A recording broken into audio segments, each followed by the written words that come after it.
All right, peeps, we are live in full effect. Shout out to everybody in the live chat. Yes, I did just see Richard Torres get slept.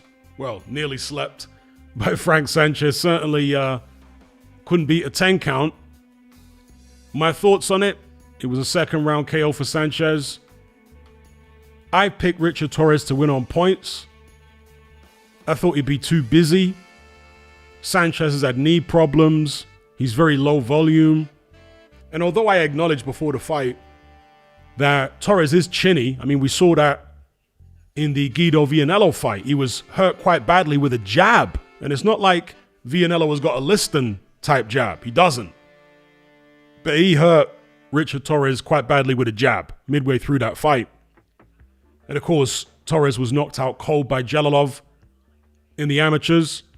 So while before the fight I did acknowledge that Torres is chinny, I thought he'd have enough nous about him to avoid any big shots from Sanchez as he's coming in, outworking him. Evidently, I was wrong. Sanchez lined him up for that right hand. Torres was right there in the middle. He didn't come in at an angle. He just came straight down the middle. And Sanchez threaded the needle, hit him with a right hand. And that's all she wrote. So good win for Frank Sanchez. Richard Torres knocked out. He goes back to the drawing board. And there was nothing lucky about the punch. Yes, Richard Torres was looking good in the first round or so. But it's a 12-round fight. So there was nothing lucky about the punch. He got lined up. He wasn't smart enough to keep his head out of the firing line. And Frank Sanchez took advantage and knocked him out. There you go.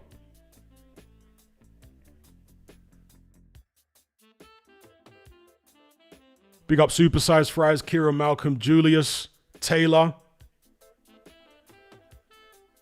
Is it Issa? Chris, Warts, GMS Nightmare, Hurt Gate, Arco, big up Arco, JR, Connor Williams, David. Only One Blue Horizons, Luca, Philip Answer, Goozy, Omar, Striker, big up, big up.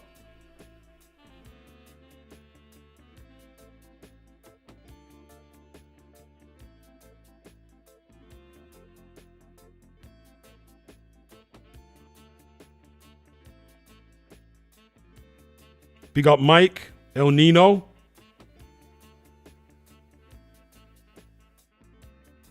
Shout out to Matt Borges, and he says, Torres' chin got some David Price to it, but worse. Yeah, Torres has always been chinny, but I didn't think Sanchez would be able to expose that. I didn't think he'd be able to pull the trigger. And I thought Torres would be smart enough coming forward that he'd be able to avoid any big shots. But like I say, I was wrong.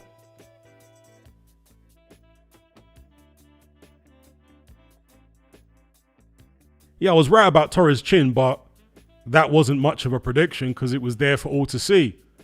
He was KO'd by Jalolov in the amateurs and, even more disturbingly, hurt badly by a jab from Guido Vianello in his last fight. And I said in the post-fight video that that was concerning. You know what I mean? If Guido Vianello was hurting you with a jab, eek.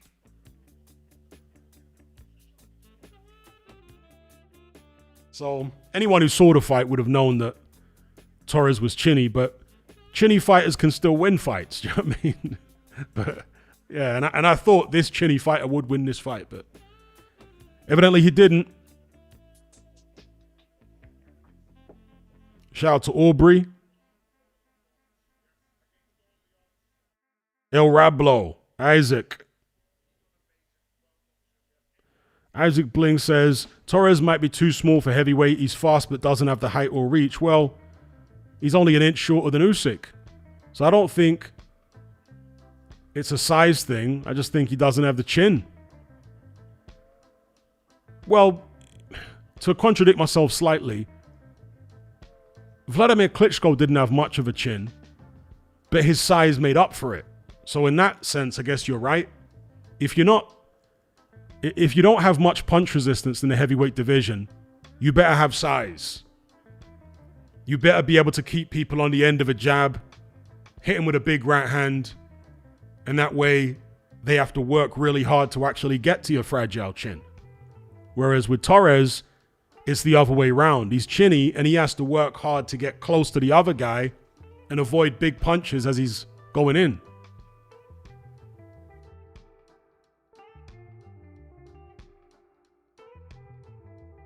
Yeah, I don't think Torres' defense is that bad. It's just that he can't take any, because everyone gets hit. Everyone gets hit. But, you know, when most people get hit by a Frank Sanchez right hand like that, they're going to take it better than that. Even if they're a little wobbled, they'll take it better than that. Whereas in this fight here with Torres, one shot and Torres was out. He wasn't able to firm it at all.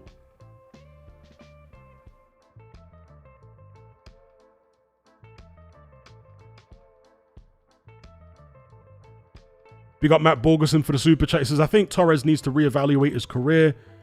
Can't go to cruiserweight. Bad chin. I don't know what he should do because honestly, he won't be able to make it.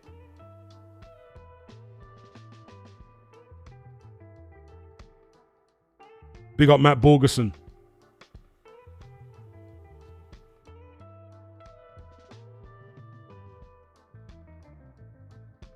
Yeah, as far as the Atama thing, I always thought Atama would beat Torres, for sure.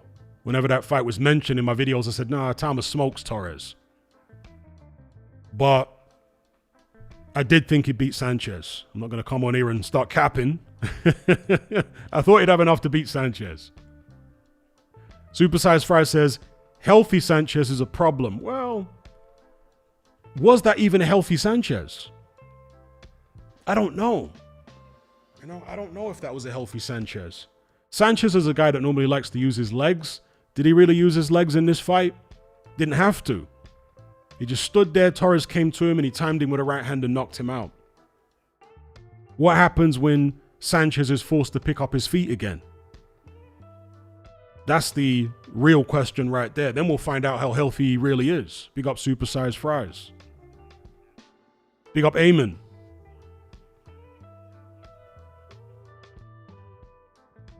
Did I see Usyk's training partner lose earlier today? No, I didn't.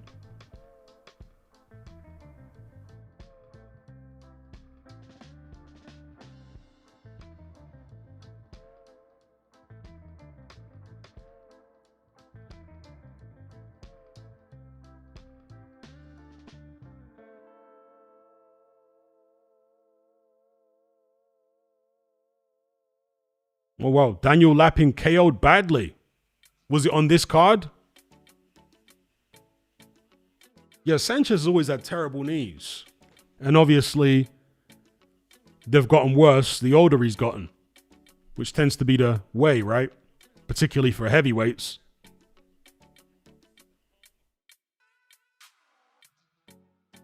Isaac says, Lapin lost to someone he was supposed to beat.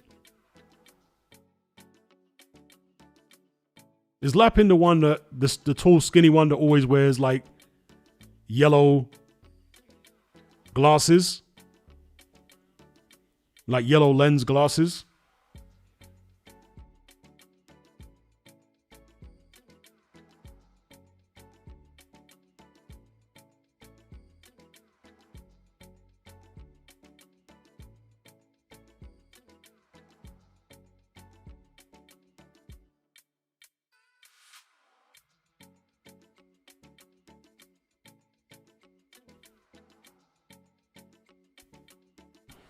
Okay, people really going in on Lapin. I'll have to watch the fight before I can comment.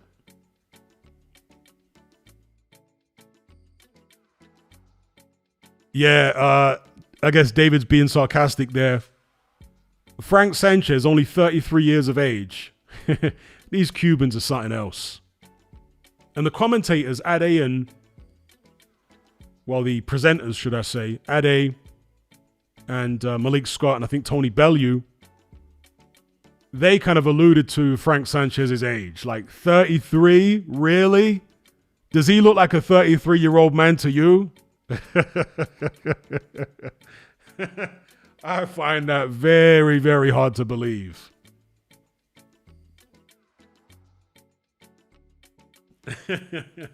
I find it very hard to believe that's a 33-year-old man.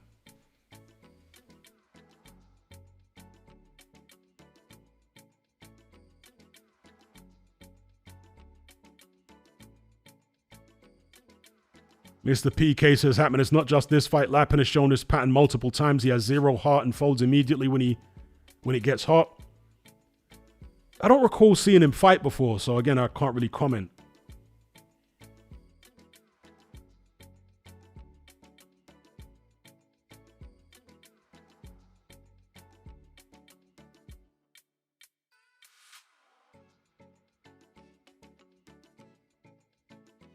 WizKid says, Vladimir's resume was solid.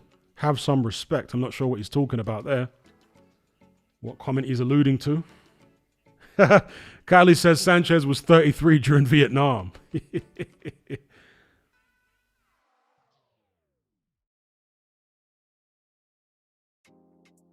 Eamon says, Hatman, how is it that Usyk's reach is slightly further than that of Rico, yet Rico is taller? Well, that's quite common in boxing. There are plenty of short guys with long arms and taller guys with relatively short arms. It's quite a common thing. Shout out to GMS Nightmare. Haye versus Jai. Oh God, that's a lot of different matchups. I'll tell you, Haye versus Jai. I would go with Haye. Big up GMS Nightmare. I'll go with Haye.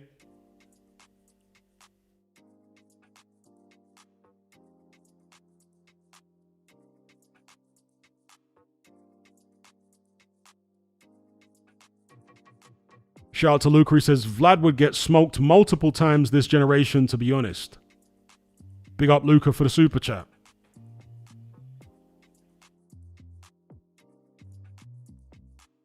Prime Vlad was a very, very good heavyweight. Power, great technique, at least at long range, great jab, left hook, right hook. Wasn't the most fluid of fighters. But if he could freeze you on the outside with a jab, you're going to have a hard time.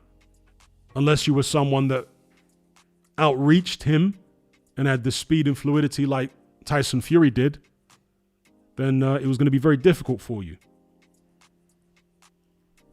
Oh dear, we got some spammers here.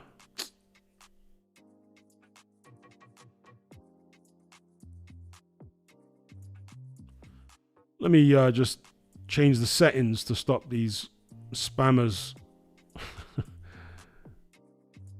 constantly getting into the chat. 1 second.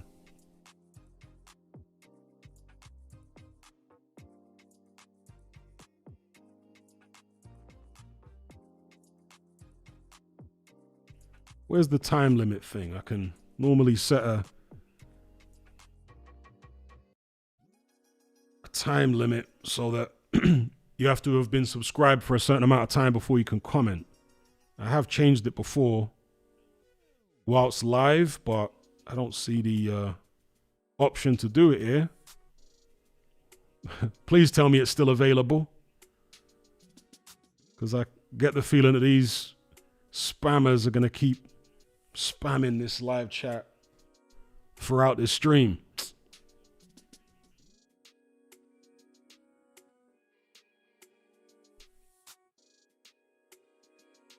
Where is the option?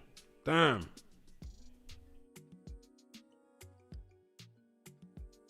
Okay, there we go. Subscribers and members, duration. There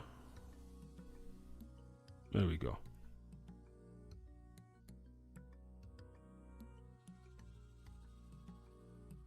In fact, did that do it? No, that was only for comments and ratings. That was not for live chat. Just give me a second, folks. Big up Matt Borgerson for the super chat. He says, David Haye is so overrated, it's disgusting. He reigned in a period with the weakest fighters in boxing history. Jai smokes him, in my opinion, and his takes suck. All right, Matt, not a fan of David Haye. Personally, I think David Haye was a pretty good cruiserweight champion. I don't think the era that he was cruiserweight champion was much weaker than now, or weaker at all. So in David Haye's era, there was the likes of Enzo Macronelli, Jean-Marc Mormec, who was a solid champion. There was Steve Cunningham, who he obviously didn't fight. I reckon it was a decent era, to be honest, of the cruiserweight division. It wasn't a golden age, but he was decent. Mormec was a solid champion, and David Haye done him in. So, big up Matt, but I reckon David Haye was a pretty good cruiserweight champion. And I would pick him to beat Jai.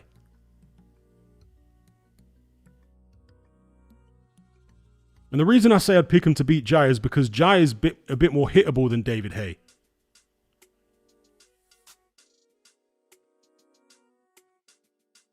Bit more hittable, and we've seen Jai hurt several times now. Okay, David Haye was hurt several times at cruiserweight and dropped. But I don't know, I just trust David Haye's sharp shooting on the outside, that he might be able to land some big shots on Jai and do the business. So that's what I would go for.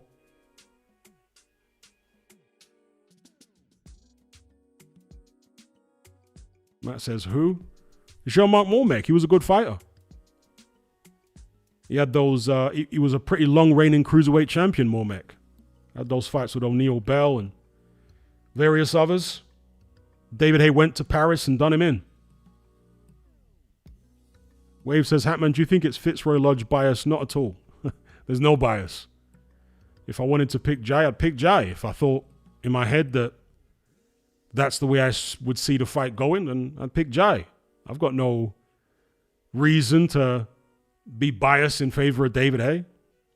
I just look at the styles and I think that's the way I would go in a prediction.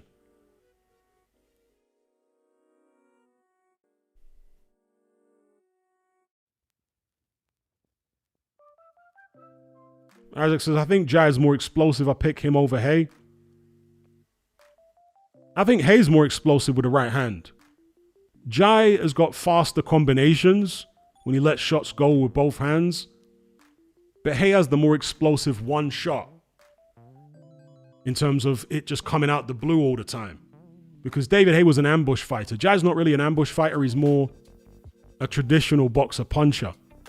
Haye kind of patterned his style off Roy Jones to a great extent. He didn't really like to box with you. He just liked to circle the perimeter, stick a few jabs out there, and then launch that massive right hand.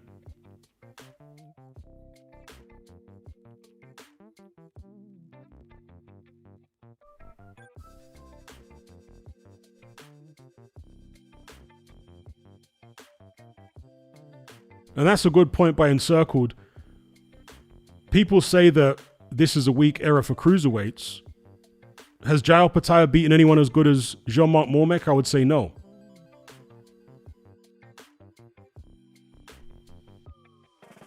Actually, let me take that back. Is Breedis as good as Mormec or better? Maybe he is. So on second thoughts, but I don't think Mormek was too dissimilar to Breedis in his prime in terms of levels. But if you take, and when I say if, why would you take Breedis out of the equation? There's not much else there on the resume for Opetaia, is there? Not his own fault, obviously, because the other champions don't want to fight him.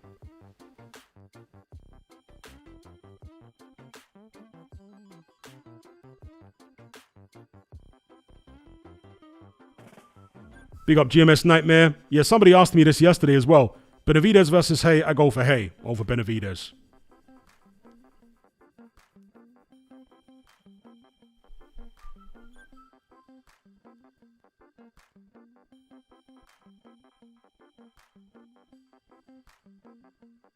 Jumperton says Sanchez legs still not looking good, but knocked out Torres easy. Yeah, he did. That's what someone else was saying earlier on, that a healthy Sanchez is a problem. And my response was, are we sure that we have a healthy Sanchez? Yeah, he knocked out Torres, but Sanchez didn't have to pick his legs up. Torres just walked right to him, as we expected him to. And Sanchez managed to time him.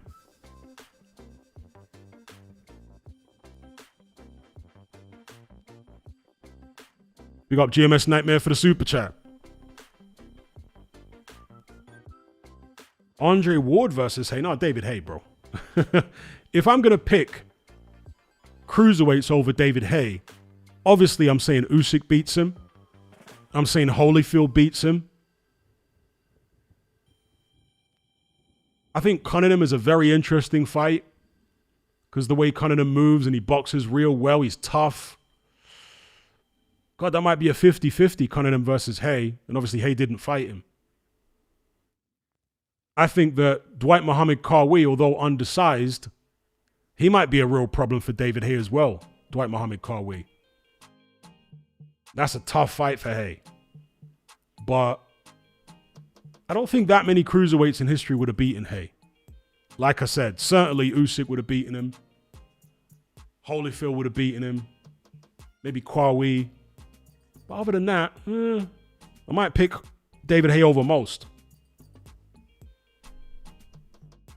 I need to find this setting, man. Where are the settings so I can stop these spammers, man? I used to be able to change this on the fly. I can't seem to find this setting here.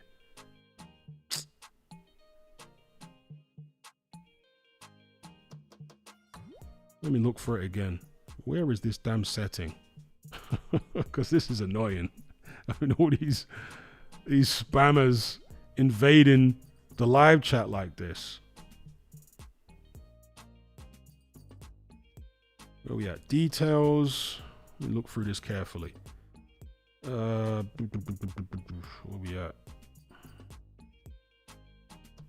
Concepts, tags, language and captions.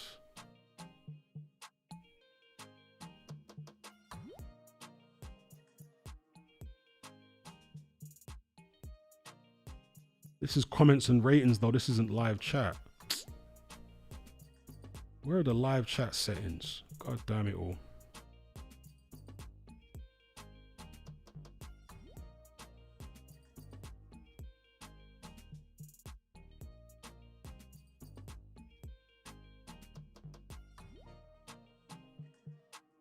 Okay, there we go. I found it. Custom. Let's set it for a couple of hours. There we go. No more spammers. Goodbye. Goodbye.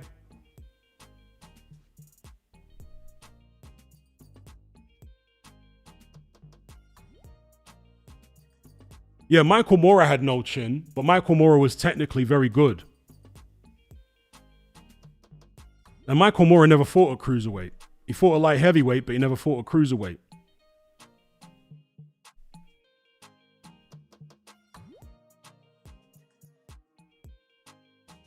Michael Moorer fought a light heavyweight and heavyweight, never a cruiserweight.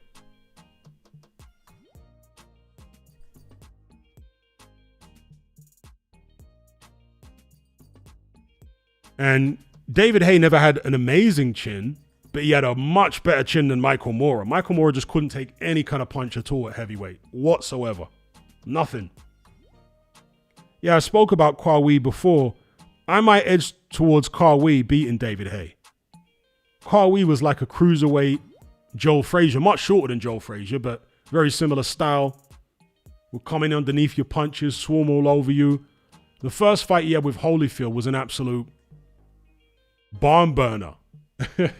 He put Holyfield through hell in that first fight, but it took a lot out of him, and Holyfield dispatched of him in the rematch.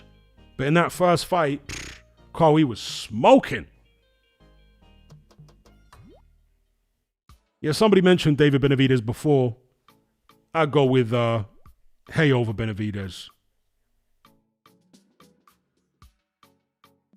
Yeah, big up Hannibal beats. Yeah, I think Usyk beats Holyfield on points as well.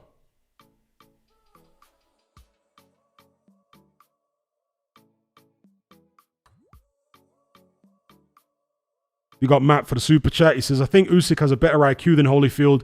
The Lewis fight had me baffled when he did nothing for 4 rounds, just sometimes made mere decisions. Yeah, Usyk definitely for me has a better IQ than Holyfield. And Holyfield really struggled with southpaws.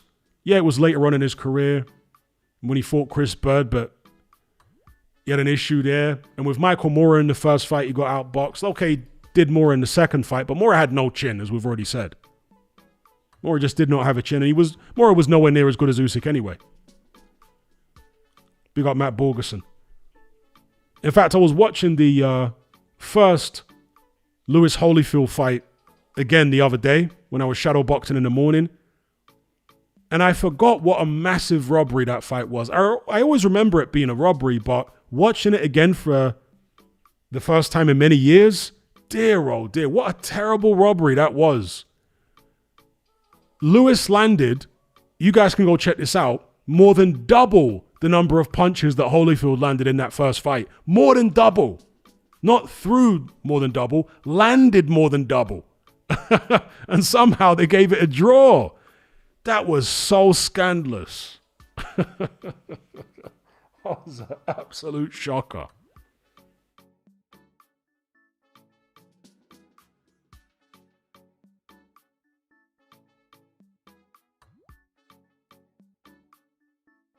We got Action Popcast.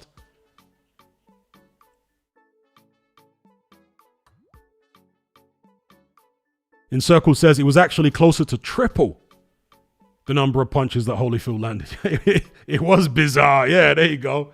We got Andrew Morris. It was bizarre scoring in that first Lewis Holyfield fight.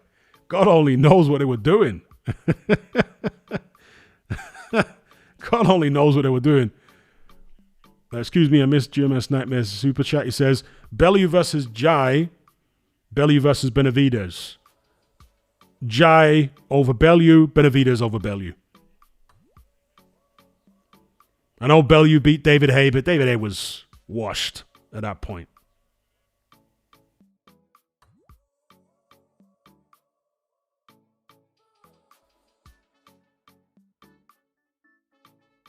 The True Squad says, people seeing why Atama avoided Sanchez, an able-bodied Sanchez, may I add, not the one-legged one that Caballero beat.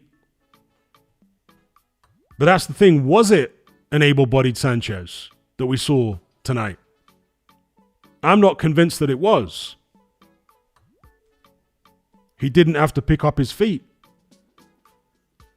An able-bodied Sanchez is like the Sanchez that fought Efe Ajagba. That was an able-bodied Sanchez. He could move around and... Whereas this version of Sanchez, he was pretty stationary and he just timed Torres coming in with a right hand. So we'll have to see him in other fights to see whether he's really back. Okay, Mr. Lucas says he didn't even have the knee brace on.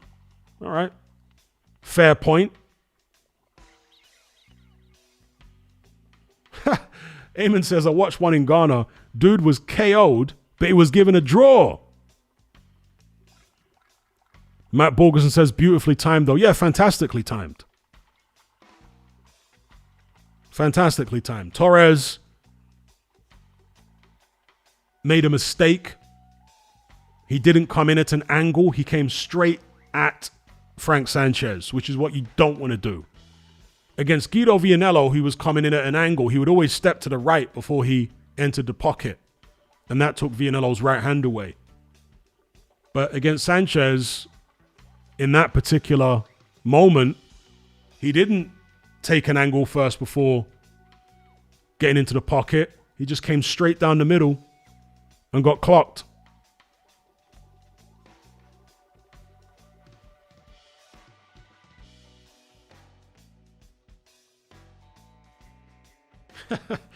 Luca says, Richard Torres is in the Dave Allen sweepstakes now.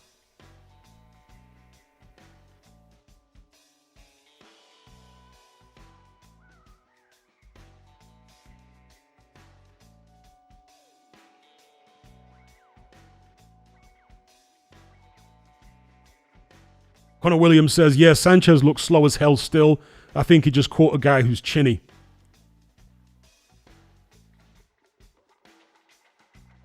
Junior says, I want Atama to have a fight where he gets hit rather than punching bags like Hrgovic.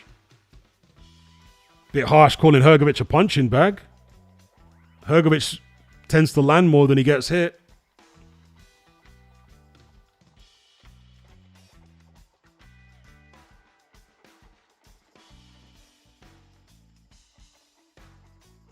Atavistic Intellect says, no, I'd pick a fully fit Sanchez over Dubois comfortably. Okay. That's a bold pick. Personally, I'd still pick Dubois over Sanchez. But I picked Torres over Sanchez, so what do I know? Although I think I'd pick Dubois over Torres and Sanchez. Even before this fight, I would have picked Dubois over the pair of them.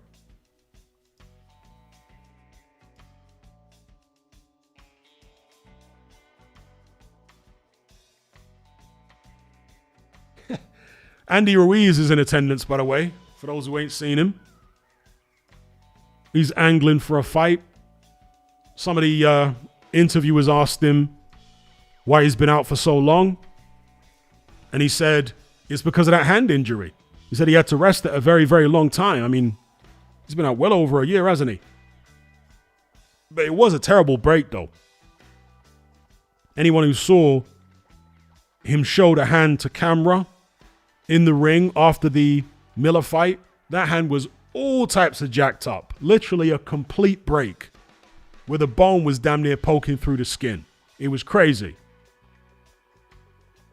So that is the kind of injury that is going to take a while. I mean, that was a crazy injury. That's one of the worst hand breaks I've actually seen in a long time.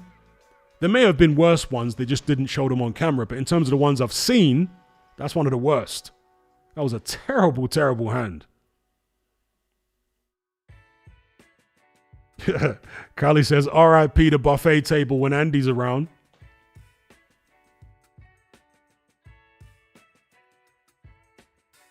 Wow, so 2 years it will be since Ruiz fought Miller by September. Shout out to Nathan for the super chat. He says, do you think Vladimir Klitschko didn't fight Valiev because he knew he couldn't clinch him to death? You know, that's a good question. I was always kind of curious as to why they wouldn't, or why they didn't fight Valiev. I'm not sure it was the Klitschkos that weren't up for it. It might have been Valiev that weren't up for it, or his promoter, Don King. Yeah, bear in mind, Don King was Valiev's promoter.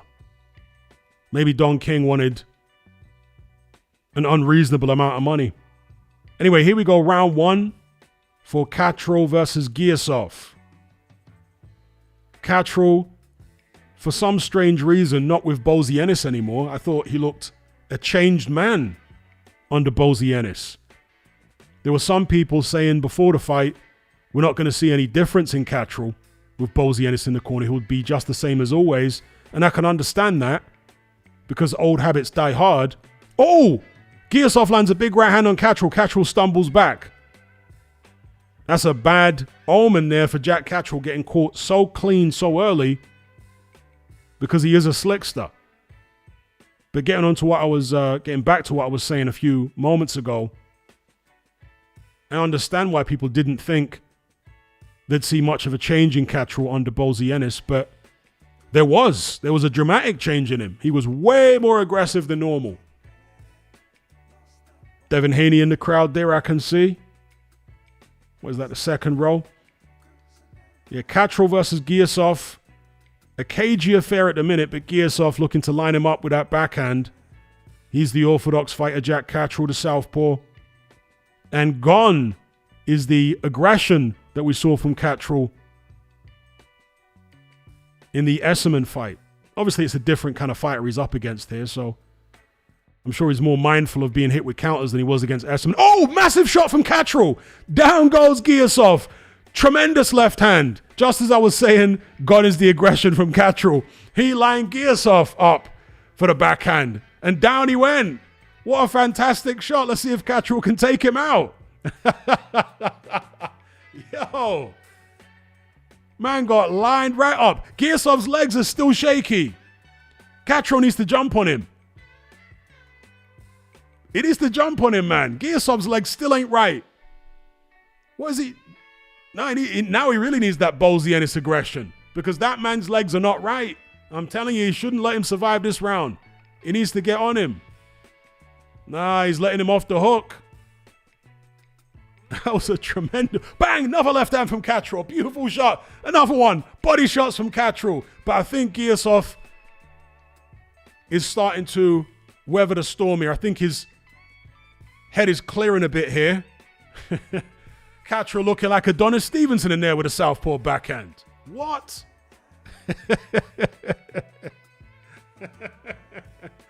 Yo. But he can't go left hand happy. If he was going to go left hand happy, he had to do it while Giyasov was still hurt. But Giyasov has recovered now. He's missed the moment. I hope, well, Jack Catterall better hope he hasn't missed the moment as far as letting Giyasov back into the fight when he maybe could have taken him out. There's the end of round one. Wow. I'd like to see a replay of that left. That was a tremendous shot. Terrific backhand from old Jack Catterall. Yo. Right when I was doubting his aggression, he comes out with an absolute bomb.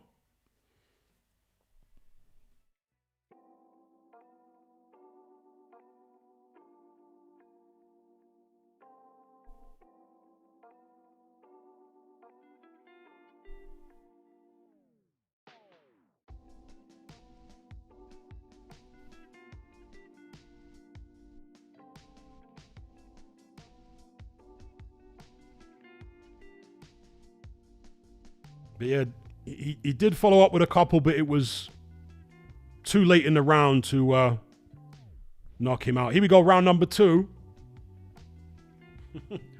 It was looking cagey, but both guys were unleashing their backhands, and Jack Catterall got the better of it. Nice jab there from Catterall.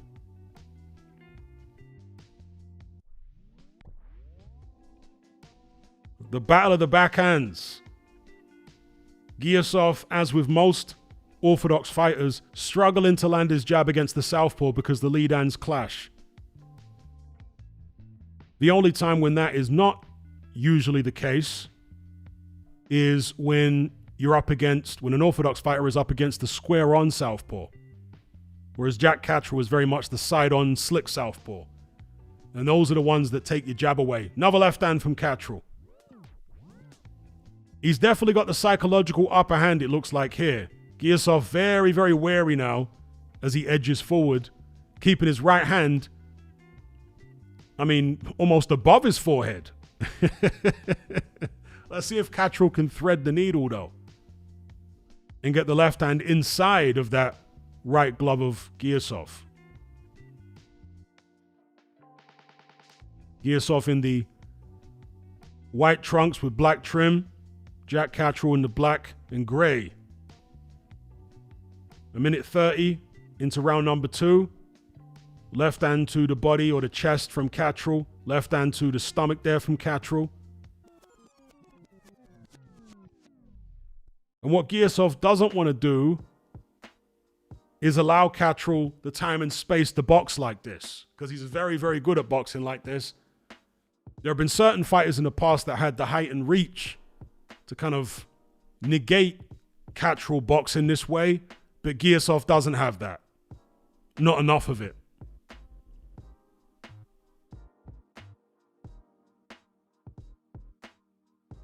One second, my stream just paused there, folks. Hold tight.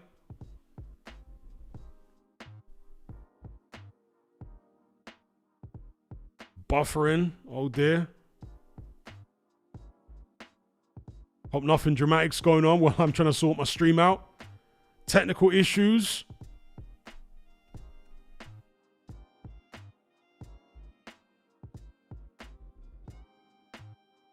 Let me try a different streaming site. No, I do not have DAZN because I don't live in the UK. I tried to sign into a DAZN account and buy a pay-per-view previously, but it's not possible even with a VPN, or at least not my VPN. So I am limited to using these streaming sites, unfortunately. All right, my stream is back. I do have a backup stream here, which is slightly lower quality, so hopefully shouldn't buffer as much. Showing a replay of one of the left hands that Catterall landed in that second round. Didn't land as sweetly as the shot that dropped Giyasov in the first.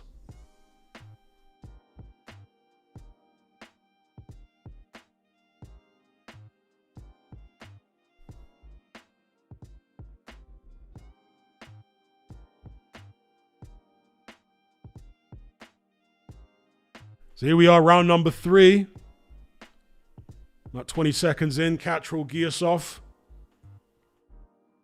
Right hook to the head, left hand to the body from Catterall. That's a nice combination because it's not particularly expected. Up and down. Catterall getting into his groove now. Giyasov is looking like he's going to have to start chasing the fight. And the way he's going about it at the moment, doesn't look like he's going to be able to do it, but it's very early on. Embryonic stages of a 12-rounder. It's only round number 3.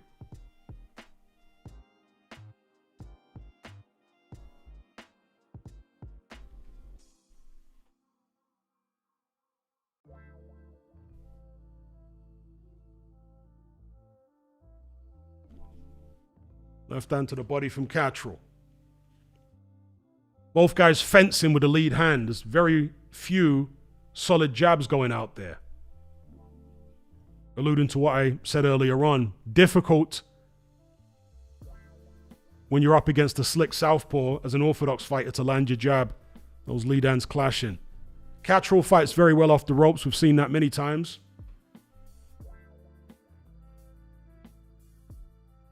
Some people have asked me in the past, why is Catterall, unlike most UK fighters, so defensively astute? Well, it's because he trained in America extensively. He sparred in the Mayweather gym, trained there. I think he even sparred Canelo back in the days, believe it or not. That's a nice body shot there from Catterall. I think he hurt Giyasov to the body.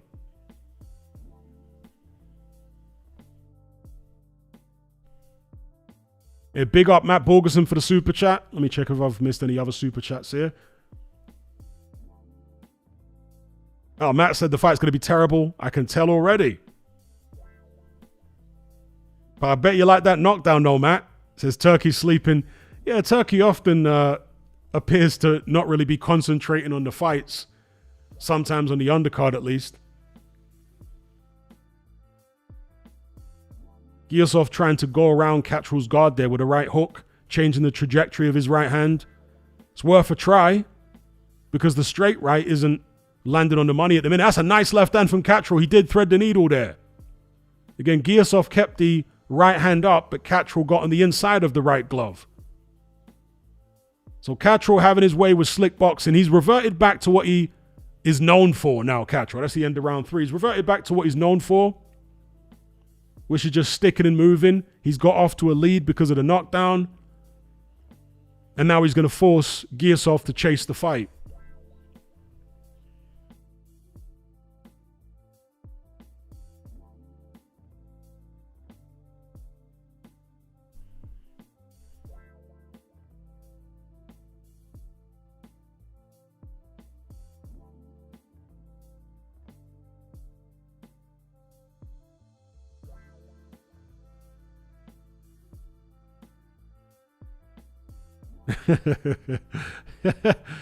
And Circle says he wants Adam Smith cancelling headphones.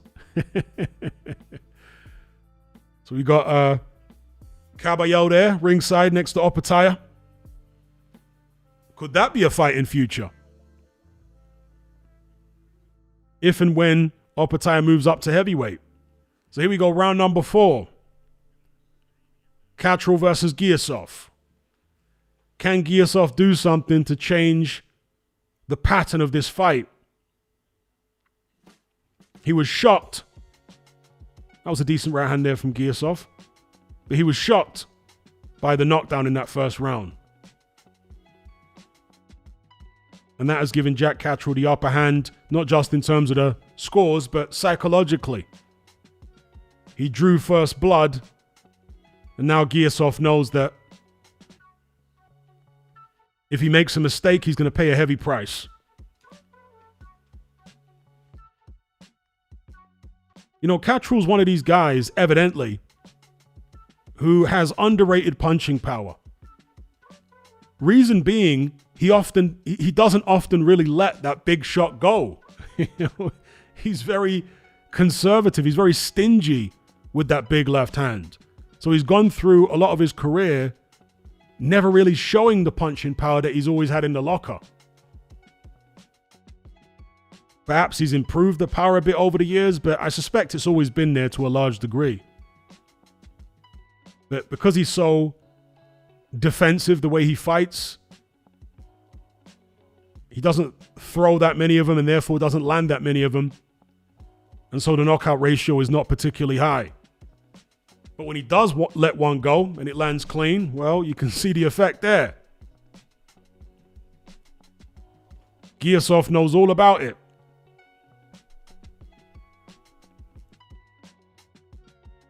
A minute left in round number 4. Then Giyasov not doing what's necessary to change the flow of this fight.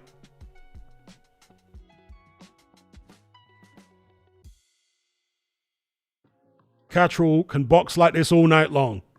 He's not going to get tired because Giyasov isn't putting on enough pressure. He's not throwing enough punches.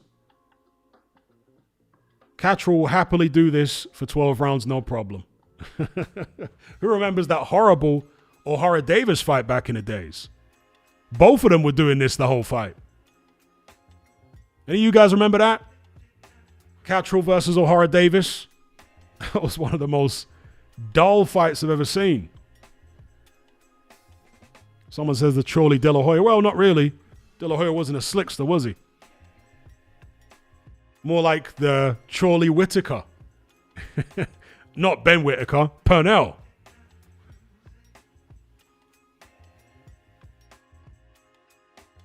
But the thing about Purnell Whitaker, even though he was a defensive fighter and a southpaw and a slickster, he actually had quite a high work rate, Purnell Whitaker. He was one of these kind of rare defensive fighters that would backpedal the whole night but throw loads of punches while doing so. There's the end of round number 4.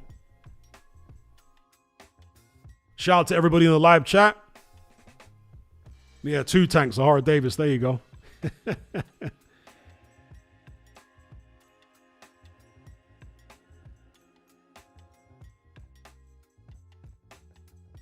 Yeah, Jim Watt was one of my favorites. Definitely miss Jim Watt. And the weird thing is, Jim Watt was kind of forced into retirement because of all the backlash he got from fans over not being biased enough in favor of British fighters. But now the fans all complain that the commentators are too biased in favor of British fighters. It's like, you can't do right for doing wrong. Damned if you do and damned if you don't.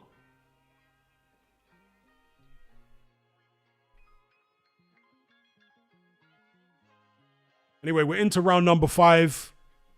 Catterall versus Giyasov. I saw somebody in the live chat there that gave Giyasov that last round. It was very close. There's a nice left hand to the body from Catterall. Mike Coppinger also gave Giyasov the previous round. He's got it 39-36 to Catterall after 4.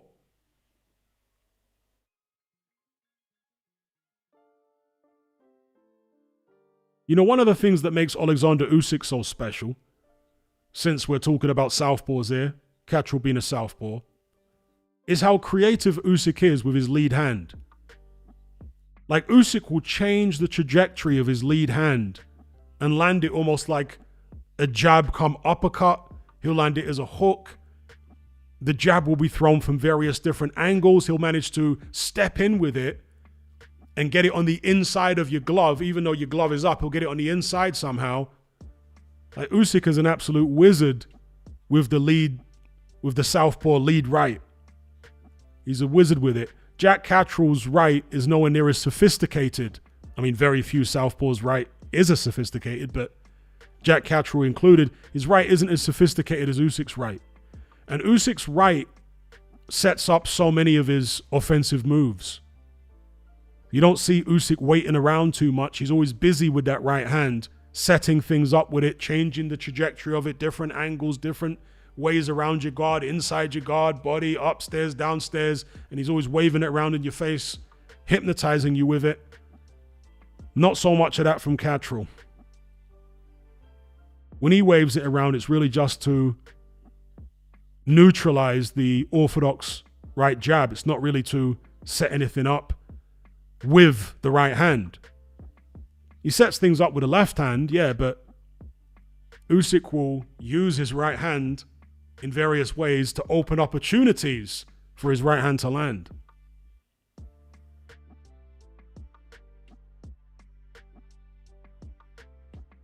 Catterall sticking the jab with some resolution there, occasionally, particularly to Giyasov's chest. And there's the end of round number 5. Catterall going into stereotypical Catterall mode.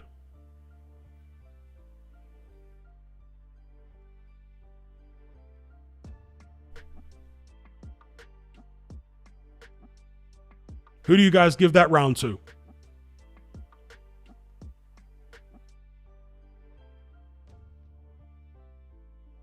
WizKid says Giyasov has grown into the fight.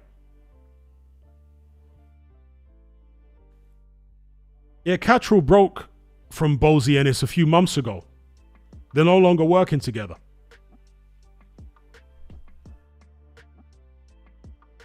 Which is kind of surprising because he looked good with Bozy Ennis in his corner. So, not sure why he decided to part ways with him.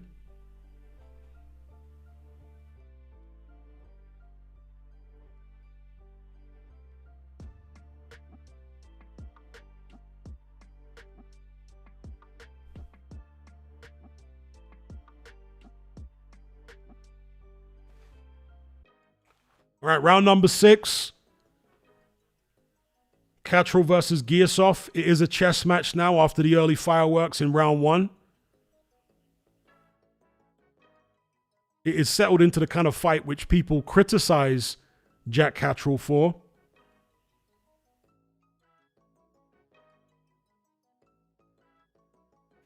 Very standoffish affair. That's a nice right hand to the body from Giyasov, though. In the past couple of rounds, Giyasov has been fighting with a slightly increased sense of urgency, and he needs to. Catterall still letting the left hand off here and there.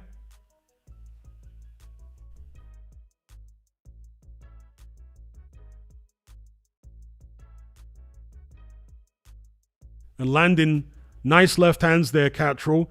And the stats that they've shown on screen a few moments ago do favor Catterall in terms of punches landed and whatnot, even punches thrown.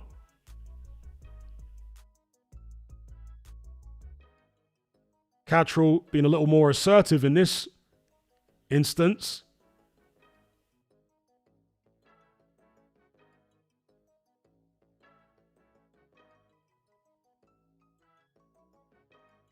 Halfway through round number 6, Catterall just pot-shotting, fiddling his way through these rounds. Giyasov having to chase the fight. And this is why Catterall boxes this way, by the way. Once he feels like he's got you in a position where you're chasing the fight, he'll just stay right there. He's happy to win rounds by small margins. He's just that way inclined.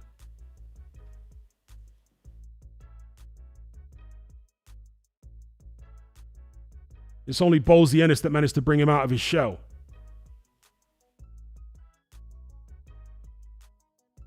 But he had Ballsy of Party Company a couple of months before this fight. The reason, I do not know. I haven't heard either party make comment about it.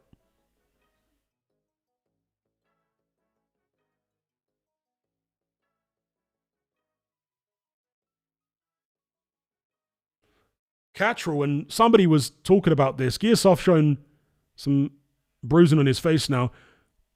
Somebody was talking about this in a live stream a while back, saying that Catterall is the best defensive fighter in the UK.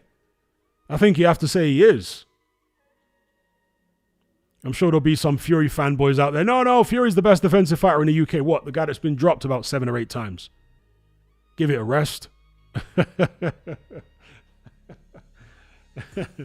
Anyway, there's the end of the round.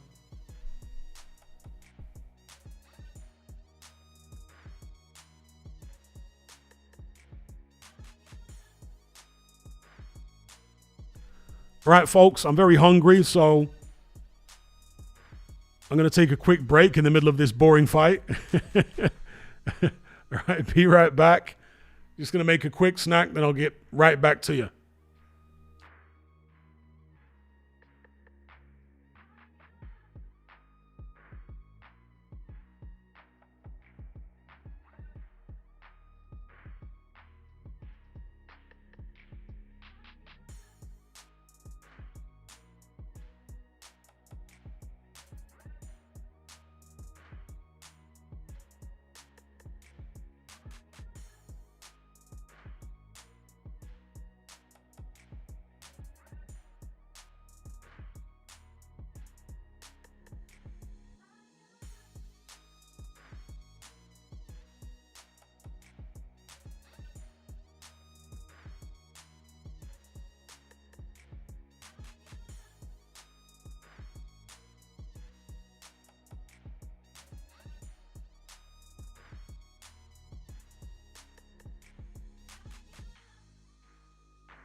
Foreman with the left. Foreman with the right. George Foreman all over Joe Frazier. You gotta love Howard Cosell. I'm back. Don't you find it funny the way that Americans pronounce the name Catterall? Catterall. Sounds like some kind of medication. Catterall. It's like painkillers or cough medicine or something. Damn, Giyasov bleeding quite heavy from the nose there. From them Catterall left hands.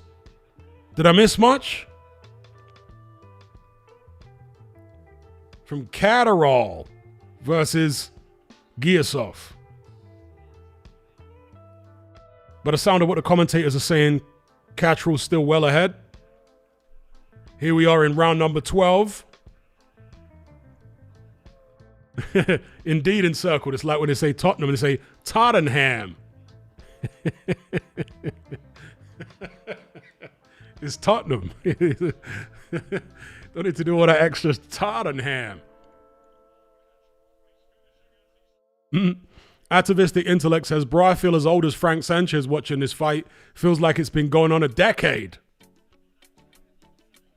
Yeah, promising start, but then it has deteriorated or descended into a snooze fest.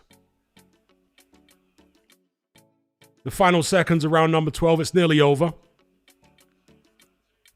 Looks like a comfortable points victory for Happy Jack Catterall. Anyone know where that character's from, Happy Jack?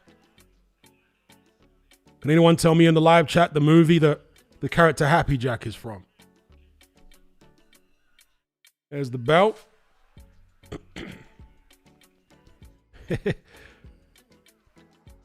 Big up KO Boxing Kid.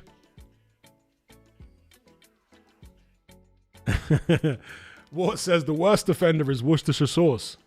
How do Americans pronounce it? Worcestershire? Or something like that? How do they say it?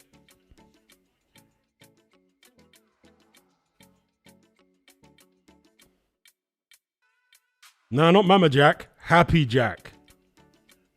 He's a character in a movie that came out shortly after the turn of the millennium, excuse me.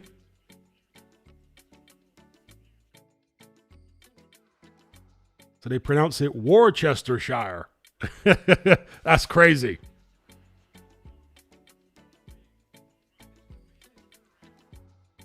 What did I eat? I had paratha, you know, the Asian flatbread thing. Put a few of those in the pan, heated them up till they were crispy with some okra. Some little okra stew type thing with paratha.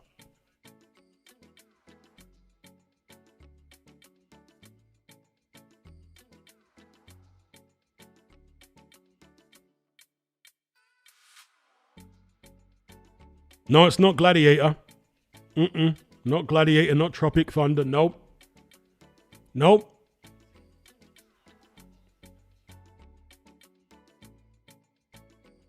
I'll give you a clue. There's another character in the same movie called Amsterdam.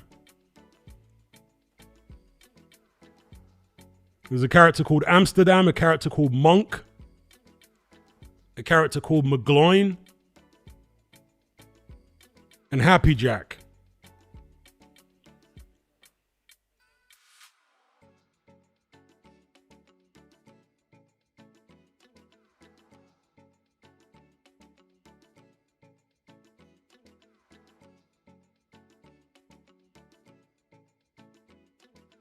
Do I know how to cook any local African foods? No. None at all. Is paratha chapati? You'd have to ask an Asian person in the chat.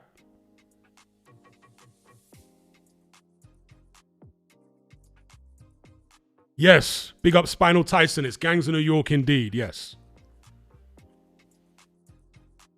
With the antagonist, the main antagonist being Bill the Butcher. Happy Jack is kind of a secondary or tertiary antagonist. Damn, do Americans really pronounce Glasgow that way? Glasgow. Did they really say it like that? Surely not. So Jack Catterall gets the decision.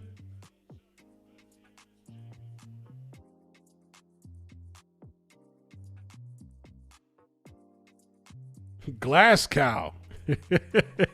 Nah, they don't say it like that. Surely not.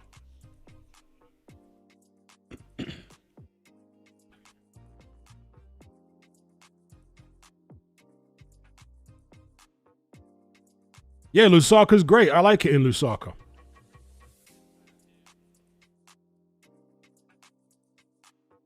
We were having a conversation yesterday about South Africa and why I didn't choose South Africa as a destination to go live.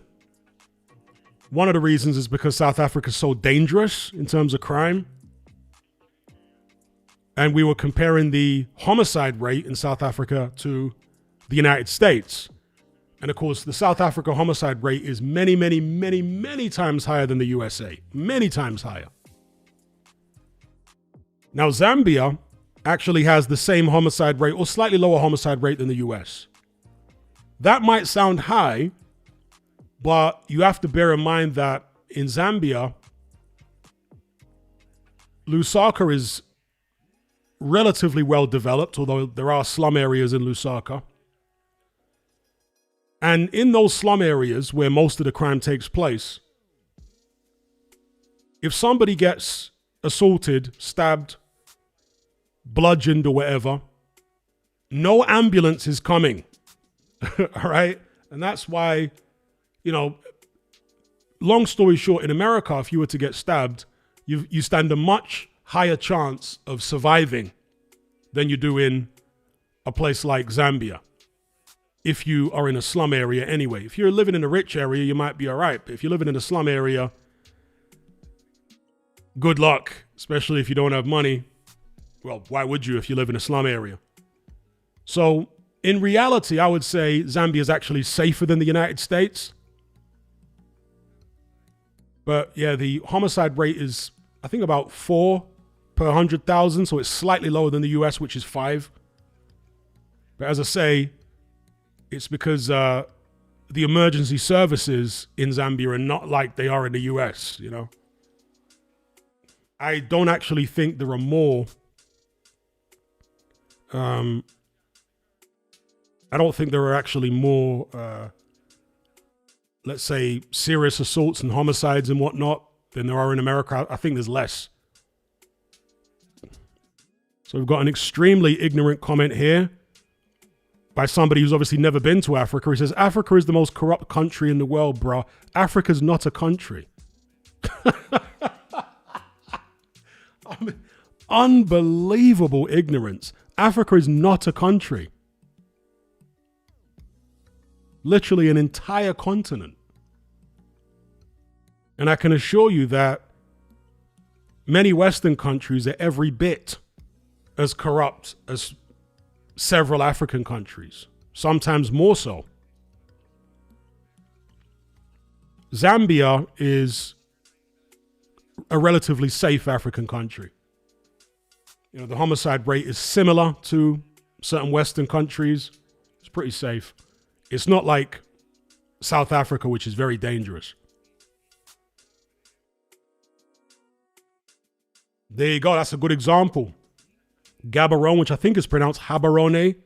That's another safe African city. And Botswana in general has a pretty low crime rate and whatnot. It's a relatively safe country.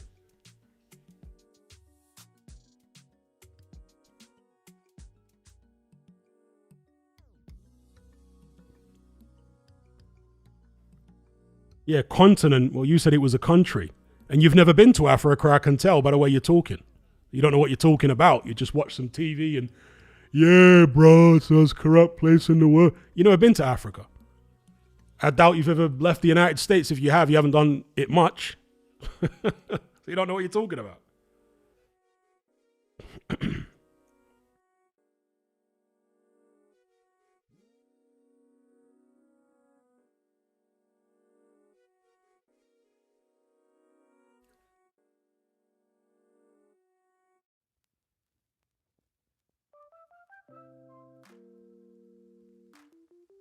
Yeah, Joburg is very dangerous. South Africa in general is very dangerous.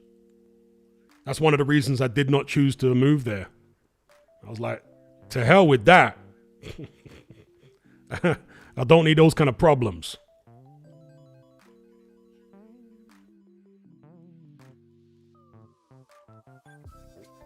Jed says, worth a 17-1 punt on Rico. What are we saying? Well, if you put in a small amount of money.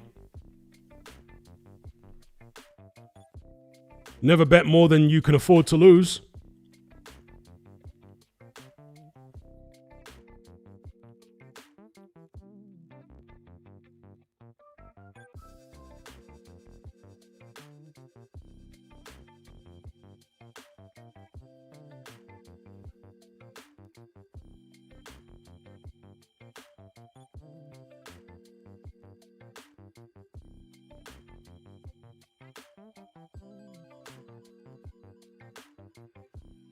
%.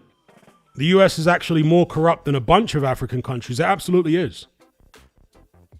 And the US is more dangerous than I want to say the majority of African countries. Or if not the majority, certainly a good load of them. It's more dangerous. I mean, generally, when you're in a big city in the US, aggressive behavior is never very far away, is it? Whereas here in Lusaka, it's a very laid-back city. Very, very laid-back. People are not aggressive like that. I mean, again, there are slum areas which you would not want to go into. Even the local Zambians don't go into certain slum areas in Lusaka. They stay out of them. So as a foreigner, you definitely need to stay out of certain slum areas. But generally, it's a much more laid-back vibe here in this country than it is in the US. If you compare to the cities, you know. US cities are quite aggressive. A lot of them anyway.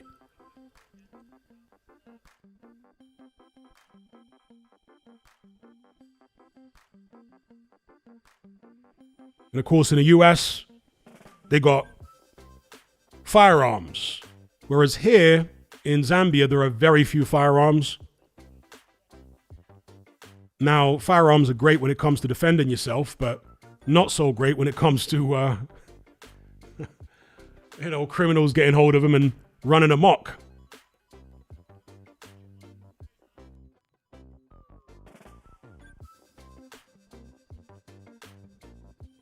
I think Zambia's probably got a homicide rate similar to France. I think it's kind of same as France in Zambia in terms of the homicide rate. There or thereabouts.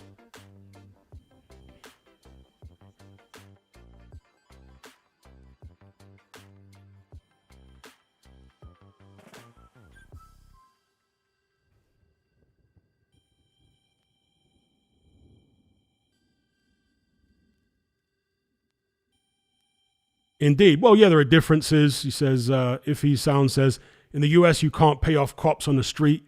You need to pay lawyers to get off crime. That's true. In many developing countries, you can certainly pay off the law enforcement. When I was living in Costa Rica, that was a big thing in Costa Rica, bro, just paying off the police. And, you deal with certain... See, I haven't had any issue here with law enforcement as far as extortion, but in Costa Rica, depending on the area you were in, you could encounter extortion by police officers in Costa Rica. That did happen to me a couple of times. When the police officers say, oh, you were speeding and you actually weren't. And they start saying, well, we're going to need to take you down the station and all of this carry on. And at that point, you're supposed to give him a couple of notes, and then he makes it all go away.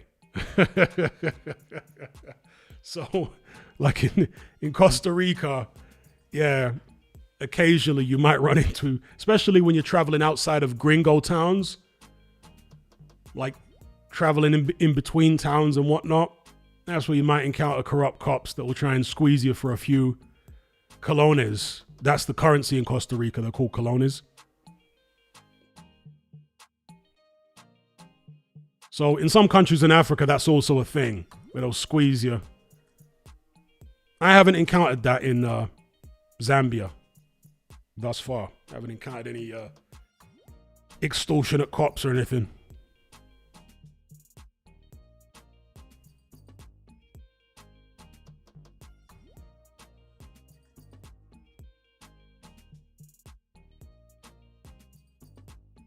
And to be fair, I was talking about this in relation to the UK. Yeah, okay, in certain developing countries like Costa Rica where I lived, you might get extorted by local police for a few bucks. Do you know what I mean? It's like $20 or something. It's not going to be an enormous amount.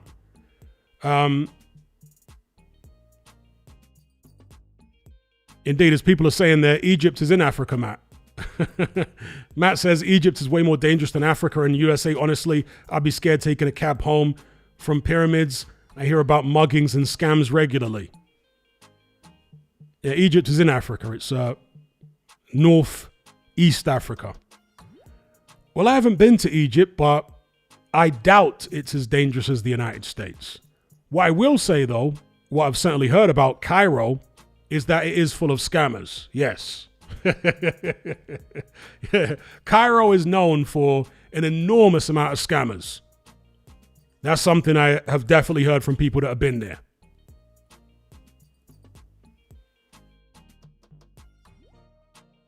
But in terms of like homicide rate and stuff I seriously doubt that Egypt has a homicide rate as high as the US. I could be wrong, but I seriously doubt it. A big up GMS Nightmare. He says, chose one to live in Lagos, Joburg, or Medellin. Probably Medellin. Lagos, hell no. Joburg, hell no. Probably Medellin in Colombia. Probably choose that out of the three.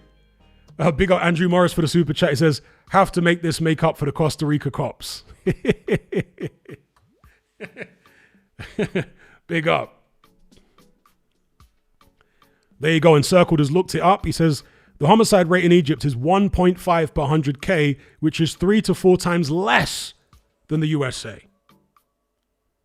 Yeah, that don't surprise me. I would have been very surprised if the homicide rate in Egypt was as high as the USA. It's not.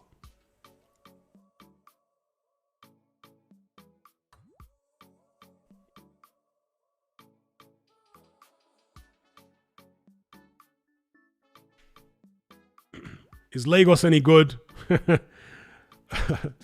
Nigeria is a very aggressive place in general and quite dangerous. So it's not a place I would necessarily recommend. I'm sure there's going to be some Nigerian pop up in the live chat in a second having a go. But it's just, no, Nigeria is not the place, bro.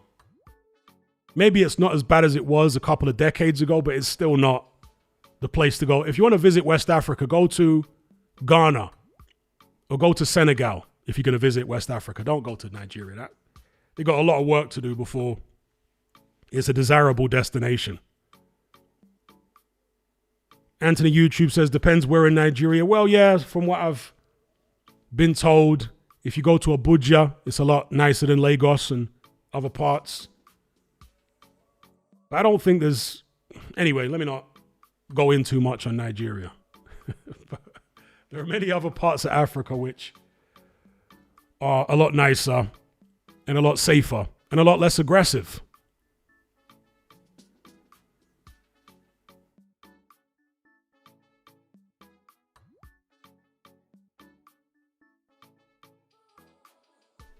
And when it comes to scamming, Nigeria is one of the scamming capitals of the world. In fact, it might be the number one scamming capital of the world. I've heard of some crazy scams in terms of first-hand accounts from people that I know. Actual Nigerians who returned to Nigeria and got scammed in crazy ways. So yeah, Big up the Nigerian crew. They're money makers. Most of them legit, but a sizable minority illegit, and they love the scamming.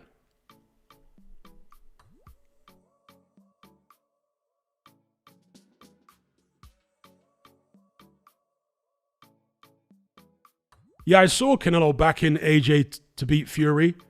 Well, he said he hopes AJ beats Fury. So for whatever reason, maybe he's got a good relationship with AJ or whatever. They're friendly. Oh, okay. Vibes not found says, no, Hatman, I'm not coming for your head. This time, it's Ian, the Ghana guy you beefed with. Okay.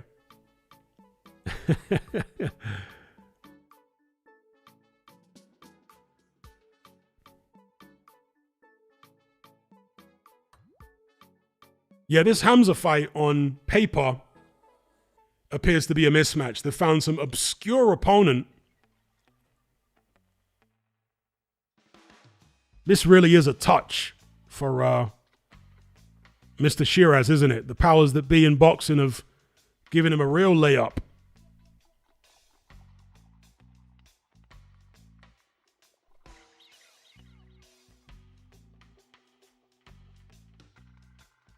Desi says, which African country has the best looking women in your opinion? Top 3.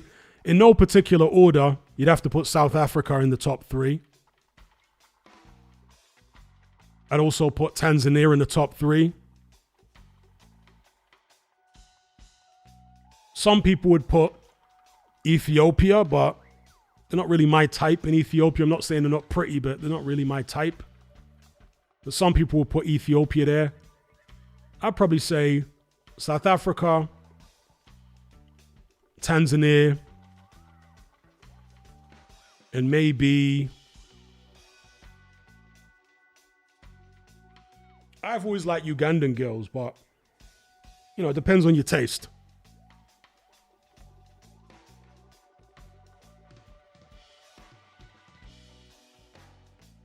Someone says Botswana there. Am I worried about Ebola? Not even half a billionth of a percent am I worried about it. Load of hype.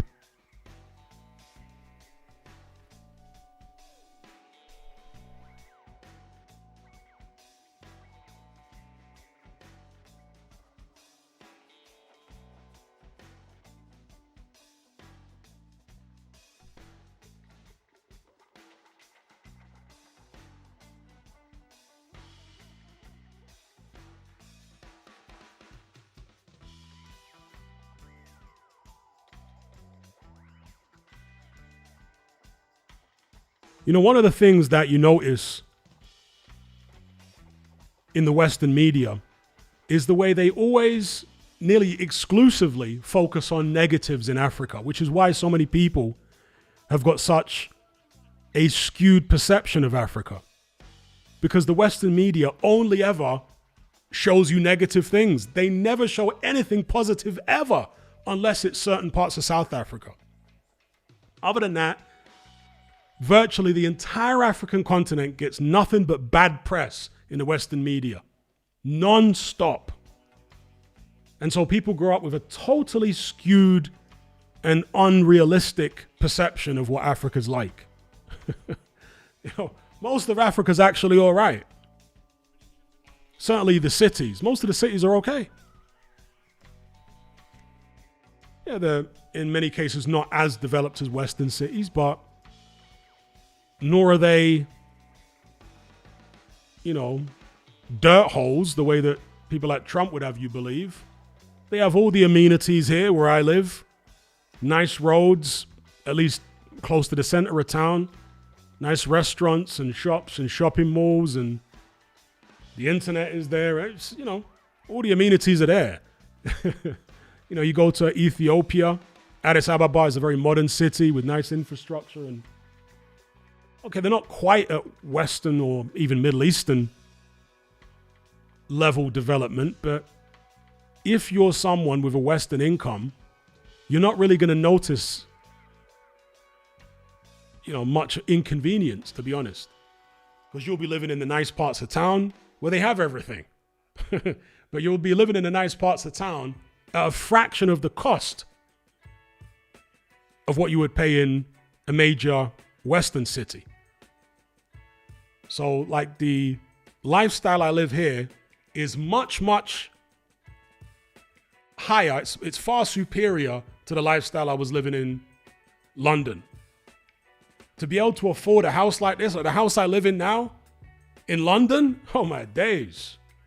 You're talking about $5,000 a month, at least.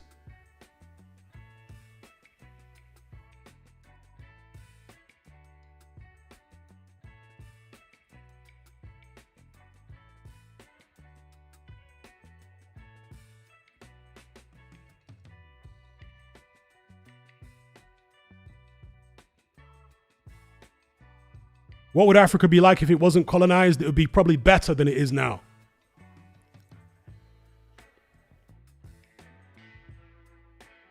Because yes, during colonization, they built certain infrastructure, but they also ravaged the economies, turned tribes against each other,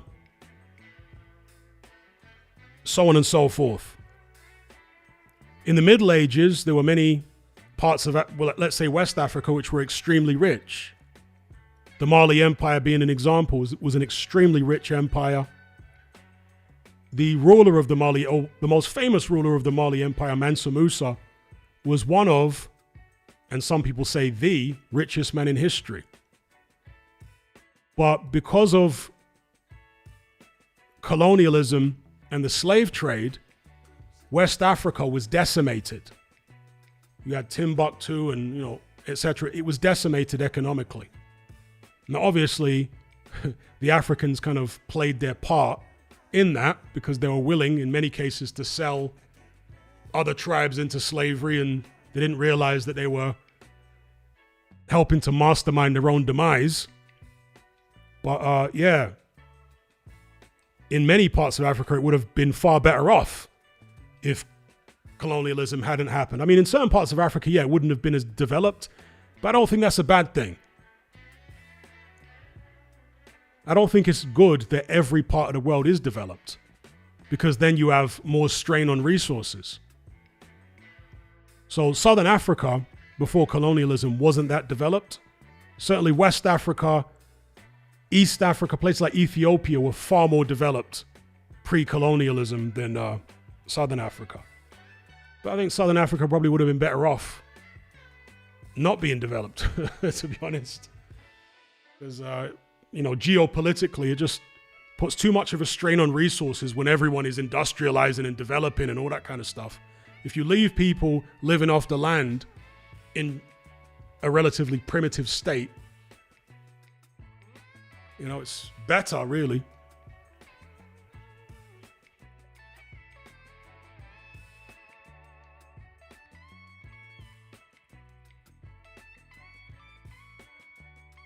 Exactly that iffy sounds. Corrupt governments are supported in the West so they can exploit them 100%. It's kind of ironic. You see the Western media always pointing fingers at corrupt African governments and Western politicians doing the same. But the reality is they love corrupt African leaders because that's what allows them to siphon all the resources off those countries. If they didn't have corrupt leaders, they wouldn't be able to do that. So they love corrupt African leaders. They love it.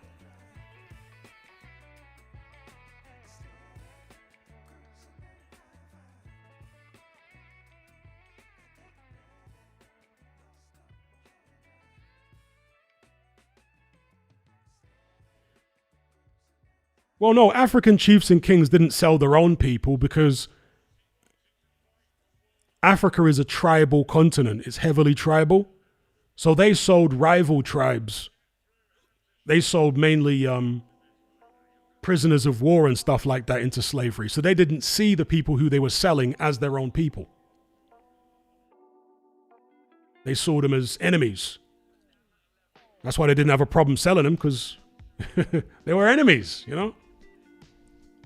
It's kind of like when the British government sold a load of Irish people, captured a load of Irish people and put them in indentured servitude. The British government weren't selling or enslaving their own people when they did that to the Irish, were they? They didn't see the Irish as their own people. They saw them as enemies of the British crown. So a similar thing in Africa, when it comes to the slave trade, those kings and chiefs didn't see the people who they were selling as their own people.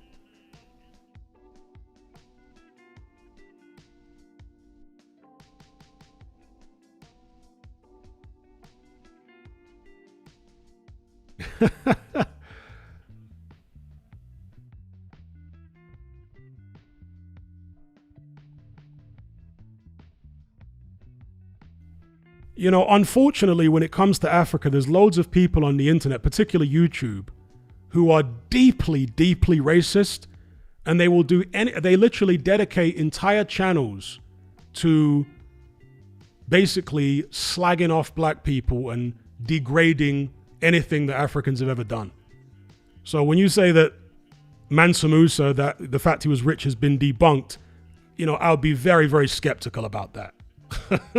Some random on YouTube debunked it all, when literally dozens of scholars, not just from Western academia, but even Middle Eastern scholars, have spoken about how wealthy the guy was. Now, in terms of was he the richest guy in history, that's very hard to say. Was he the richest guy in history? That's very, very hard to say. But he was certainly extremely rich, and probably by today's standards would have been richer than anyone in the world at the moment, if you adjust for inflation and all that. So he was certainly an extremely rich man. And he wasn't the only one in the medieval period in West Africa that was extremely rich, but he was the most well-known of the African rulers of that period that were very, very rich. You know, Mansa Musa would have been the equivalent today of like an Arab oil sheik. Do you know what I mean? He would have been something like that kind of figure in the world economy. He would have been like you have these Arab oil sheiks today. Well, Mansa Musa was something like that in West Africa in the Middle Ages.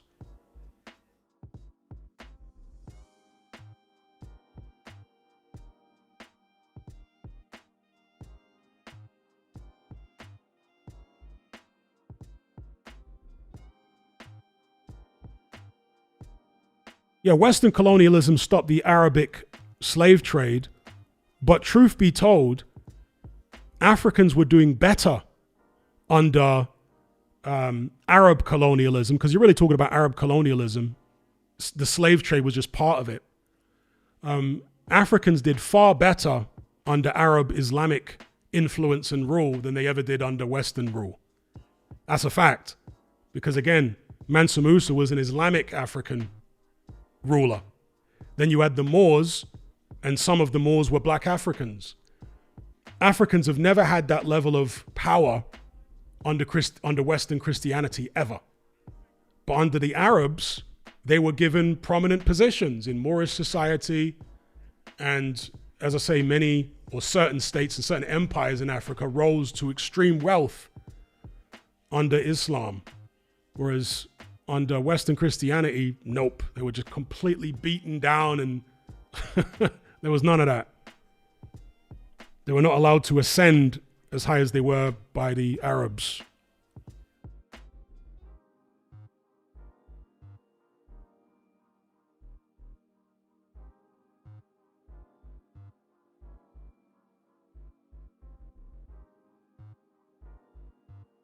What fight is on now?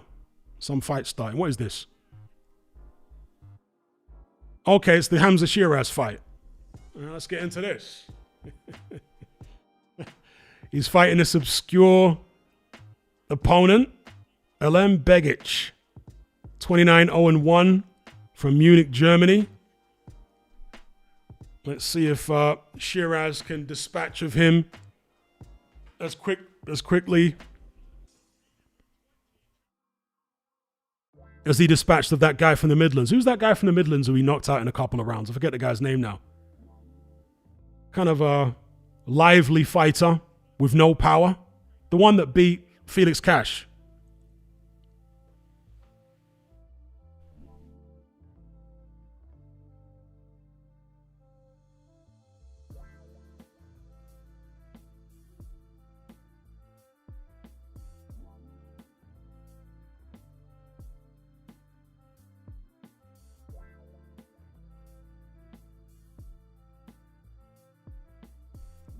There you go, fight about to start. Vacant belt. Is this guy going to be food for Hamza Shiraz? By the look of his face, I would say yes. But looks can be deceiving. Let's see what he can do. Shiraz out on the front foot. My stream is a bit stuttery here. That's annoying.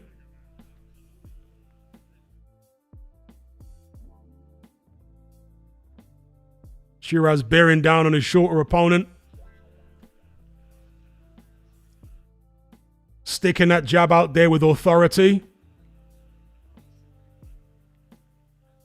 Begic just trying to protect himself here and not get caught with anything big too early. Couple of jabs to the body from Begic. Shiraz moving him around with a left hook. Nice jab there through the guard.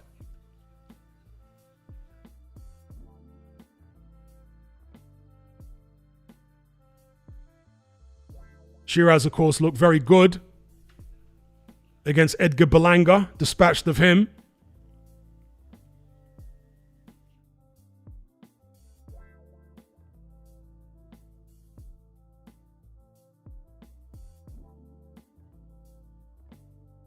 Begic really just having a look at the moment, not trying to get involved at all. So far, he looks relatively competent in terms of his ability to defend himself, but it's very early doors, obviously. Left hook from Shiraz there, halfway through round number 1.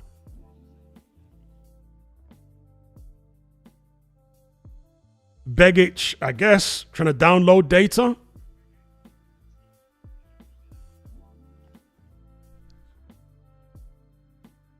Left hands to the body from Shiraz. Nice.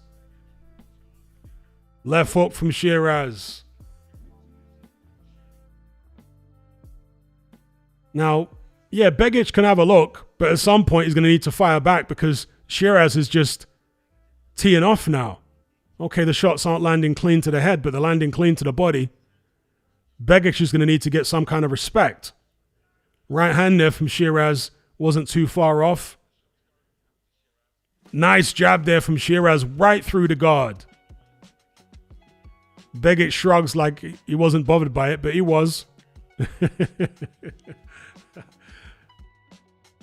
Can Begic prove himself to be anything more than a pie here? I had literally never heard of this guy before in my life before this fight was made. Coming to the end of round number 1. Shiraz versus Begic.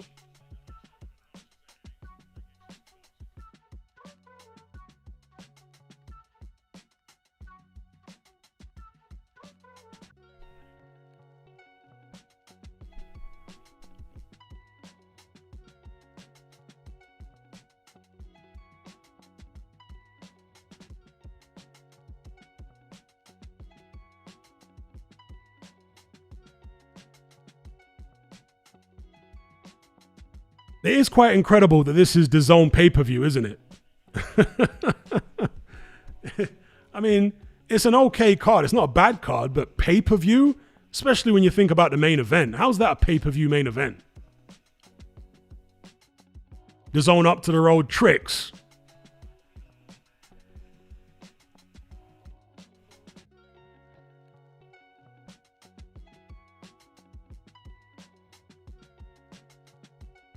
Andy Lee giving the instructions in Shiraz's corner.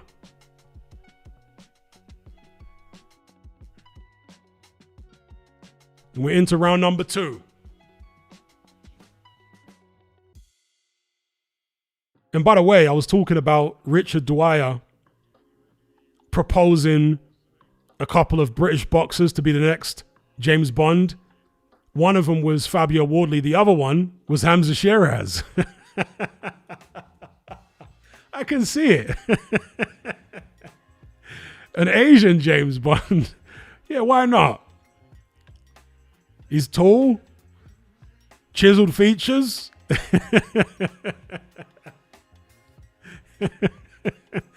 You know, Nice left hand there from the Asian James Bond. Hamza Shiraz, triple left hook, quadruple left hook from Shiraz. Begic offering no offense at all. Nothing. Shiraz just teeing off. Oh dear. Surely, has Begic even landed a punch? He's barely thrown a punch, much less landed one. Left hand there from Shiraz landed on Begic's ear. Why is Begic not punching though? Like, come on, throw some damn punches. Okay, finally he throws a couple. Nothing got through, but dear oh dear. You're fighting for the title here, son. Throw some damn shots. Once in a lifetime opportunity for a fighter of this level. Big jab again from Shiraz. It's Begic. Begic is looking pretty diabolical. Right hand from Shiraz. Left hook. Right hand. Oh dear. Begic not punching back. Maybe he's got stage fright. Yeah, this ain't going to last long. Referee, surely going to have to step in here. Begic doesn't start throwing some leather back. And it's so far looking like every bit the mismatch as it appeared on paper. Terrible. How did this guy get an opportunity to fight for a vacant belt? Left hand again from Shiraz. Nothing from Begic, just terrible. Left hooks, teeing off.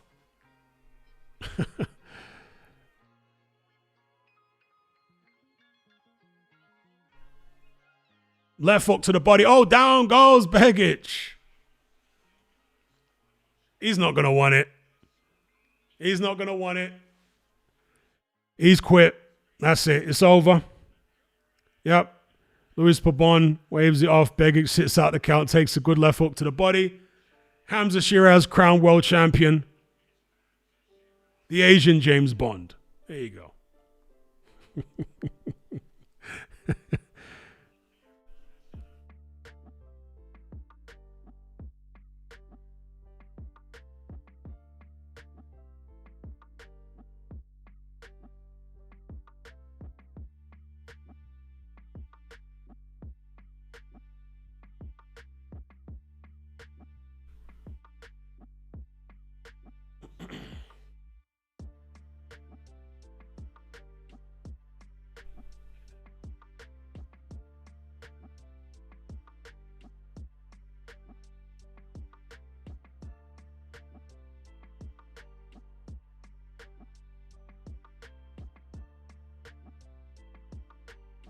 Yeah, that was a farce, wasn't it? It wasn't a fight, it was a farce.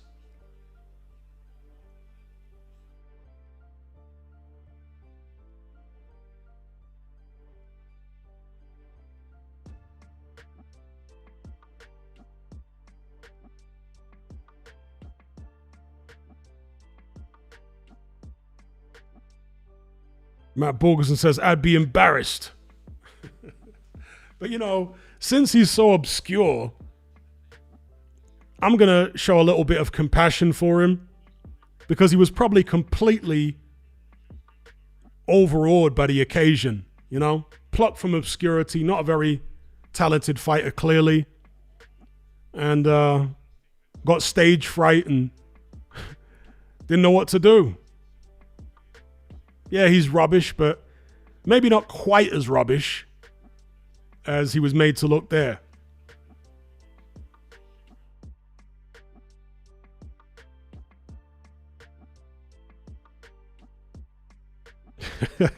Iffy Sound says Begic is out of Frank's WBO yard opponent's phone book. That's a great comment.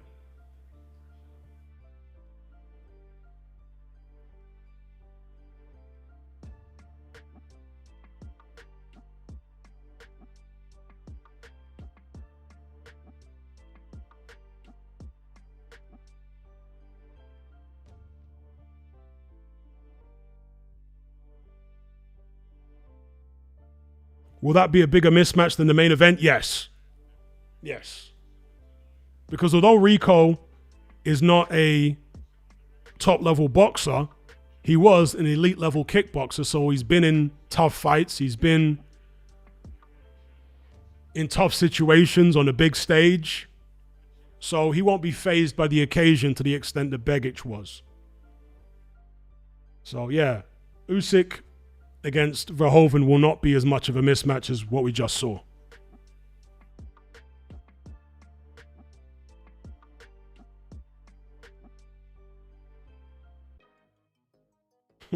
That was horrible, what we just witnessed there, folks. I mean, Hamza Shiraz would have had harder sparring sessions in prep for this fight than that. Much harder. In fact, I doubt Shiraz had any easier sparring sessions than what we just saw.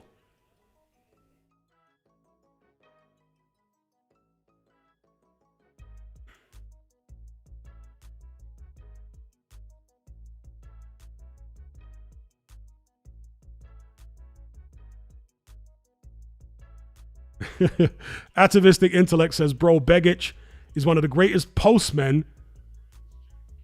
Put some respect on his name. Matt says, Begic threw 17 punches in this fight. Not kidding. I believe you. He was throwing damn near nothing. In fact, I'm surprised it's even 17 and not less. It was a shocker. Big up Matt for the super chat.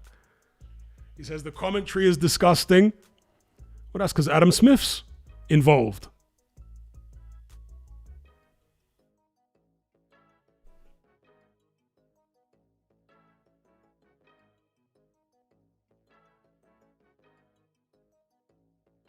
Who I would like to see on commentary in terms of UK, British people, I'd like to see Froch on commentary with David Haye. I think Froch and Haye on commentary are a great combination because they're both edgy characters. In most cases, they're not trying to glaze anyone, although, there might be some exceptions. So I like Haye and Froch on commentary. And of course, they've both been there, seen it, and done it.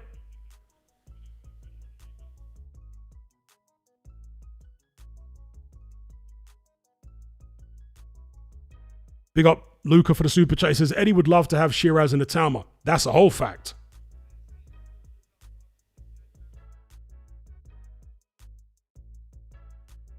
Although one guy that Eddie does have, who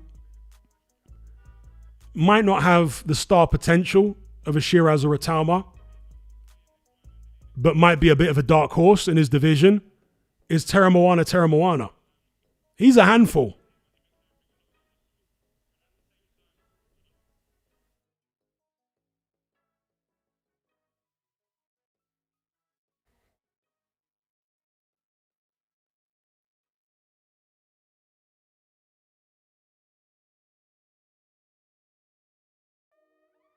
Atavistic Intellect says, Shiraz on a ring show, does this mean he's slipping away from Bricktop? I don't think so, because it appears as though Bricktop and Turkey have maybe patched up their differences to some extent. They appear to be all of a sudden on relatively good terms again.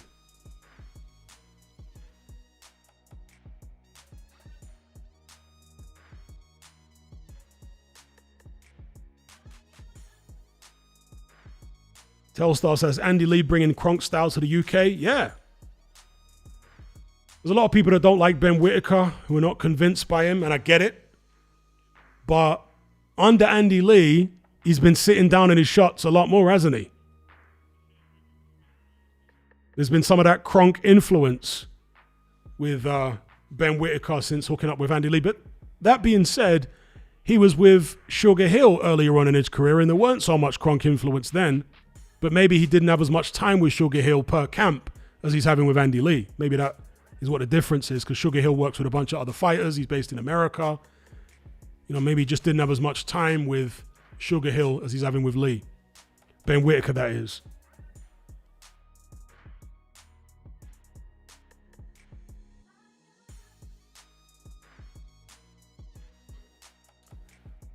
Desi says, Shiraz will get flattered.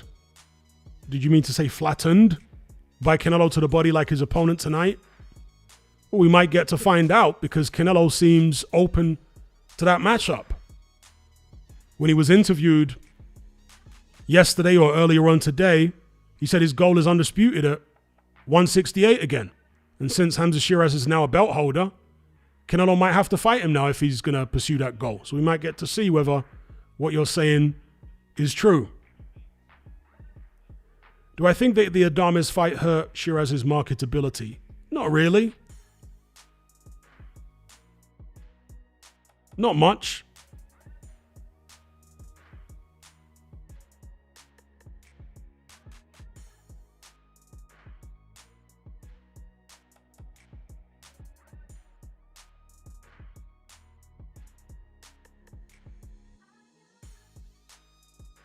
Which fight is next?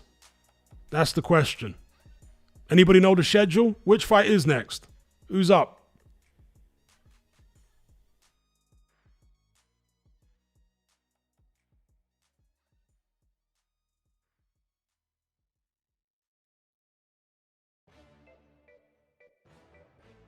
Who's next up to bat?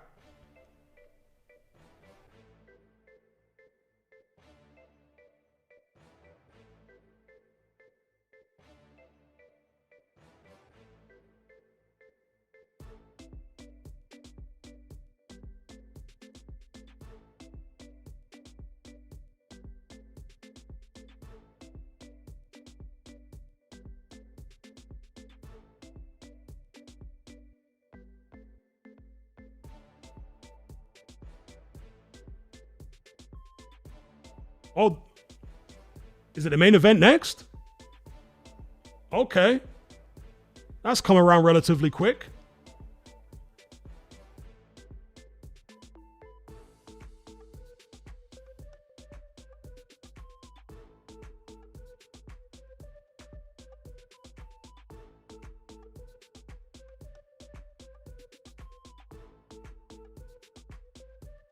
If I was a main event boxer and I could pick a historic venue, which one would I pick?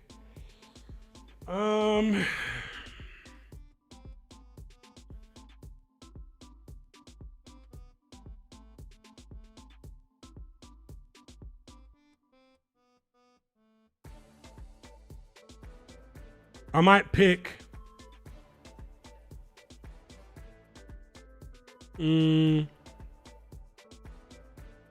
let me think now.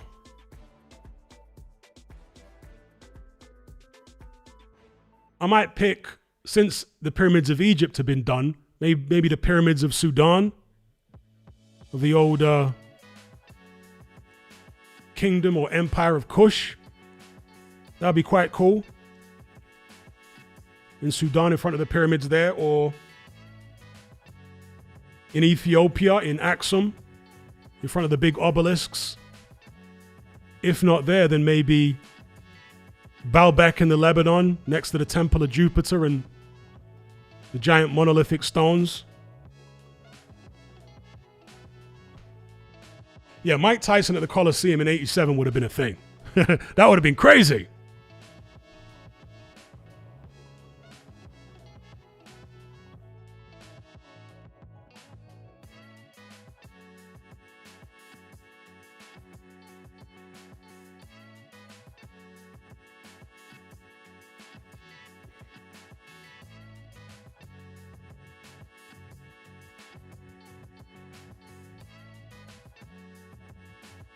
Yeah, I think Ethiopia would be a good one because Ethiopia, in the West, people don't realize how deep and rich the history is in Ethiopia.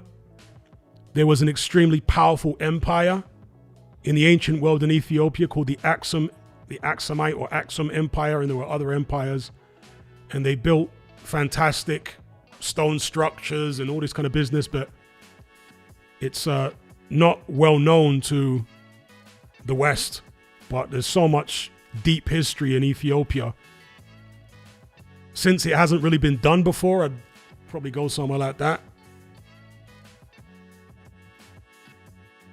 That's another great one. Petra in Jordan, that would be a good one. They've also got rock-hewn structures in Petra in Jordan. Yeah, that's a great one. That's a great one, actually. Good shout.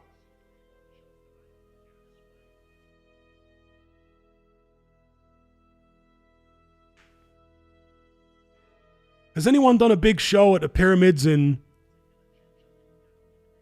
Mesoamerica, in like Mexico and stuff like that. It's not only Mexico. There are several Central American and, well, Mexico is technically North America, but you know what I mean. Latin America. There are several big pyramids in, there are big pyramids in several of those Latin American countries. Has anyone done a boxing show at one of those before? Maybe it's not safe. I don't know. Because there was some horrible shooting at one of those pyramids recently, wasn't there? Was it Mexico or one of those countries there? There was some nut job who just started opening fire on tourists.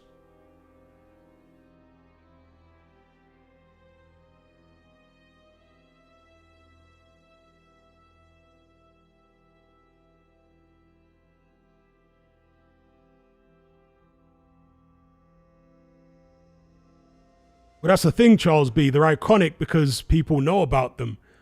There are other sites which could be just as iconic if people knew about them and knew the history of them, but they don't know the history. I mean, again, Ethiopia's history is so rich and so deep, but most people don't know anything about it. If they did, then places like Ethiopia their sites would be more iconic. You know what I mean? The British one would be Stonehenge. Yep. It's a shame that you can't actually go up to the stones at Stonehenge anymore unless you go on some guided tour thing. Because I guess there were idiots constantly putting graffiti on the stones, and you do wonder about people, innit? Some historic monument like that, and some donut wants to get a magic marker out and start signing his name like Gaz was here or something. Like, come on, bro. I don't get it.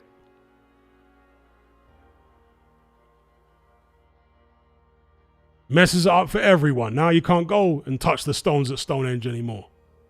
Unless, again, it's like some guided tour thing. Because there's always some Wally wants to scribble his name all over the stones.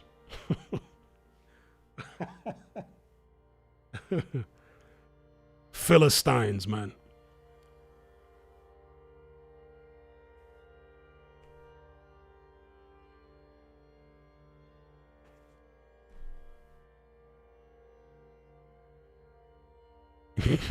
Activistic intellect says, yeah, people acted like it's some random wall at the job center.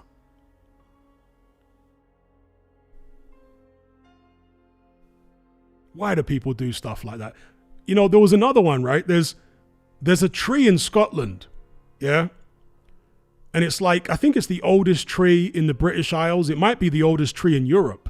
Do you guys know the tree I'm talking about? It's in like a church courtyard. And people are no longer allowed to actually go near that tree now because, I don't know when it was, 10, 15 years ago, some local kids set fire to it or something, or were hacking away. Oh my God. What is actually wrong with people?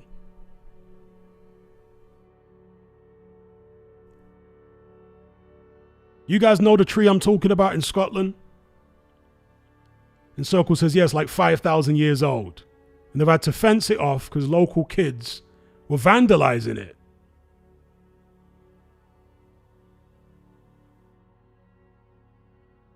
Unbelievable.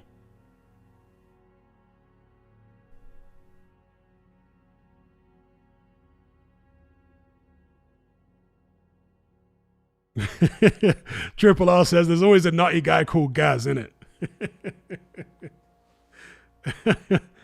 Oh, damn. Arco says, I thought he had been cut down. Surely not. Cut down? That's very sad if it's been cut down.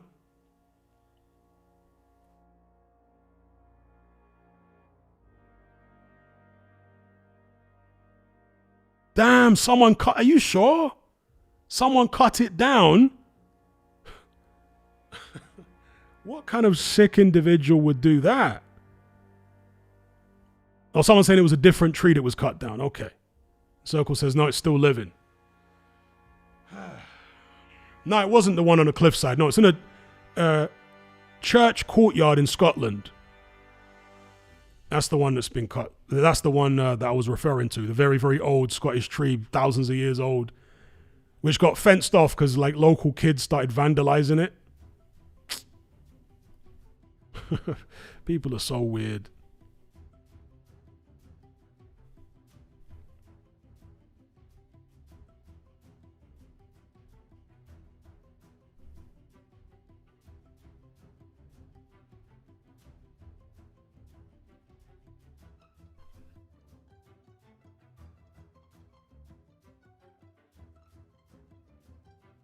Okay, people are saying it's been damaged, but it's still fine. Okay.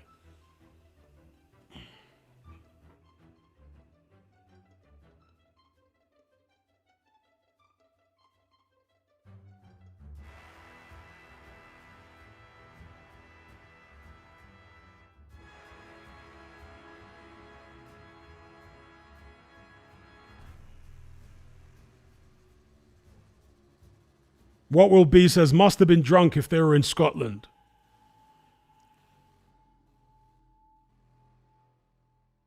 You know, a lot of it is down to modern culture. People are not as spiritual as they used to be. People are not as in touch with their ancestors as they used to be. And so, you know, in previous generations, that tree would have been like a holy site almost for Scottish people, you know? It would have been a site that was venerated and whatnot. Whereas now, because of the detachment from the spiritual, it's just a piece of wood with some leaves on it to a lot of people now, isn't it?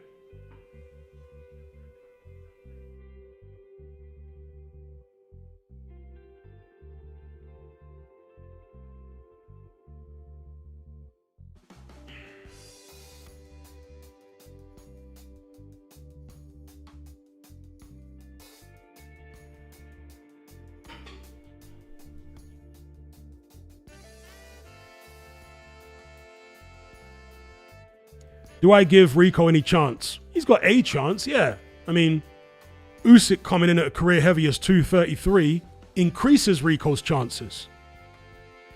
But, no, I still think Usyk's going to win. But I wouldn't be surprised if he shows some deterioration in this fight. Because I don't think he's as motivated for this as he was for, let's say, the first Partridge fight or the first AJ fight.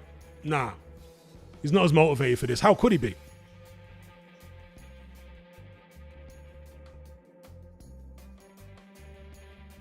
So I think Usyk's going to win, but I wouldn't be surprised if he looks less than spectacular.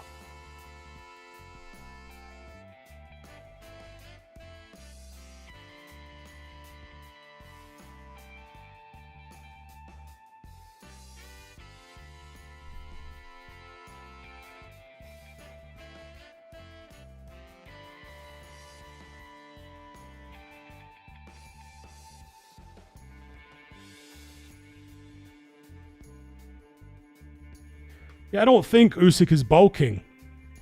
I think he's that heavy because he's not training as intensely. So I don't think it's a strategic thing at all. I think he's just not training as intensely, and that's why he's coming in heavier. That's my opinion.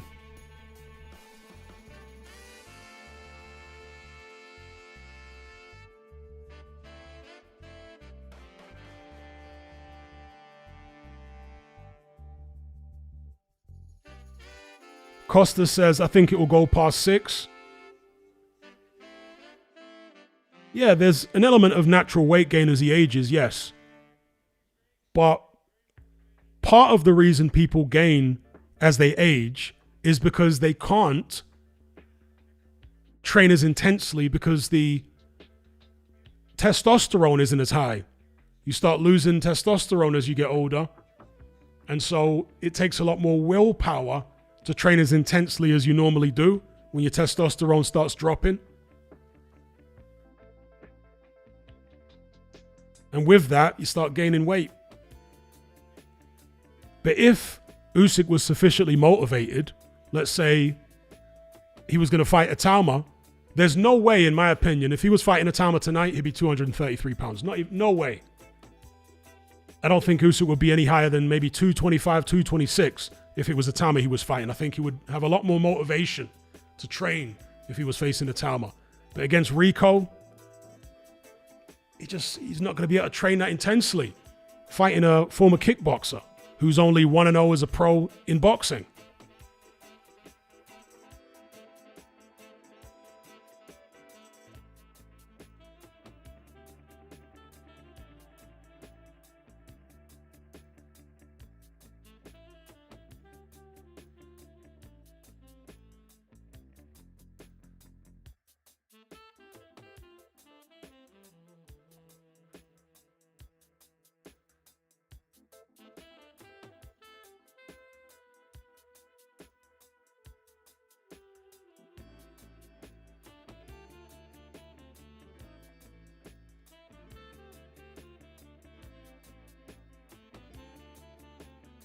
Iffy Sound says Rico is chinny, but he gets back. Is he chinny? I wasn't aware of that. Can anyone, excuse me, can anyone else confirm that Rico is chinny?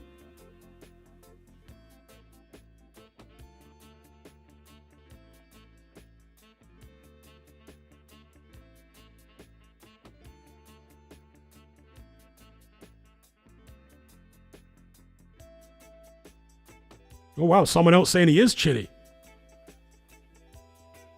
He's basically the kickboxing Vladimir Klitschko. All right. That's interesting.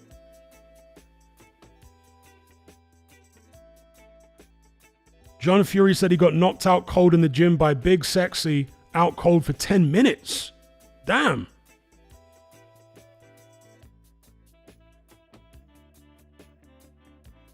Is Big Sexy that Irish guy?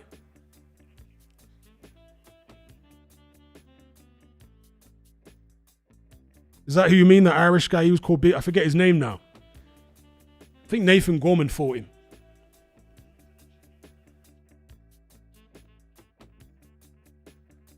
Will I have TRT when the time comes? No.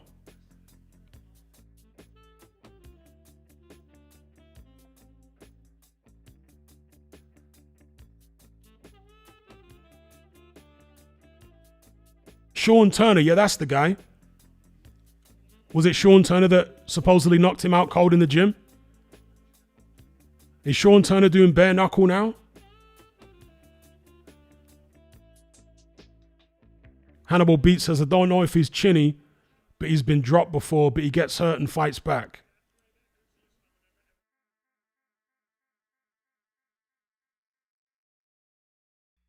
Charlene says, is Usyk testing the extra weight with lesser opponents? Personally, I don't think so. I don't think the weight is strategic. I just think it's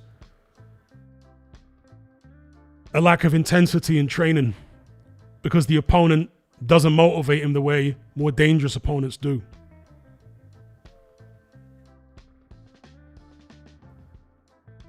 Sam Sexton? Since when was he called Big Sexy? I remember when Derek Chisora fought Sam Sexton twice.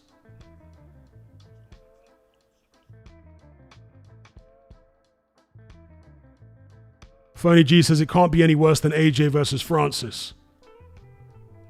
I wouldn't have thought so, but now people are saying that Rico's chinny.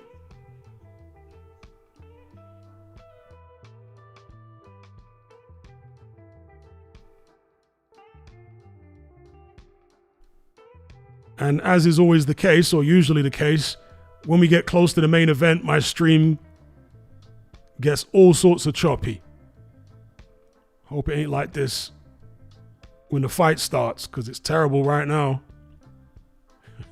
And I've got a high res one open and a low res one as well. And they're both giving me all sorts of issues.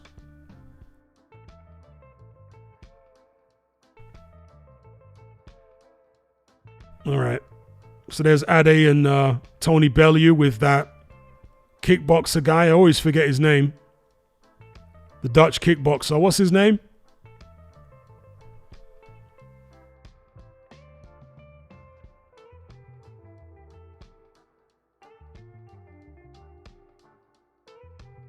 Yeah, Alistair. Is it Alistair Overeem? Surely he's roided up to the gills, or was in his prime, because that Alistair Overeem had a ridiculous build in his prime. He must have been roided up to the gills, no?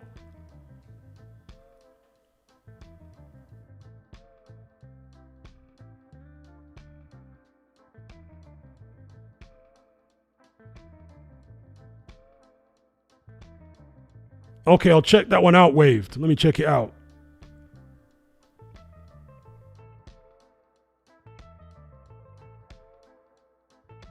Daniel says he was maxing out on roids if he says he was caught juicing several times. Yeah, he had a crazy, crazy build. He had muscles on his muscles.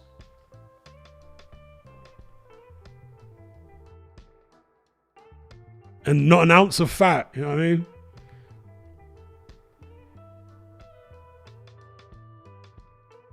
Mr. T says, how long do you think Torres would have lasted against the Talma? Not very long, judging by what we saw tonight, but even before tonight, I thought Atama would have washed him. But after seeing what we saw, yeah, maybe washed him earlier than I would have previously predicted.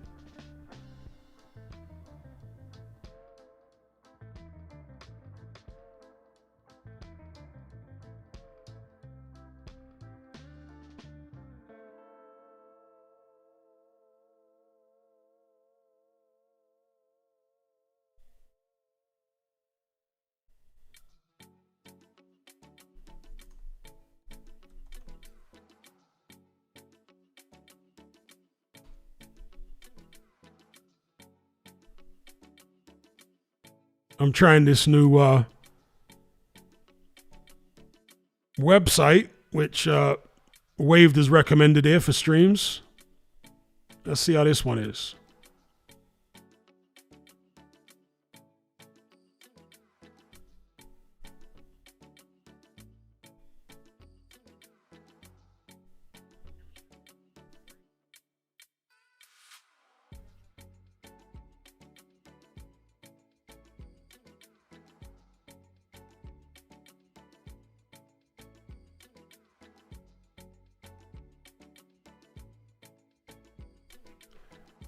Okay, Malik Scott analyzing the second Usyk Partridge fight.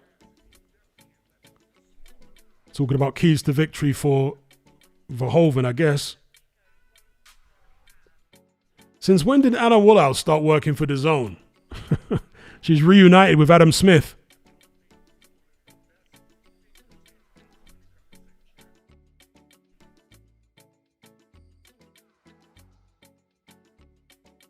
Yeah, it is a bit better actually, Wave. Big up. It is a bit better and less laggy than the other streams I was watching. Much appreciated. I'm assuming that the other streams, because they've got so many people watching them, that contributes to the lag. Because the bandwidth starts to get used up by all the people watching, and I'm not a technical guy. Maybe I'm talking rubbish here, but that's my best guess as to why they're so laggy, especially coming up to the main event. Running out of bandwidth, maybe. Any technical guys, tell me if I'm close to accurate.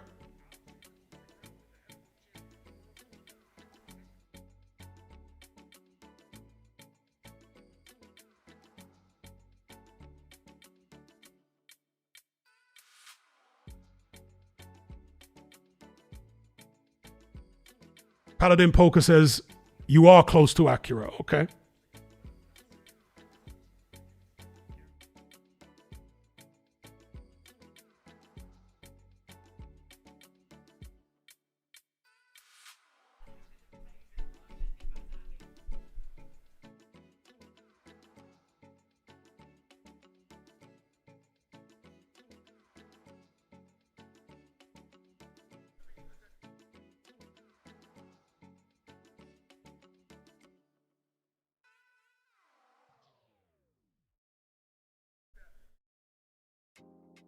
So John B, he blames the bandwidth. The Circle says it depends. If the issue is on their end of the stream, then it's nothing to do with you.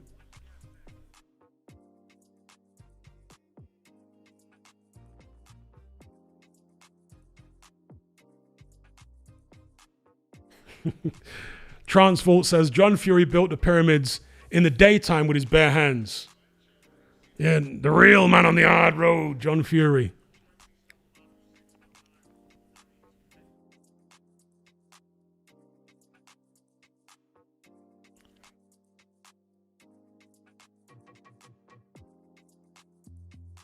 That's a good comment by Guryon. He says, Torres has a style that requires having a good chin. He unfortunately doesn't. That sums it up pretty much perfectly. Yeah, his style requires a good chin.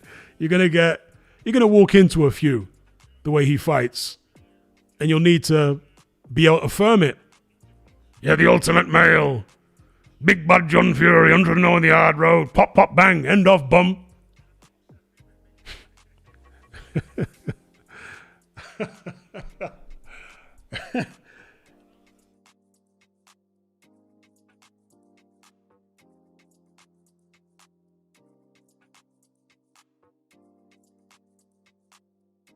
The box says, I felt bad for Torres. You could see it sinking in post-fight.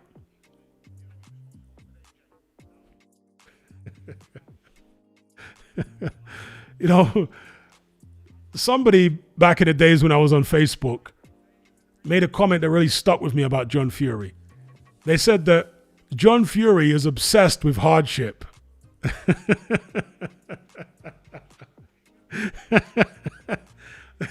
And if you think about it, it's actually true. He's obsessed with hardship. Very strange.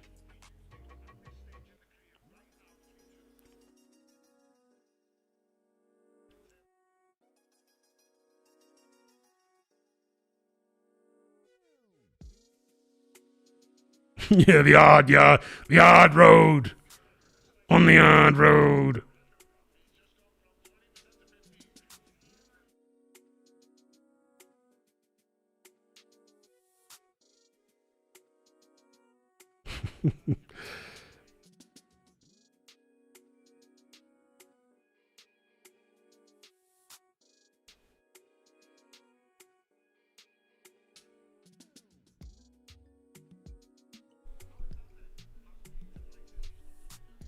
You know, John Fury has said several times that he doesn't have any friends. Is anyone surprised?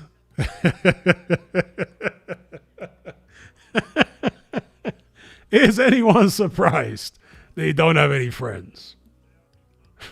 Man's insufferable.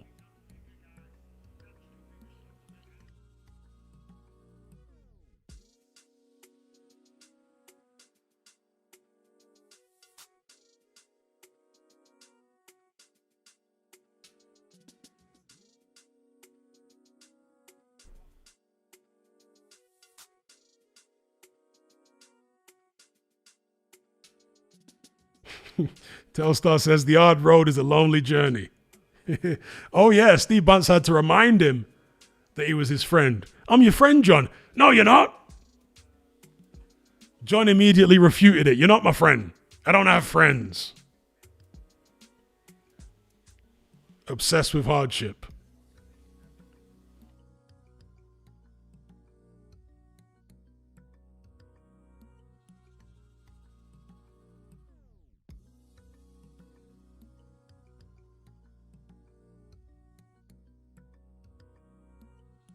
What about AJ as Bond? Nah.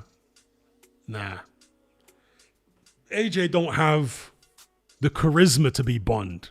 Nah, man. AJ's a robot. He don't have the charisma. No.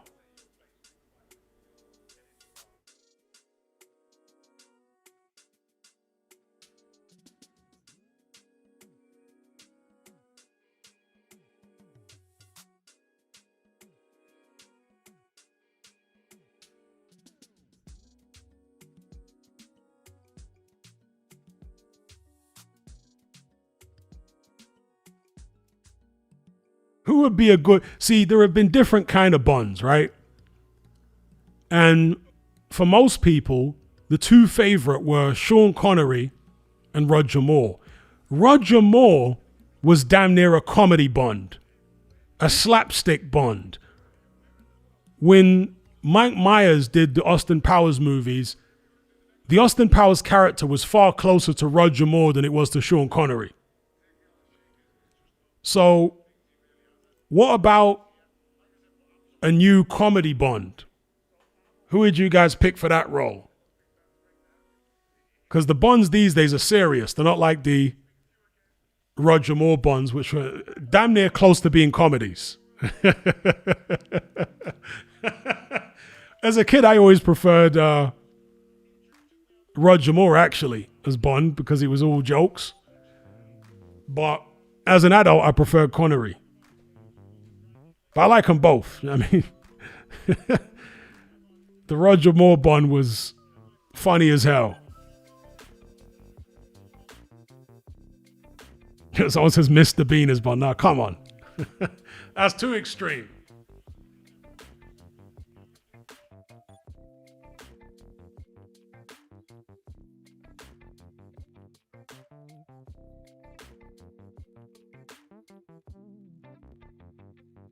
Who would be a funny Roger Moore style Bond?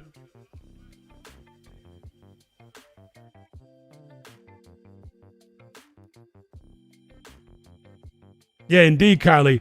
Moore had a campness to him. He had a campness borderline Carry On movie campness to him. He hammed it right up with his performances.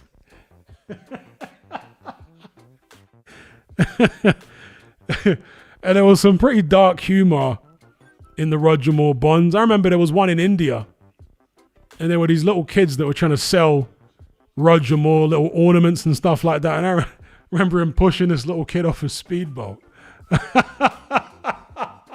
This little Indian kid got flung off the speedboat by Roger Moore.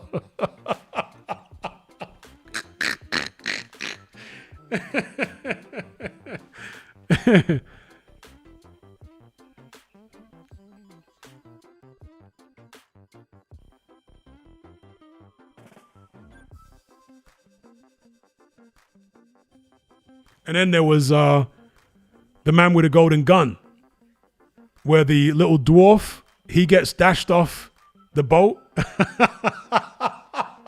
I swear they wouldn't be allowed to do stuff like that now.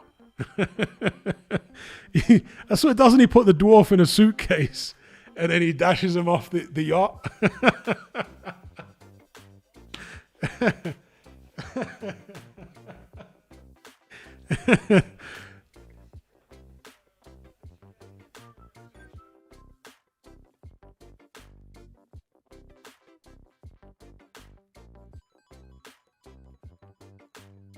The dwarf was called Knick-Knack.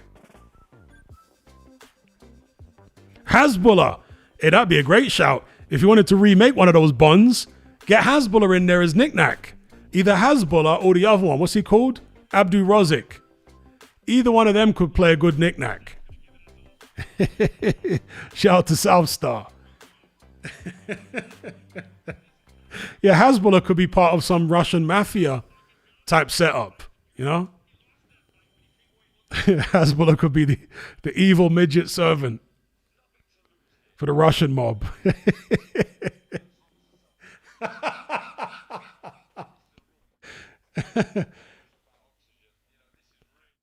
Nick Baller's Odd Job. David Tua, is he still about? David Tua's Odd Job. Flipping spitting image of Odd Job. So, yeah, get David Tua to do Odd Job. Matmadov would be a great Bond villain, a great Bond henchman. You could get Matmadov in there, get, what's his name out? Valoev to be one of the Russian henchmen.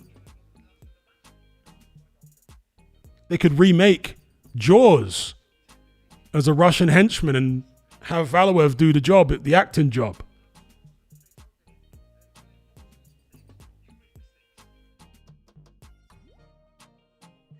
Someone says Odd Job is supposed to be short though. Well, David Tua is pretty short, right? He's like 5'9". I don't think Oddjob was any shorter than that. Certainly wasn't as short as... wasn't a midget.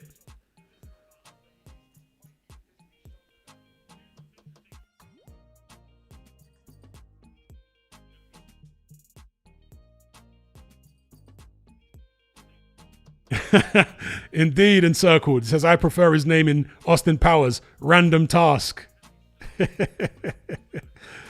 Yes, random task. Or as Dr. Evil would say it, random task.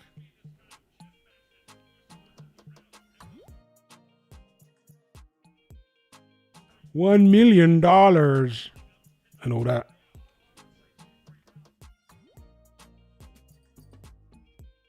Yeah, David A could probably do Bond. Yeah. He's got the charisma. But actually, that's not a bad shout for a Roger Moore style Bond. Because a David Haye Bond would be quite funny. Like, you wouldn't be able to play...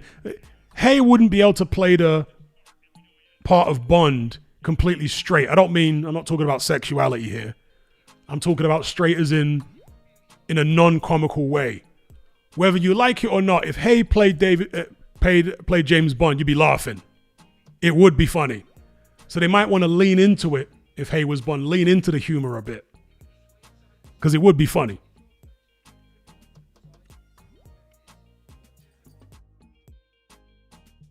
Yeah, far too much yapping by the pundits before this main event.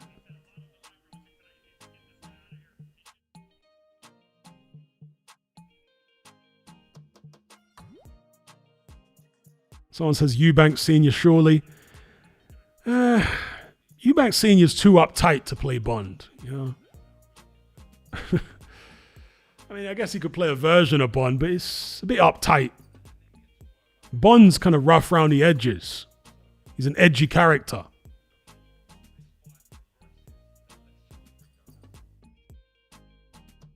And if Eubank Sr. did play Bond again, it would be the more comical type of Bond.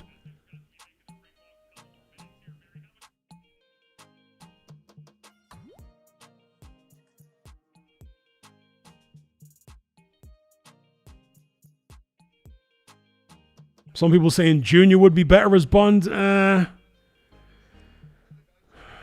don't know, man.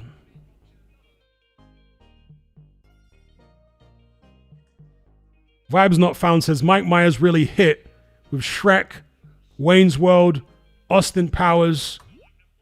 He hasn't done anything since. Yeah, that was his heyday.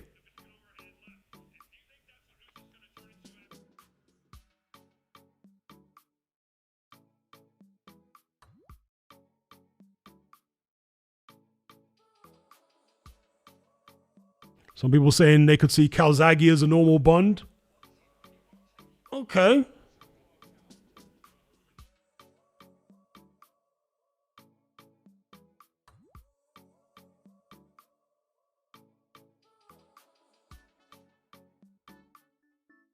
Big up FIFA Junior for the super chat. He says, impressed with Sanchez or Torres, too excited? I would say the jury's still out for me on Sanchez because, you know, one of the things I said before the fight is prime for prime, I would pick Sanchez to beat Torres. But I'm not sure whether Sanchez is back to his best or Torres just played into his hands. Because Sanchez previously was known as being a great mover. Well, he didn't move in this fight. Perhaps he didn't have to. Well, evidently he didn't have to. But can he still move if he needs to? Because against Caballero, his legs were shot to bits. He couldn't move. And he needed to in that fight. It wasn't like the Torres fight. No, against Caballero, he needed to move and he couldn't. So the jury's still out for me. Let's see if he can move. Because had he been in there against Caballero and hit him with that shot, I mean, maybe Caballero would have been buzzed, but he wouldn't have been out the way Torres was.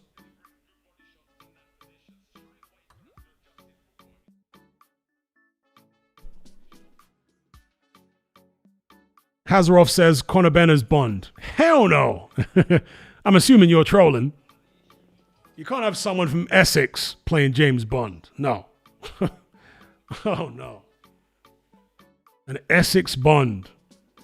No.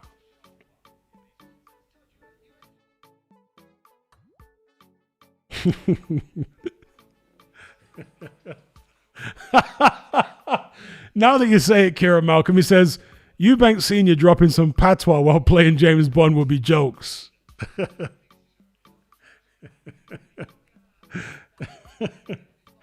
Rastafari. And all that.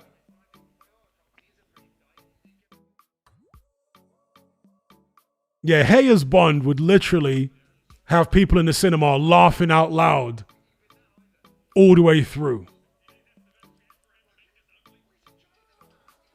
Because Haye is an unserious character, do you know what I mean? There's something funny about him even when he's not trying. Like when he's ranting, when he's doing punditry, he occasionally gets a punditry gig. And those veins or whatever it is in his neck are straining and he looks like Deirdre Barlow. his eyes are all wide and his proper animated facial expressions and whatever. I laugh just when David A's talking normally.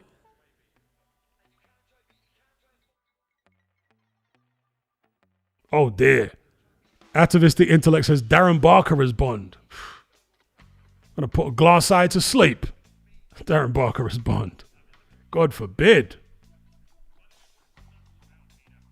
Let's get the likes up, folks. We got 113 likes and 330 concurrent viewers. Let's get them up to 150 or 160. Let's get the likes up to 160. Thank you in advance. It really helps these streams get seen if you just take a split second to stick a like on it. Do a combination on that like button. Like a prime Mike Tyson. Letting them hands go. Isn't Haye suing ITV? Yeah, I heard something about that. Regarding his time in the jungle and the way they made him out to be some kind of monster because of stuff that he said in the jungle. Like, give it a rest. Big up Coltzilla for the super chat. He says, Allen versus current white.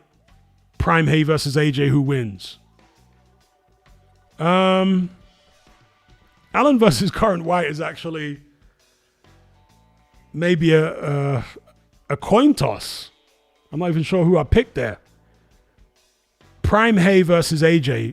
Are you also saying Prime AJ? Prime AJ versus Prime Haye? I'll probably go with AJ just. Just.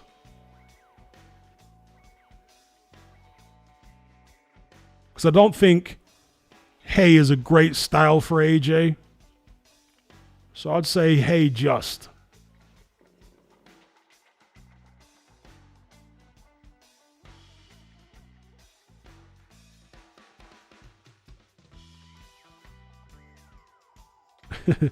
Hannibal says Amir Khan. Someone says Daniel Dubois is Brian Samedi. Nah, you need Dubois' dad as Baron Samedi. Excuse me, not Brian. It's Baron Samedi. Dubois' dad is Baron Samedi. Allegedly. According to Spencer Fearon. Stan Dubois is the real life Baron Samedi.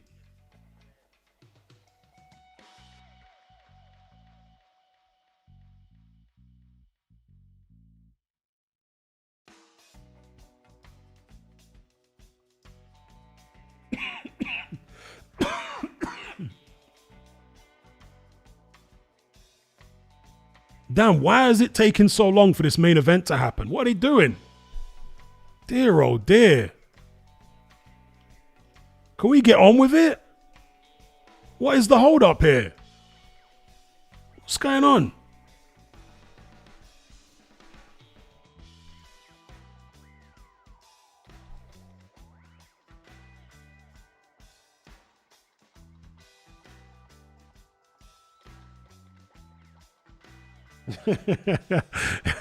NJ says, if Khan was Bond, he wobbled in every fight scene.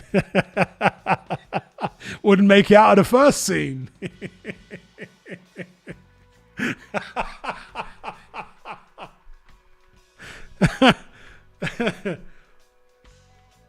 Okay, Big Dog says they're preparing epic ring walks.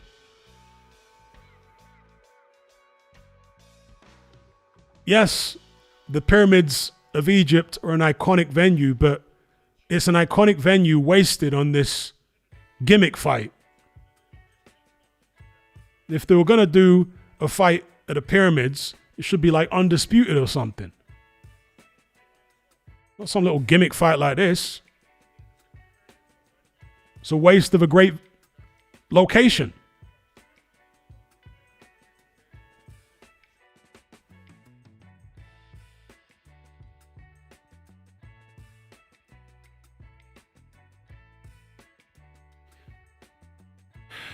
I'm going to have to go make another snack or something. It's taking so damn long.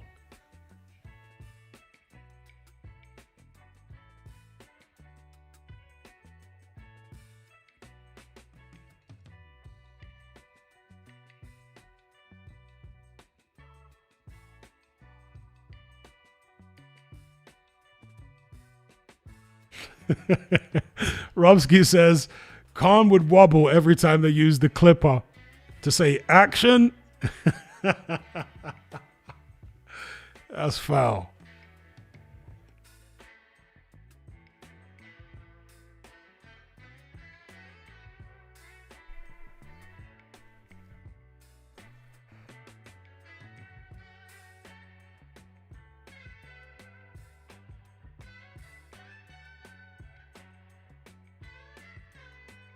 Who plays Q? It depends what kind of Bond it is. If it's like kind of a Roger Moore comedic Bond, then I say Ian McKellen plays Q. Because Ian McKellen can ham it up to the utmost and be very funny. Yeah, he's very old now, Ian McKellen, but I don't know. If it's a comedic Bond, Ian McKellen is Q.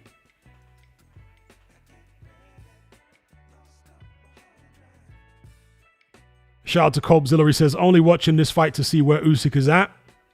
Me too.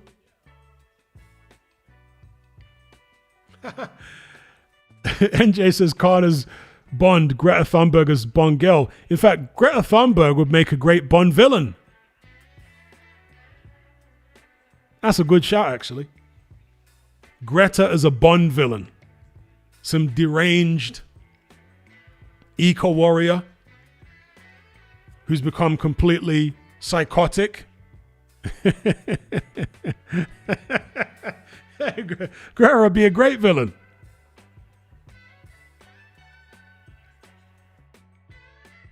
How dare you? Yeah, indeed. Yeah, if you're going to go down the comedy Bond route, yeah, you could put Tate in there somewhere.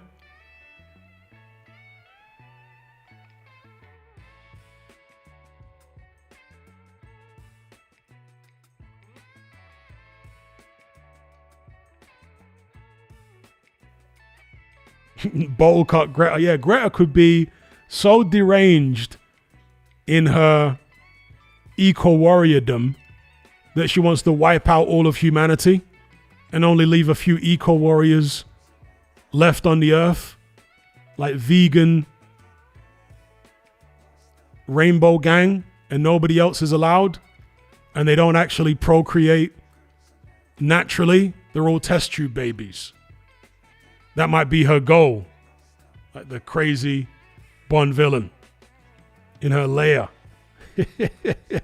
Yeah, net zero and all that.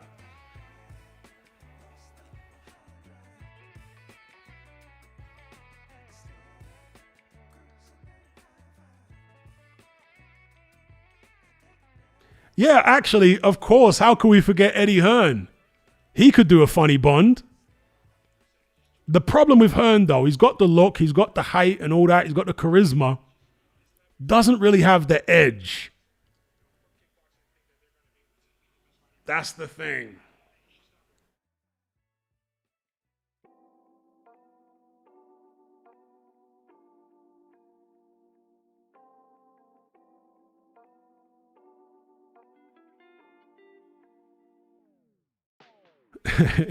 Indeed. Greta, destroy the world to save the world. Exactly that. Or destroy humanity to save the world. That's what she'd be on.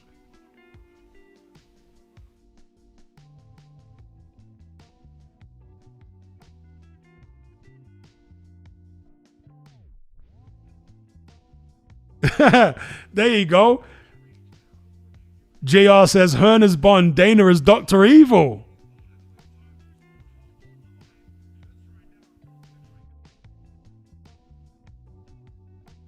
Yeah, that is another issue with Hearn. Hearn's got the Essex accent. It's like, can Bond really have an Essex accent? Can Bond be talking about apples and pears? And do you know what I mean? Is that like, it's comedic, but is it a bit too much? Can Bond be a geezer and apples and pears? Cockney rhyme is slang geezer.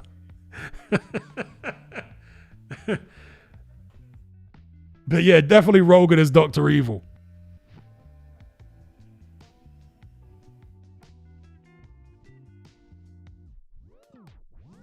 Not Rogan, excuse me. Dana White as Dr. Evil, not Rogan. Yeah, Dana White as Dr. Evil.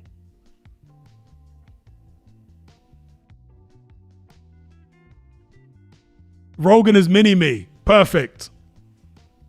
Dana White, Dr. Evil. Rogan is Mini-Me. Yes.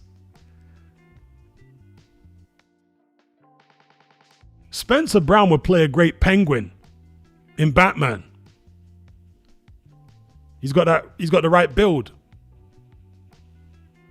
Very similar to Danny DeVito when he played the Penguin back in the days. Spencer Brown, very similar build. Shout out to FIFA Junior for the super chat. He says, thoughts on Catterall versus Rolly Romero? Easy win for Jack? Question mark. I don't want to say easy win, but I would pick Jack Catterall to get the victory there, yes.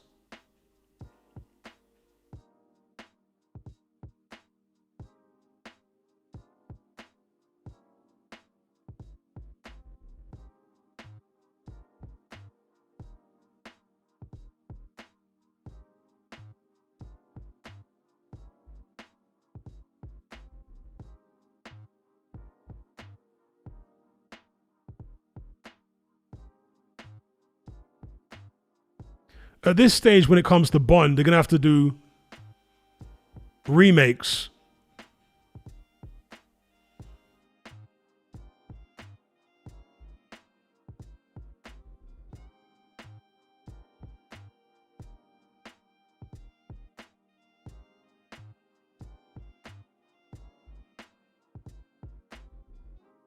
Yeah, this is the most tedious build-up to a main event that there's been in ages.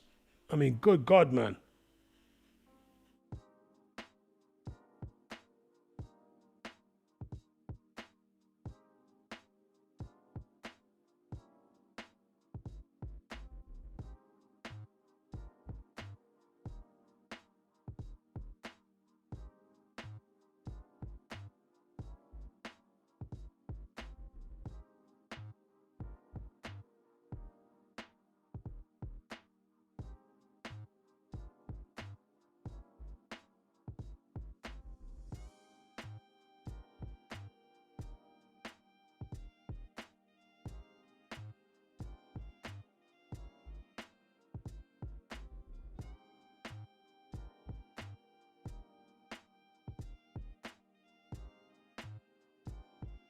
Shout out to the box. He says, who wins out of Golota and Hrgovic? Joshua, Bruno, Lewis. You got so many matchups there. I take Hrgovic over Golota. Joshua over Bruno. Lewis over Partridge. Witherspoon Dubois is really tough. Tyson Usyk is also tough. Because I never saw Tyson face a southpaw. I've never seen Usyk face anyone close to a Mike Tyson. And the way that Derek Chisora, who's a very, very poor version of Mike Tyson, ruffled Usyk's feathers, that's a very, very hard one to pick. So I'm going to sit on the fence with Tyson Usyk. With Witherspoon Dubois, I slightly edged towards Witherspoon. Slightly.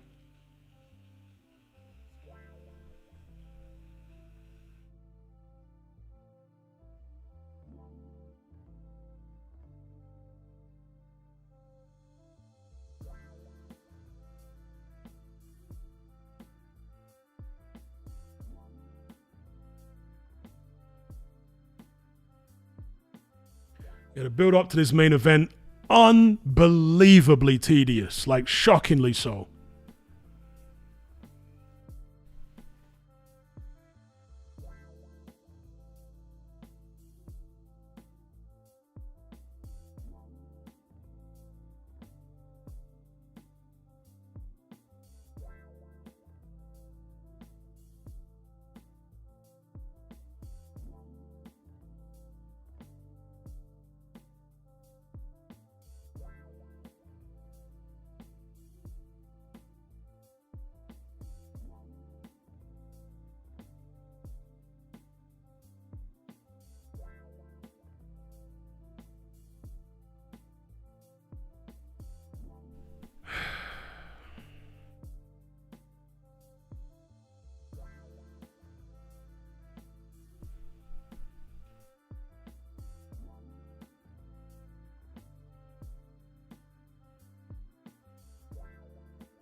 Kylie says they took less time to build the damn pyramids.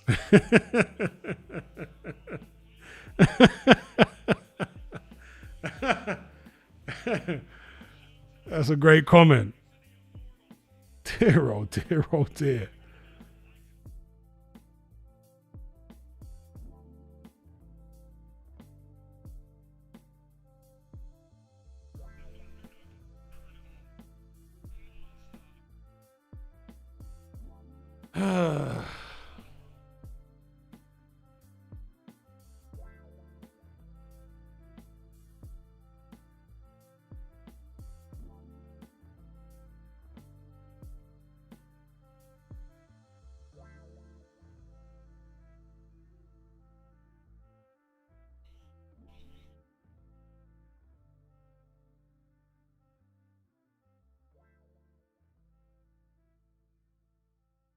So Usyk coming to the ring in what looks like some kind of Roman centurion garb or something.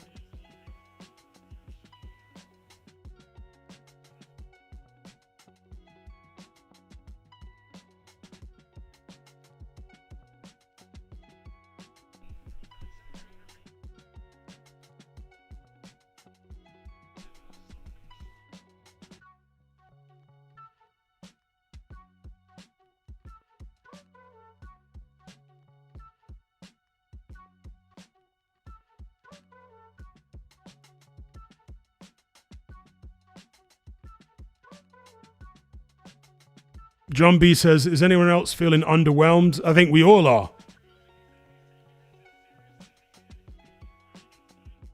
Because they've drawn it out for way too long. It loses its impact when you make people wait this long, you know? It's just, sheesh.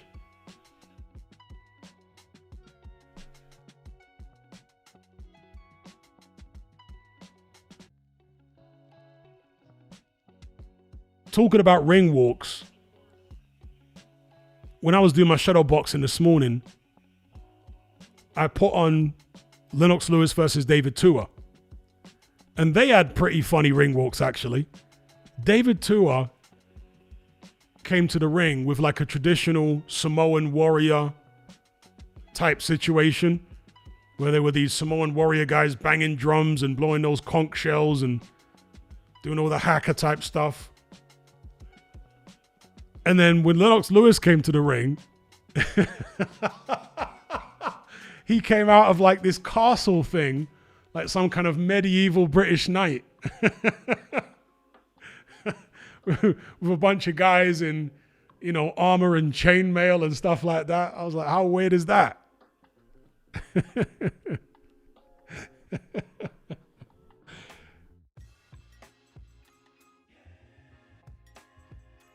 Yeah, we don't need the anthems after all that carry on.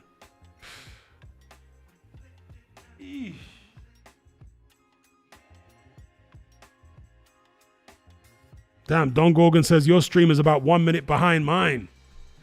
That's not a good sign.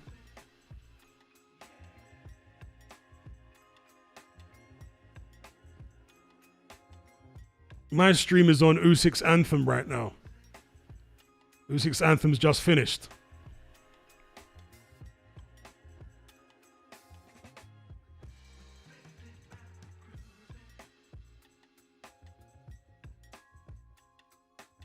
Now it's the Netherlands anthem.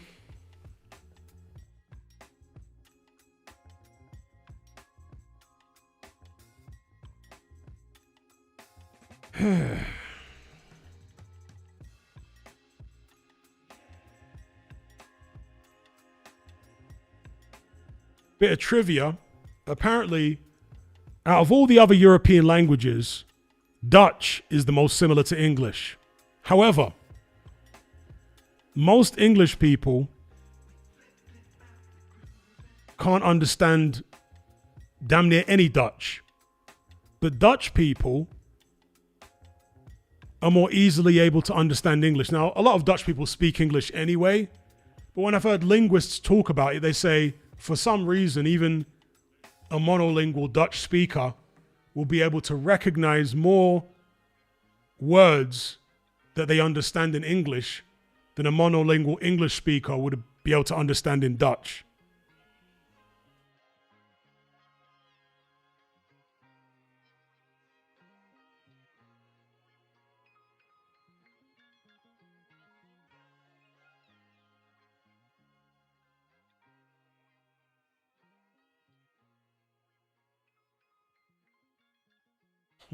In Circle says, I've never been this bored in my life. Sheesh. Let me grab a drink.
Are we there yet?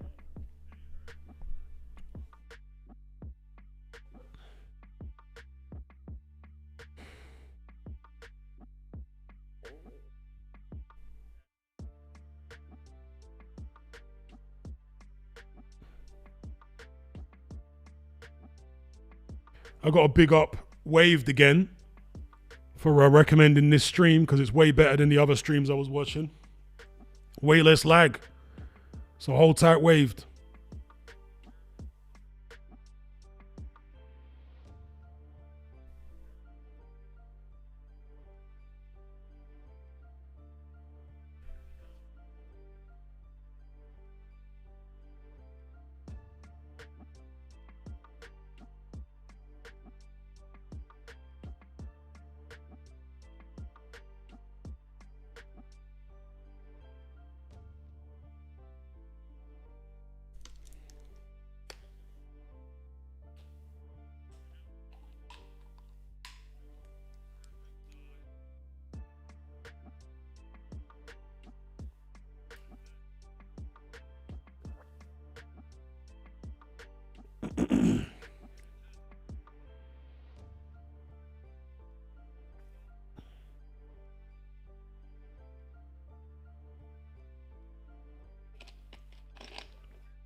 Hero Malcolm says, my stream is on Usyk's Anthem, whereas everyone else's stream at. My stream is at Buffer announcing the fighters. He's announcing Usyk right now. The fighters are in the ring, and he's talking about Usyk's weight and his record and all that.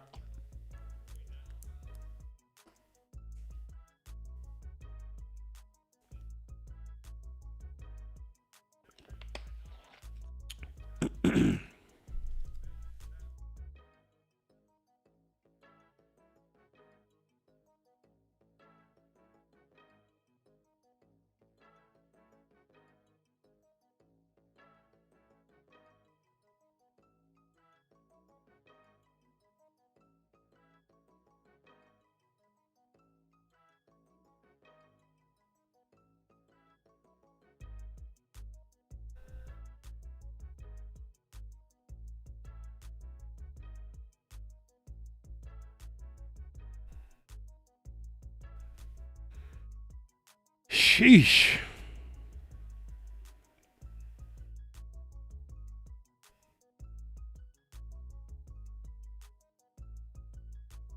All right, the fighters are face-to-face. Referee's final instructions.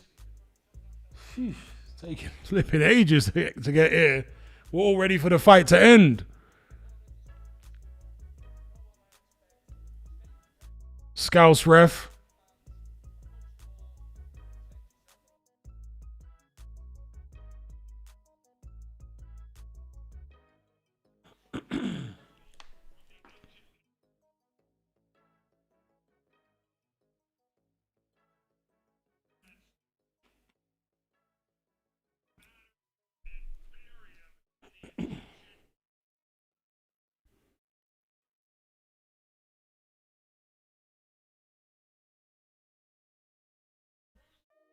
All right, round number one. Here we go. Rico's stance looks very weird. Very, very awkward looking boxing stance. Very awkward. Comical, actually. He looks like, I don't know what. He looks like Jim Carrey doing an impression of a boxer.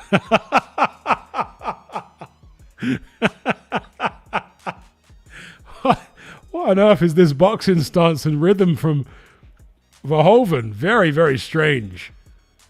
Maybe Usyk is thrown off by how weird it is.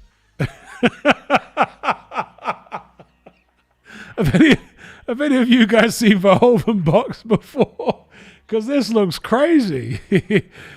Very, very weird rhythm, weird body positioning, everything weird. I think Usyk is a bit perplexed by what's in front of him at a minute.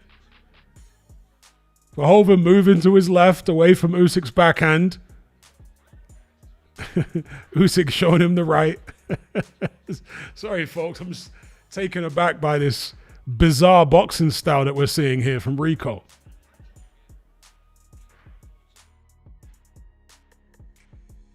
Usyk lets the left hand go, blocked on Rico's gloves. He shuffles away again like Jim Carrey. Wrestles Usyk up against the ropes.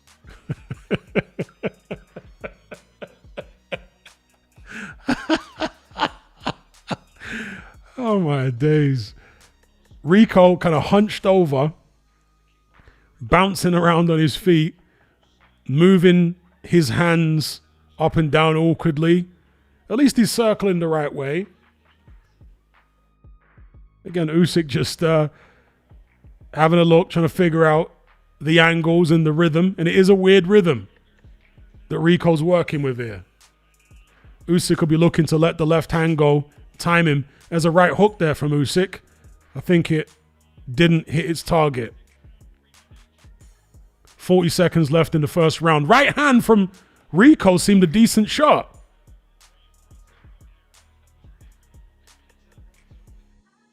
It was a right that seemed to land on the body, but it looked like a good shot from Rico. Awkwardly delivered, but good shot. Usyk feinting.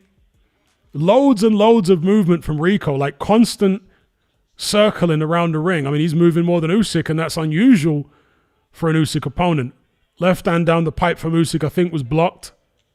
Usyk's back was to the camera, so couldn't see if it landed.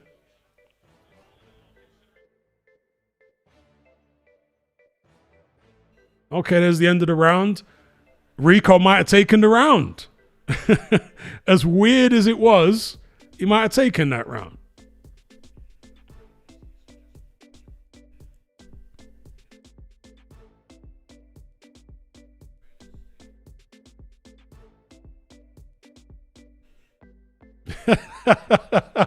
Someone says, yes, like Jim Carrey in Me, Myself, and Irene. Literally, his style, his boxing style and movement is like Jim Carrey.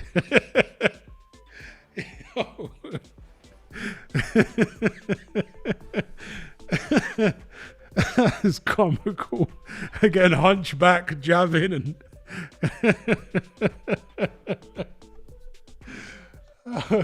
like, what am I watching here?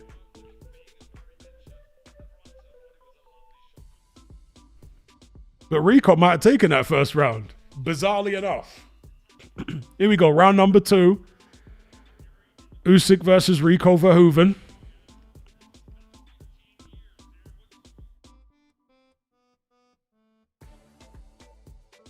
I think the unorthodox nature of Verhoeven's style is confusing Usyk a bit so far. I don't think he's seen anything quite like it.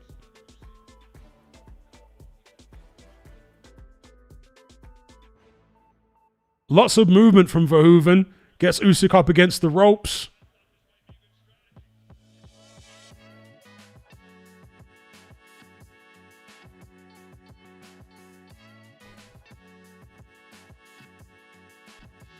Usyk definitely not as sharp as we've seen him.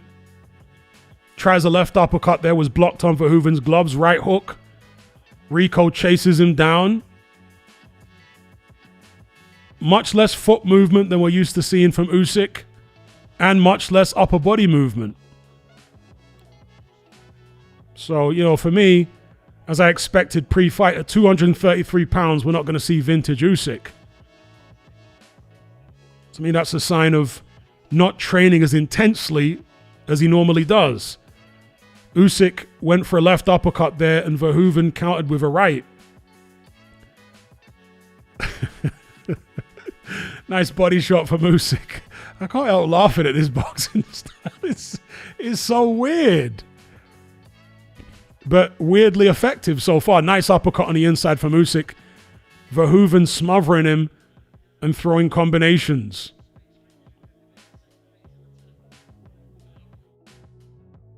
Nice right hand to the body from Verhoeven. Usyk can't seem to get a gauge on Verhoeven's rhythm. He's a little thrown off, I think. Verhoeven going for a big right hook there, misses by a mile. Pushes Usyk into the corner, combination, nothing really lands. 42 seconds left in round number 2. It's a close round. I reckon Usyk might just be nicking it. Verhoeven hasn't landed as many, at least my perception. He hasn't landed as many as he did in the first, at least not effective shots. But Usyk not doing a great deal himself. Trying to counter Verhoeven rather than leading off. And no real body shots here from Usyk. Normally Usyk is up and down with the lead hand. You know, jab to the head, jab to the body. Left hand to the body. Verhoeven is hunched over, so maybe he can't see the body that easily. That's the end of the second round. What a bizarre fight.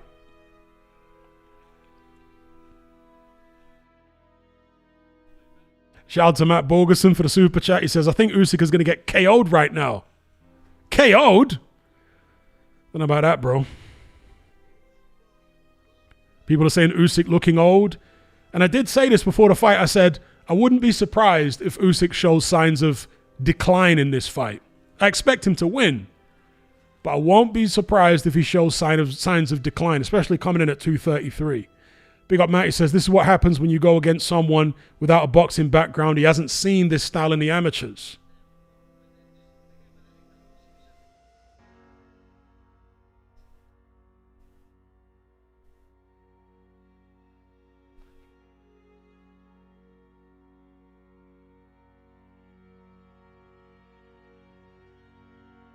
Here we go, round number 3.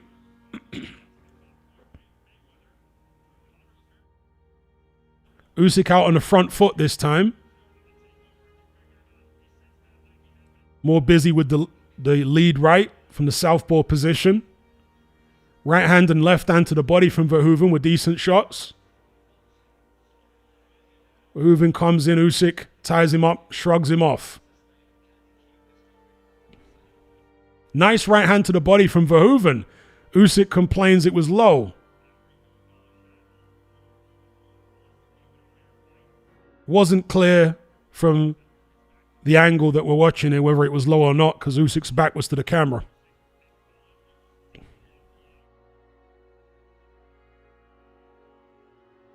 So Coppinger has got it 2-0 for Verhoeven after 2 rounds.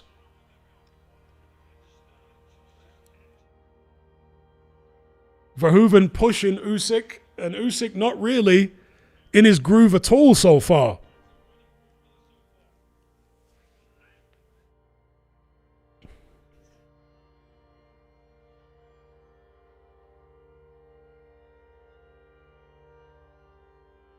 Right hook there from Usyk, I think, was blocked by Verhoeven. Verhoeven's got quite, even though his style is just unbelievably weird and awkward, he does have very quick foot speed for a guy of his size. Left hand from Usyk there seemed a decent shot.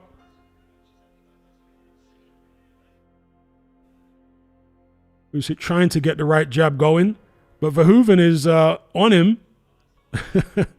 Oh, nice right hook from Verhoeven, was a clean shot.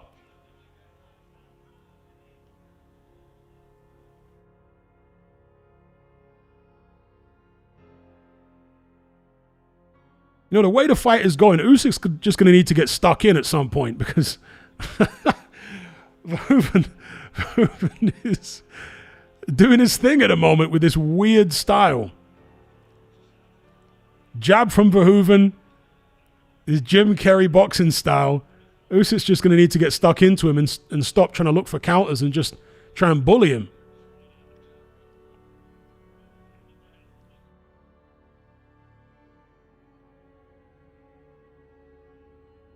Big swing and a miss there from Verhoeven. Usyk again looking for counters. I think he needs to lead more. Usyk really loading up with the left. Combination there from Usyk. Verhoeven tries to come back at him.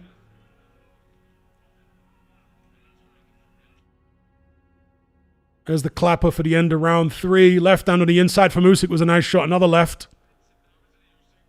But this is a competitive round. I mean, maybe Usyk landed a few more clean ones. But Verhoeven well in it.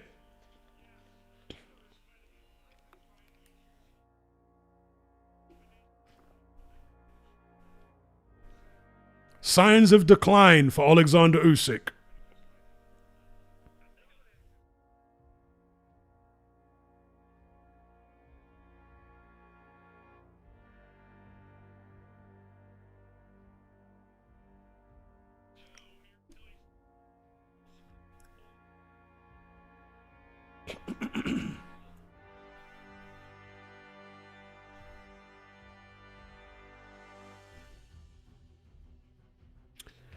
Yeah, it's like I've been saying in the build up to the fight. There's just no way that you can 39 years of age, be as motivated if you're Oleksandr Usyk fighting a guy like Rico Verhoeven as you would be fighting Fury or Dubois, AJ, etc. You just can't. He's a human being at the end of the day. Hence, 233 pounds career heaviest. Anyway, here we go, round number 4. In a fight that some people, maybe many people, have got Verhoeven ahead in. I thought that last round was very close. Usyk did land some nice shots.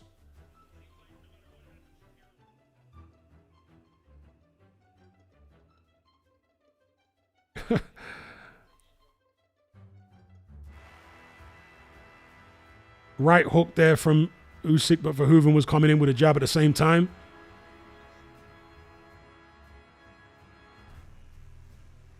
Right hook from Verhoeven coming in, pushes Usyk against the ropes. Uppercut from Usyk with the left. Verhoeven hitting him with body shots on the inside. He's got him pushed up against the ropes, using that physicality.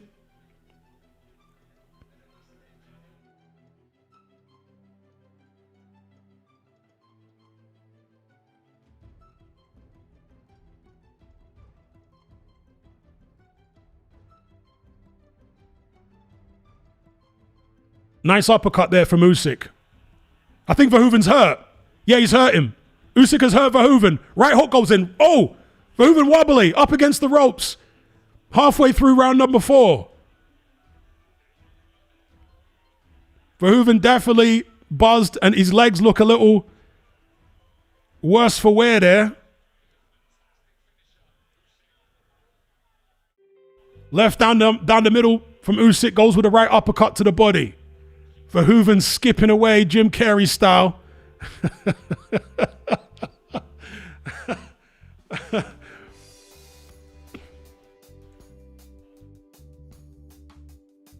Again, Usyk really looking for the uppercut because Verhoeven comes in hunched over. But he hasn't really found a sweet connection yet. That's the biggest success for Usyk in the fight so far. Verhoeven hurt. But a storm appears to have passed. Usyk again looking for a big left hand there. Another left hand from Usyk was blocked by Verhoeven. Right hook. Verhoeven less aggressive here after being hurt, but there's a right hand from Verhoeven that was decent shot. Partially blocked by Usyk. There's a nice jab from Usyk. 23 seconds left in the 4th. Big right hand from Verhoeven was a good shot. Again, Usyk looking for the left uppercut as Verhoeven comes in. Okay. Verhoeven's gum shields come out. Referee stopped the action.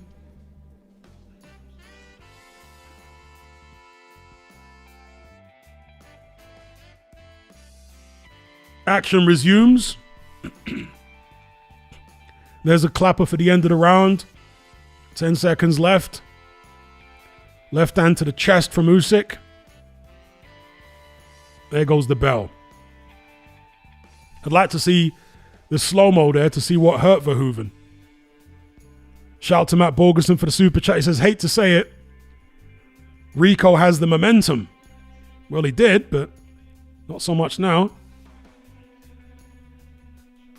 So there's the left uppercut. Okay, so it was a left uppercut that hurt Verhoeven. So he did hit the sweet spot with that one. And then a straight left to the eye of Verhoeven was a nice shot. Again, the straight backhand. Going for the up. That was a beautiful uppercut from him. So he's starting to get his timing now, Usyk. That's the one that knocked out Verhoeven's gum shield.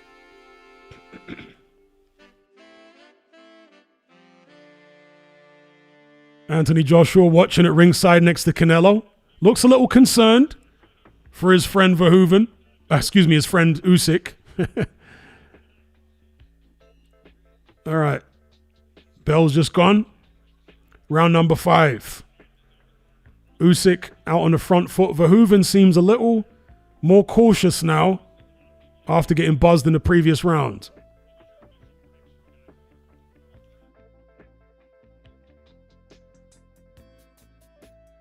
Verhoeven with the awkward Jim Carrey boxing style. A little more circumspect now. Flicking out his lead hand. Usyk trying to stay more busy with his lead hand now. And get a bit more accurate. That was a left from Usyk, but he kind of tripped over, I think, Verhoeven's foot. Left hand there from Usyk. Verhoeven pushes him up against the ropes, tries to get shots off, but ineffective, but showing great physical strength.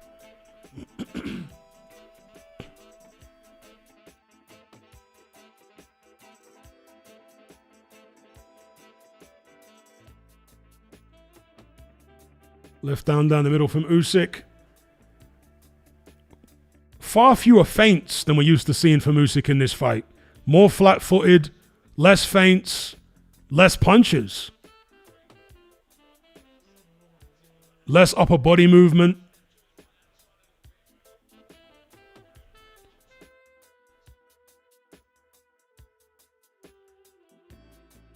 I think Usyk might be, falling into the trap here of looking for the one big punch.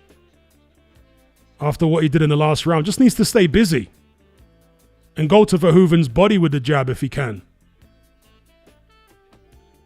Verhoeven tries a right, which is blocked. Usyk moves his head away from the left as well. Verhoeven blocks a Usyk left. Again, Usyk going for the uppercut.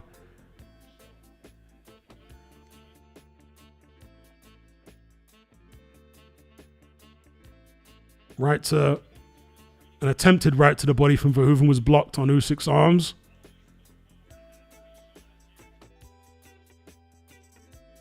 Combination there from Verhoeven was blocked by Usyk, but Usyk hasn't done much in this round. This is really anyone's round here. Neither guy's done anything in round number 5.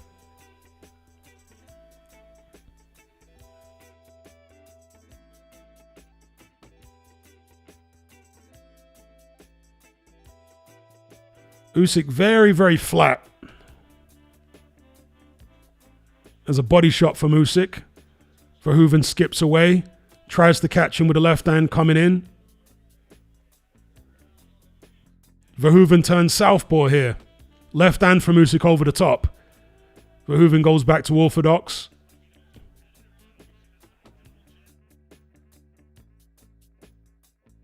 That's the end of round number 5. I mean, I slightly lean towards Usyk in that round. There weren't much in it, but I would slightly favor Usyk. I think he did a bit better work.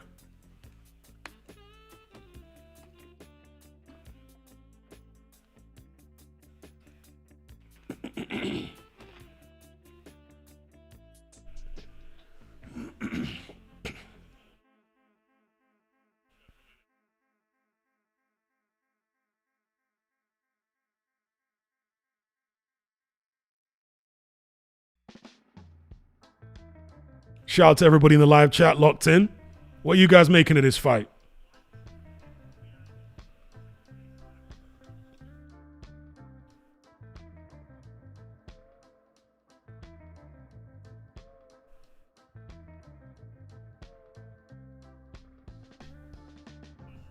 So here we go, round number 6.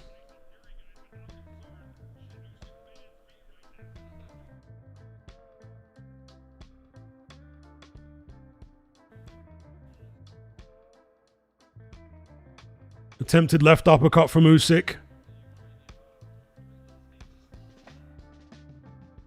Nearly goes for a right uppercut there as well, Usyk, but out of range.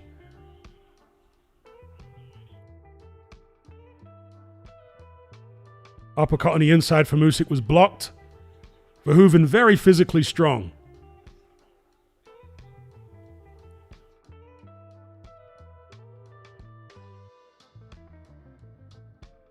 Yeah, and finally, the commentators have got onto Usyk's weight.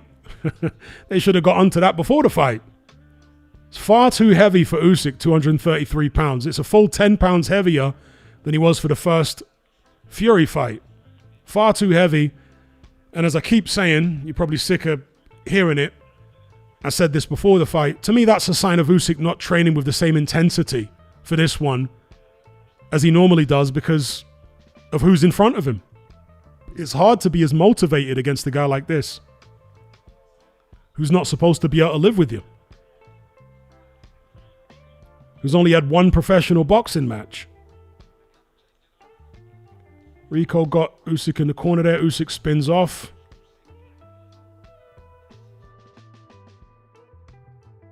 But this is without doubt the poorest performance we've seen from Oleksandr Usyk, maybe ever. I mean, okay, people are going to talk about what Verhoeven's doing right, but folks, Usyk normally moves a lot more than this. He throws more than this. He moves his head more than this. He feints more than this. Normally. He's normally faster than this. But at 39 and 233, this is not a prime Usyk. I laughed when people were saying, I did a whole Patreon episode after the rematch with Dubois where people said he's better than ever. You had donuts like Spencer all over saying he's better. He's getting better even at 38 or 30. Like, give it a rest. He's obviously not getting better. He's in decline, as I said before the fight. But as in decline as he is, I still imagined he'd have way more than enough to deal with a guy like Rico Verhoeven. But I also said that I wouldn't be surprised if we see the signs of decline in this fight if the public become more aware of the signs of decline in this fight. And I think we are seeing that here. A very, very quiet round for both men. Neither of them have done anything in this round. There's a right hand to the body from Verhoeven. I mean, just nothing going on. Who do you give that round to? Nobody did anything.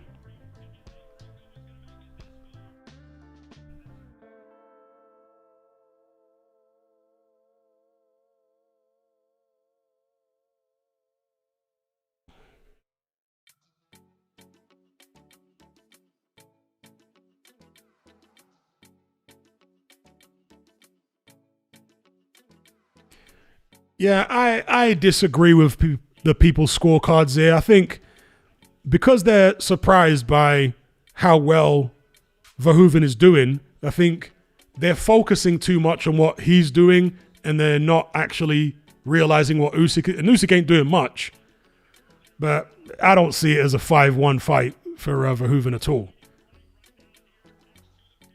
I think that's generous to Verhoeven. Big up Jupiter's string, the Hunchback of Amsterdam. Here we go, round number 7.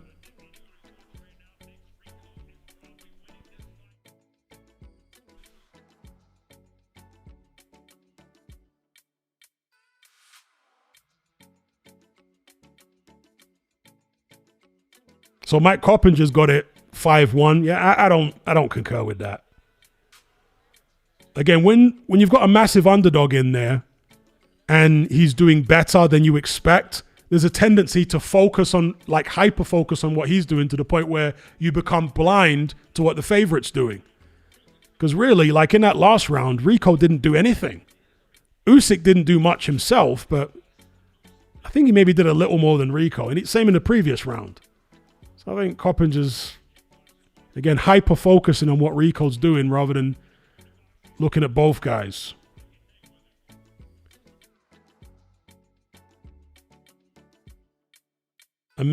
Over a minute into round number 7.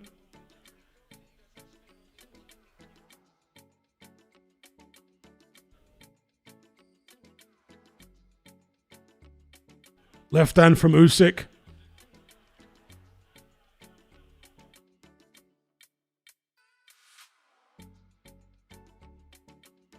One of the things that might be throwing Usyk off a little bit is the constant hand movement of Verhoeven. His hands are constantly moving. His legs and his hands are constantly moving. He's constantly changing the position of his guard, and it's very herky-jerky and weird. There's a nice right hand there from Verhoeven.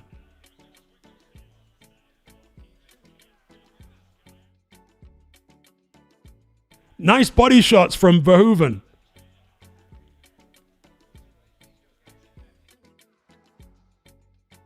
Usyk trying to open up a little there as Verhoeven came in.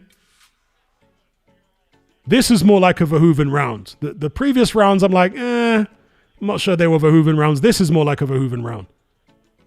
He's done the better work in this round so far for me.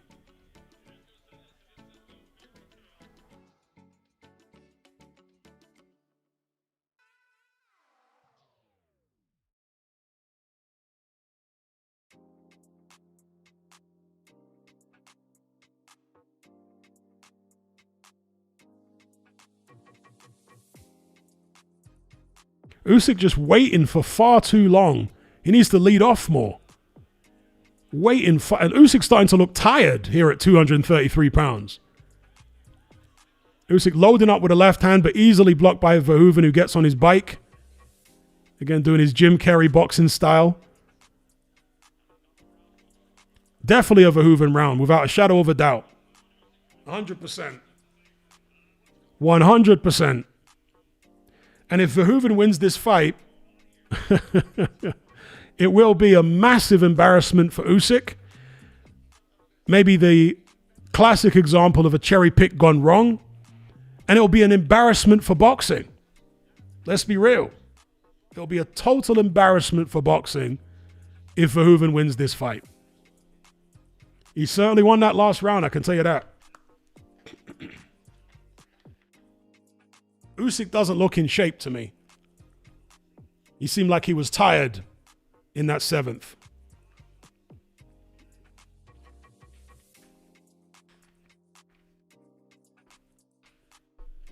Usyk looking concerned in the corner there.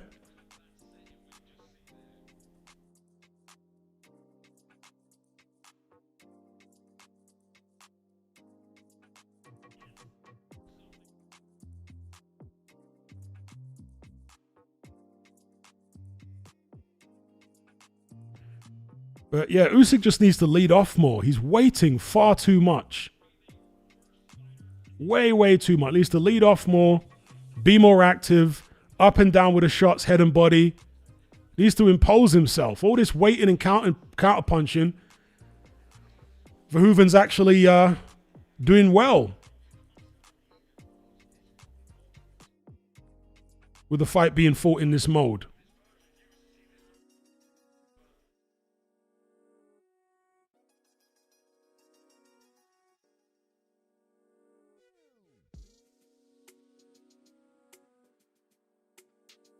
The jab there from Verhoeven.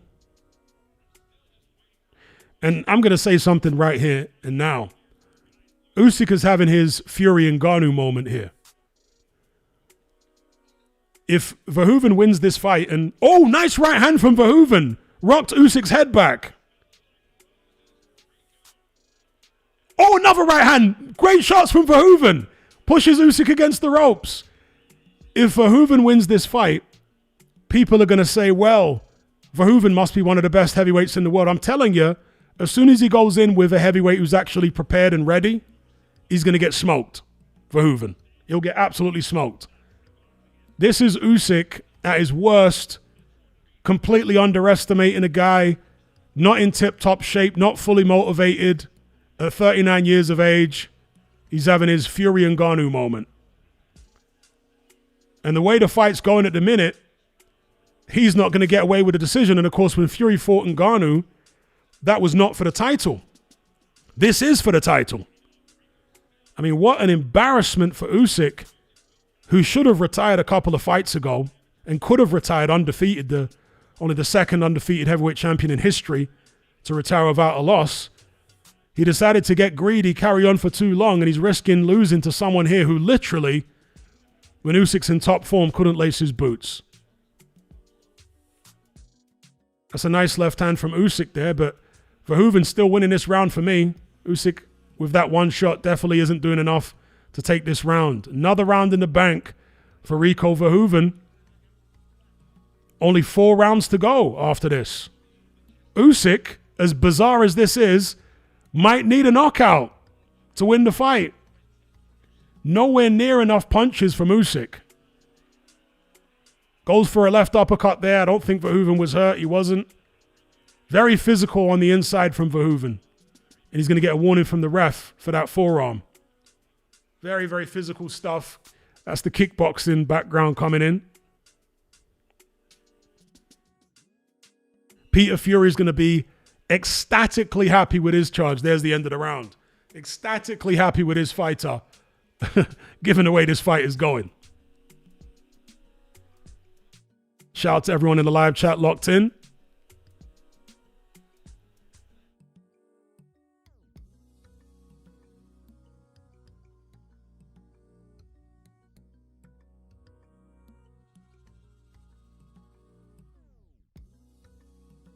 Big up Matt Borgerson for the super chat. He says, Rico's mother died during the training camp. Deja vu.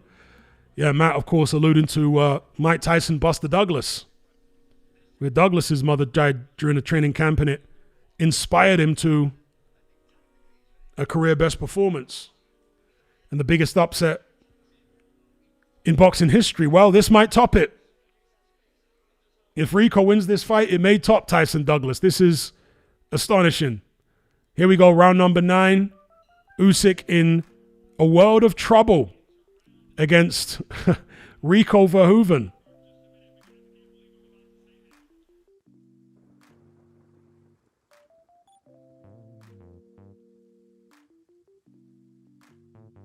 Usyk on the front foot. Has never really figured out Rico's style. Coppinger has got it 79-73 to Verhoeven. He's only given Usyk 1 round in the fight, so I think that's a bit extreme, though. I don't think Usyk has only won 1 round. I think that's a bit silly. Usyk's definitely won more than 1 round. Oh, nice right hand from Rico. Body shots from Rico. Teeing off on the ropes against Usyk. Usyk didn't like the body shots.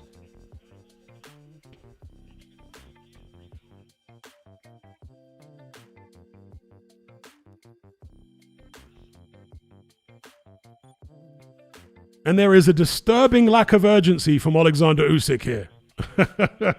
Very disturbing. There's no head movement from Usyk. His shots are not fast.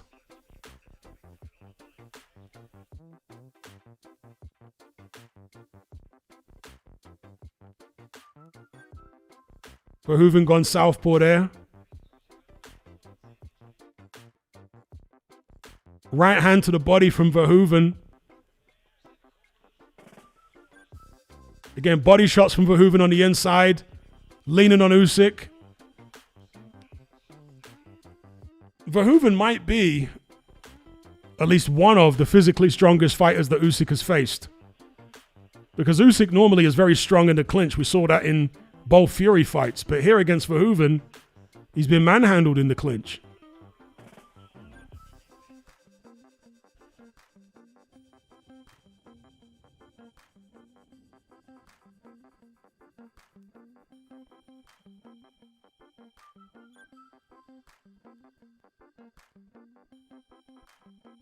Very, very little punch output from Usyk.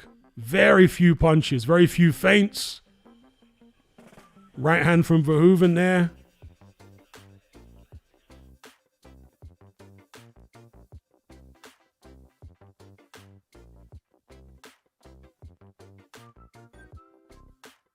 You know, what's so shocking about it is, okay, Verhoeven is winning the fight, but Verhoeven looks terrible from a technical perspective. He looks terrible. He doesn't appear to be an enormous puncher. His technique is like comical. It's so bad.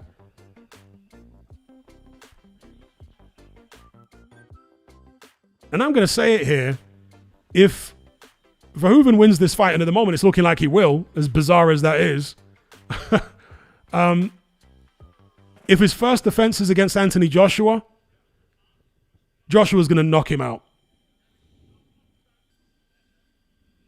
Because Verhoeven is terrible. I mean, I remember when Fury fought Ngannou, after the fight, people were saying, wow, Ngannou's one of the best heavyweights in the world. Look at this. Look at what he did to Fury. And I was like, no, he's not. Fury just didn't train. And as soon as this Ngannou fights an in-shape heavyweight, a real top 10 heavyweight who's in shape, who's fully motivated, he's going to lose comprehensively in a one-sided fashion. And of course, that's what happened against AJ. And I'm saying the same here. It looks like Usyk is going to lose this fight, unless he finds a knockout from somewhere. But Verhoeven is not one of the best heavyweights in the world. He just caught Usyk on a very bad night. If he goes in against any of the top guys, he's going to get absolutely smoked. But credit to him. It's not his fault that Usyk isn't at the races.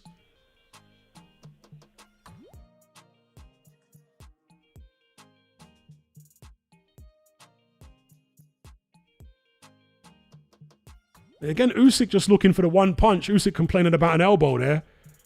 He needs to be more aggressive and let his hands go.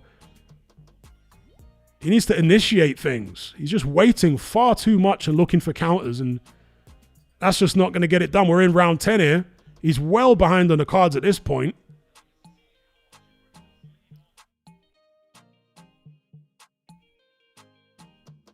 And for a fighter as intelligent as Usyk to just be looking for a knockout rather than actually taking the fight by the scruff of the neck and being more proactive, I can only imagine that speaks to his lack of conditioning. Maybe he just doesn't have the gas in the tank to be able to really assert himself in the fight.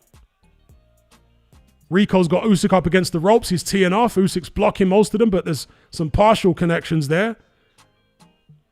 Usyk very low on energy here. Body shots from Verhoeven.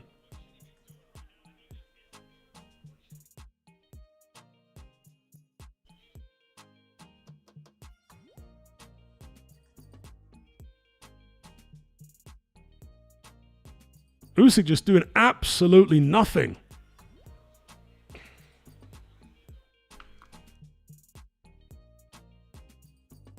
And unless Usyk can pull a miracle out here, he has lost his heavyweight titles. Because even though the IBF isn't on the line, they did say that if Verhoeven wins, he'll get that title. Or excuse me, if Verhoeven wins, I don't think he'll get the title, but if Usyk loses, he'll lose it, or something like that. Like, Verhoeven can't win it, but Usyk can lose it. So that title will become vacant.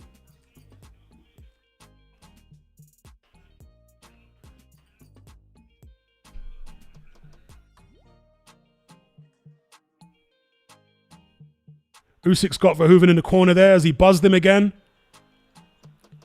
Maybe slightly. Verhoeven doesn't look to be terribly hurt. He's avoiding most of the shots. A rare moment of success for Oleksandr Usyk. Verhoeven's back on him. Pushes him into the corner. Leans on him. Oh, big right hand from Verhoeven. That's still a Verhoeven round. Yeah, there was a moment of success for Usyk there, but that's still a Verhoeven round for me. Peter Fury is about to have his first heavyweight champion in years.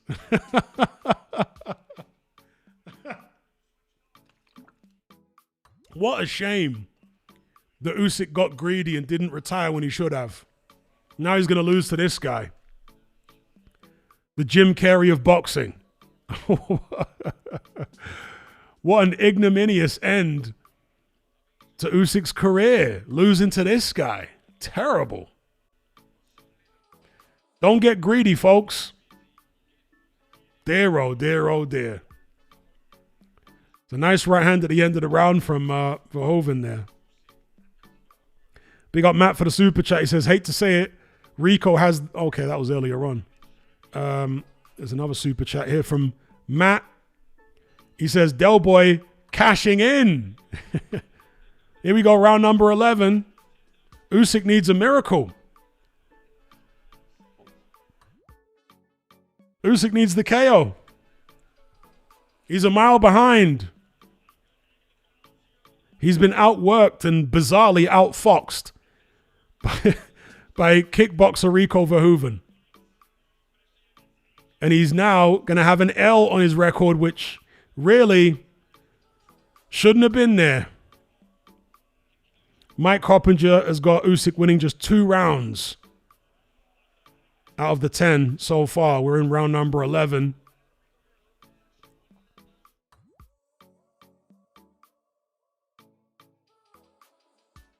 Jason Statham watching. Obviously going to be very happy for his friend doing this well. Verhoeven pushing Usyk off.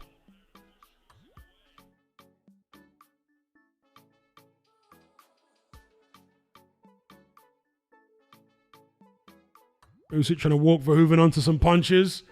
Verhoeven was wise to him. Usyk going for the left uppercut.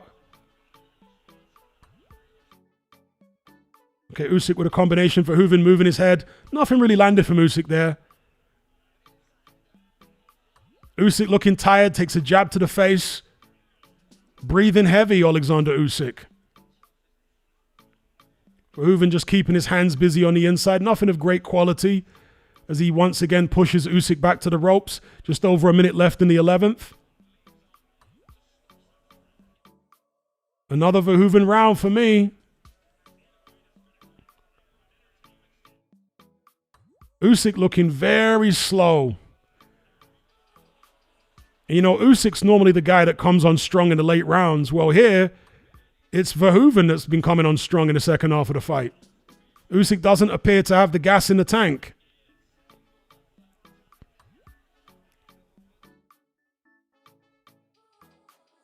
But surely, since this is a voluntary, we're going to get a rematch. And that is a shocker. We're going to get Usyk triggering the rematch clause against Verhoeven. Absolute shocker. Usyk going for the uppercuts. Oh, Verhoeven goes down. Usyk got him with one. But it's surely too little too late. There's only 17 seconds left in the 11th. Usyk finally landed the shot he's been looking for all night. This will be a 10-8 round for him, but it's not going to be enough. He's going to have to get him out in the 12th. Verhoeven been taken to the corner for some reason. What's going on? Huh? So he's getting a very, very long time to recover. He's going to be saved by the bell. Left hand from Usyk. Combination from Usyk. Big shots from Usyk. Oh, referee stops it. Wow, referee stops it at the end of the 11th. To be honest, I think that's a controversial stoppage. That's a controversial stoppage because there was literally seconds left at the end of the 11th. Seconds left at the end of the 11th. Is the heavyweight championship. They should have let him try and see the final bell. That's a controversial stoppage. I didn't like that stoppage. Yes, he was hurt, but there was seconds from the bell. Then he would have had a minute to recover. He could have just run around the ring in the 12th.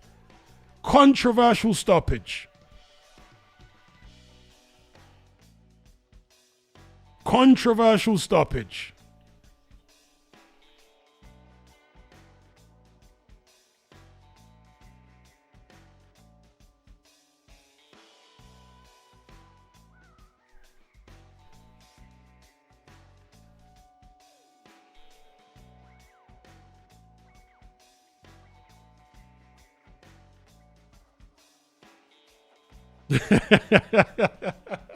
People saying the hunchback got robbed.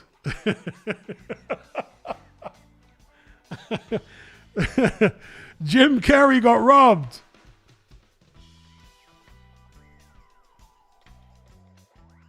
Yeah, that was a horrible stoppage. Okay, he dropped him, he hurt him, but come on, man. There were seconds left in the round. It's the heavyweight championship. It's the chance of a lifetime. You got to let it go on till the bell.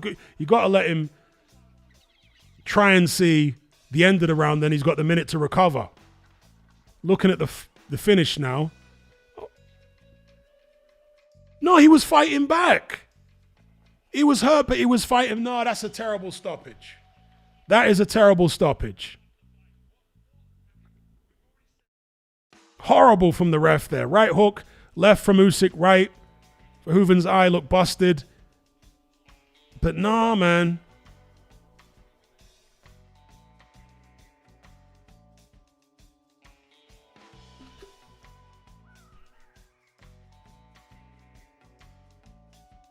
He was fighting back. That was a terrible, terrible stoppage.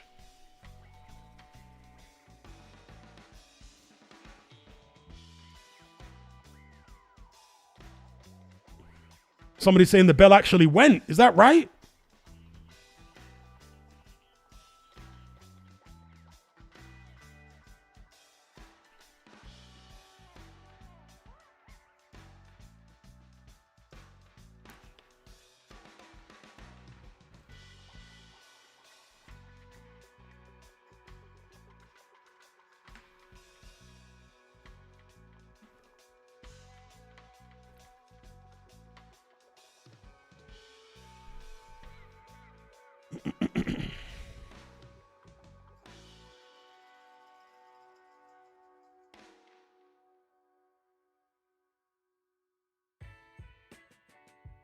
Shout out to Supersize Fries. He says the ref needs to be investigated. Rigged stoppage.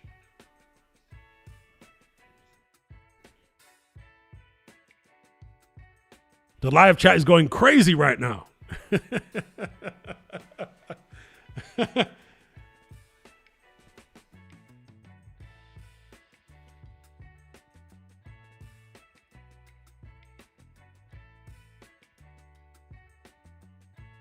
People saying fixed fight. No, it wasn't a fixed fight. What it was is a 39-year-old Oleksandr Usyk lacking motivation, hence coming in at a career heaviest, 233 pounds, who just put on a very poor performance because he wasn't in the best shape and he wasn't motivated. And he's 39.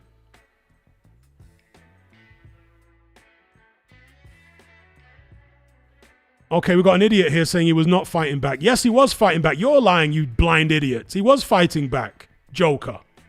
You're blind. Go look at the slow-mo. He was literally fighting back.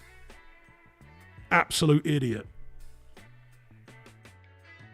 Ask the live chat, was Rico fighting back? Who saw him fighting back then when it was stopped? And that idiot, oh, he wasn't fighting back. He literally was fighting back.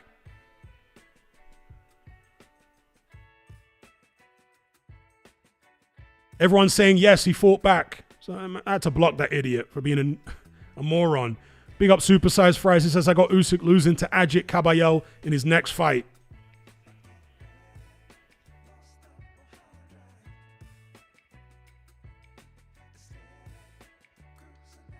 People saying the bell had rung. If the bell really had rung, then surely there's going to be an investigation. Maybe the result gets overturned.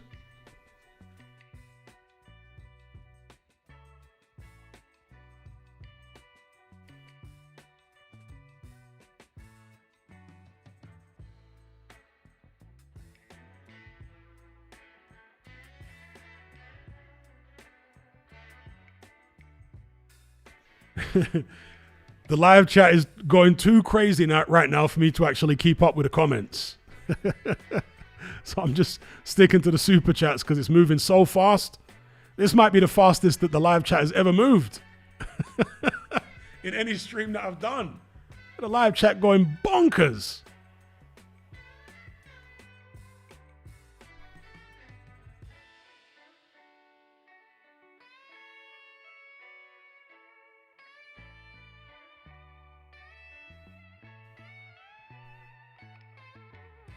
Okay. Oleksandr Usyk being interviewed now by Adeola Depot. Let's see what he has to say for himself.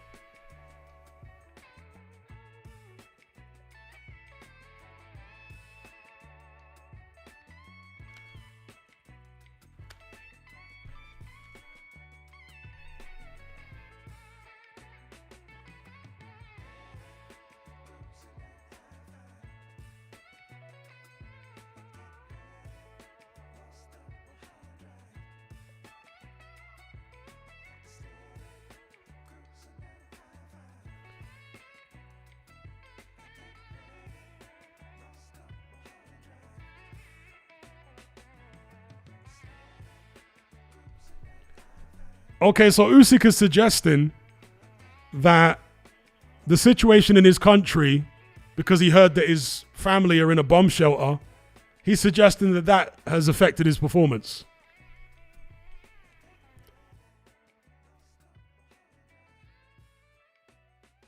He's just bigging everyone up at the moment. Okay, but his wife is there. A second ago, it seemed as though he was saying his wife and kids were in a bomb shelter, but now his wife is there ringside. So maybe it's being lost in his broken English.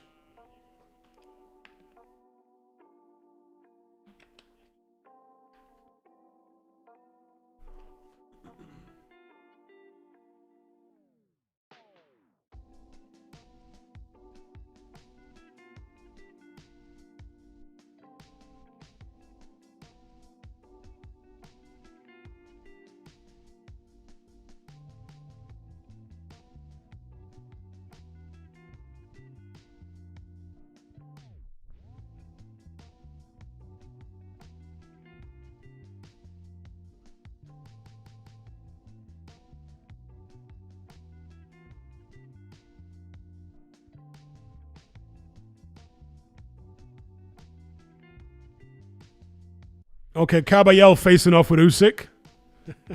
Caballel must be licking his lips. Pause. After watching that.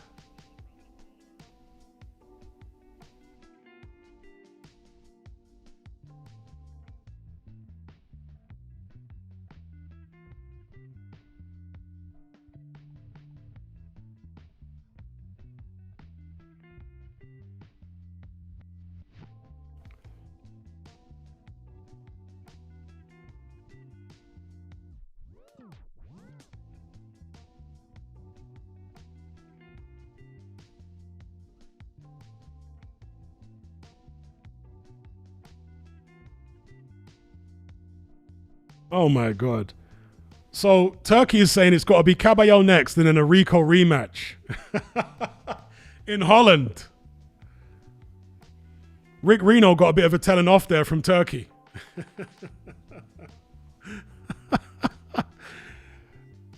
Rick Reno getting out of pocket.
I'm just listening to what Rico's saying.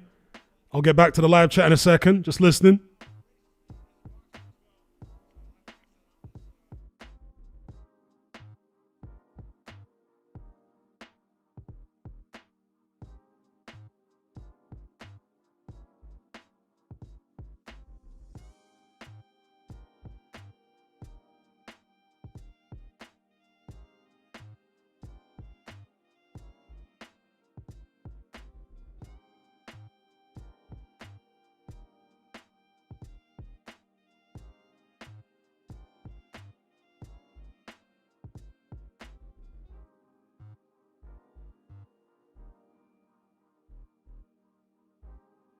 All right, Caballel.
They're just interviewing clandestino Spencer Brown right now.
All right. So, yeah, this is what happens when you get too greedy and carry on in boxing longer than you should. When you don't retire at the optimum moment. Big up James Clifford for the super chat. You can get roped in. Big up D-Man. He says Moses would win, in my opinion, against Usyk. FIFA Junior, big up. He says, so strange. Rico had worse skills than me. Supersized Fry says, I got Usyk losing to Ajit Caballero next. President Brush, big up for the super chat. He says, Rick Reno is such a send-out. Nice stream, Hatman. Big up, big up, big up. But yeah, this is what happens when you carry on for too long. Because now Usyk has been roped in after that terrible performance, an extremely controversial ending. He's now been roped into a Caballero fight, who's his mandatory. He's also been roped into a Rico rematch. This is what happens when you get too greedy and carry on for too long. He should have retired after the second Fury fight. At most, he should have retired after the second Dubois fight. That's 2 times undisputed at heavyweight. Retire then. But the guy's gotten too greedy. He's pushing 40 now. And I said already, months ago, that Usyk is it's going to be more clear to people that he's in decline.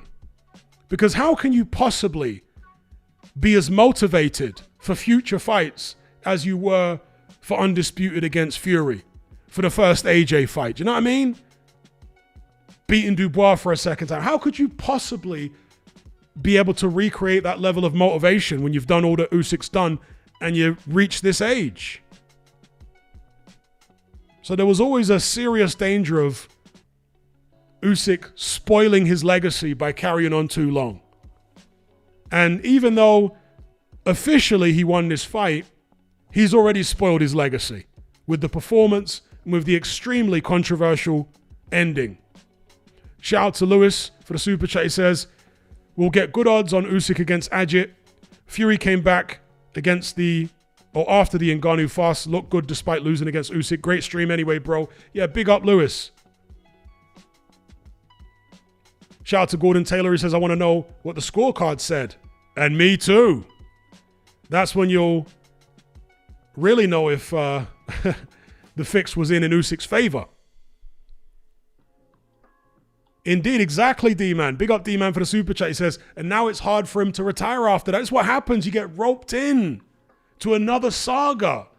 He could have just retired nice and clean after the second Fury fight or the second Dubois fight, tied up all loose ends, walk away, sail off into the sunset. But because he got greedy, he's now been roped into a whole other saga.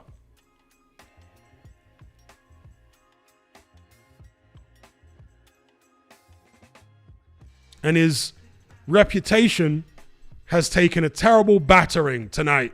Oh, yes, it has. Usyk, who's been revered for the last few years, rightly so, is now going to be tremendously criticized.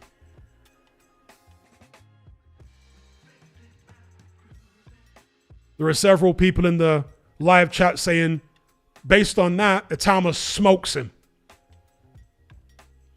And yeah, if Atama fought that version of Usyk, I can only agree. Big Dog says the decline is real. I think Dubois smokes Rico 100%. Dubois absolutely smokes. Rico's terrible, folks. Don't mistake this for a new, surprising top heavyweight on the scene. Rico's terrible. It's just that through lack of motivation and not being in tip-top shape, combined with age, Usyk was even more terrible. Big up Bariqua for the super chat. He says, Usyk looks so old. I think Rico should keep fighting. I think he'd have a good fight versus Andy Ruiz. I think Andy Ruiz absolutely smokes Rico. Let me take a step back for a second. If Ruiz is 70% of what he used to be, like let's say the Ruiz that fought Luis Ortiz turns up, he smokes Rico. Smokes him. If it's the Ruiz that turned up in the Joshua rematch, maybe Rico wins. But Ruiz, anywhere close to his best, he smokes Rico Verhoeven. Verhoeven's rubbish. I'm just here to tell you that now. The same way that I told you Ngannou was rubbish after he had that very close fight with Fury, and I was proven right about that. I'm telling you, he's trash as a boxer. Terrible. He looked like Jim Carrey in there boxing. It was laughable. He's there for the taking. Big up Ocean Blue. He says, Usyk has fought on long enough to become a partridge. There you go. You either retire a hero or you fight on long enough to become a partridge. Unfortunately, Usyk has decided to do the latter.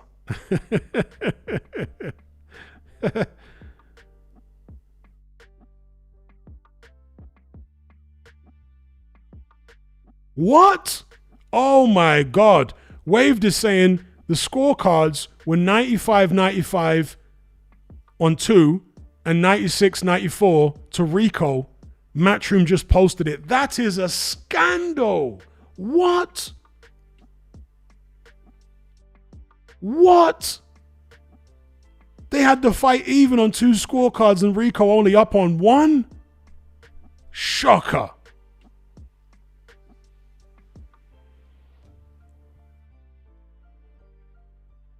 Absolute shocker. Someone says Rico is undisputed. Well, he's not undisputed because Usyk isn't undisputed himself. He only has 3 of the belts, not 4. So you could say Rico's unified if you wanted to go down that road, but not undisputed. Someone says Douglas was behind in the Tyson fight before the KO. Yeah, officially he was, which was also scandalous because Douglas in reality won the vast majority of the rounds in that fight. But somehow he was behind. That's a Don King special. Unreal.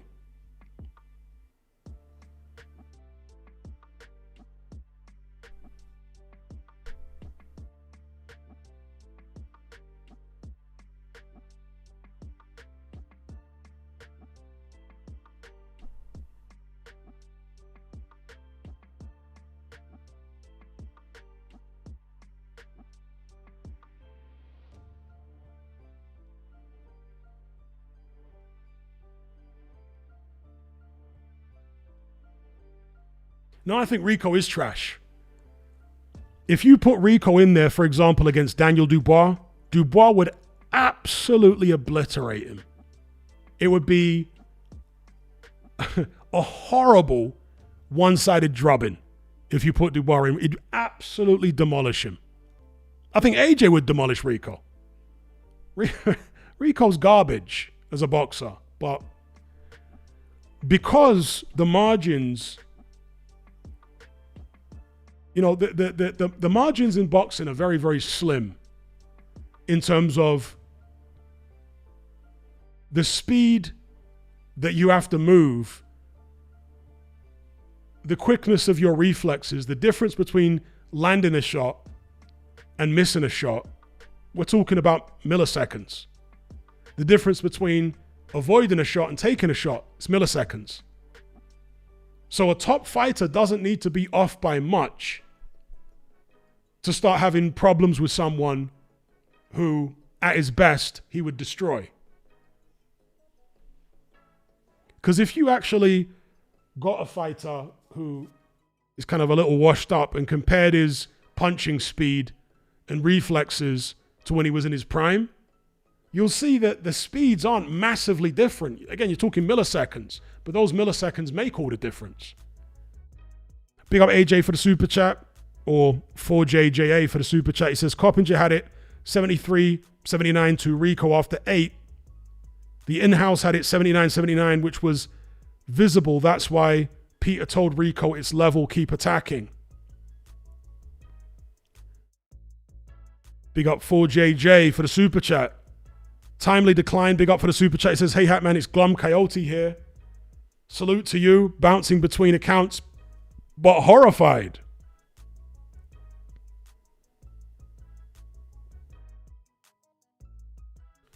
Big up Simon Jones. He says, Hatman did call it a while back, Usyk's feet are slowing and he's getting old. Yeah.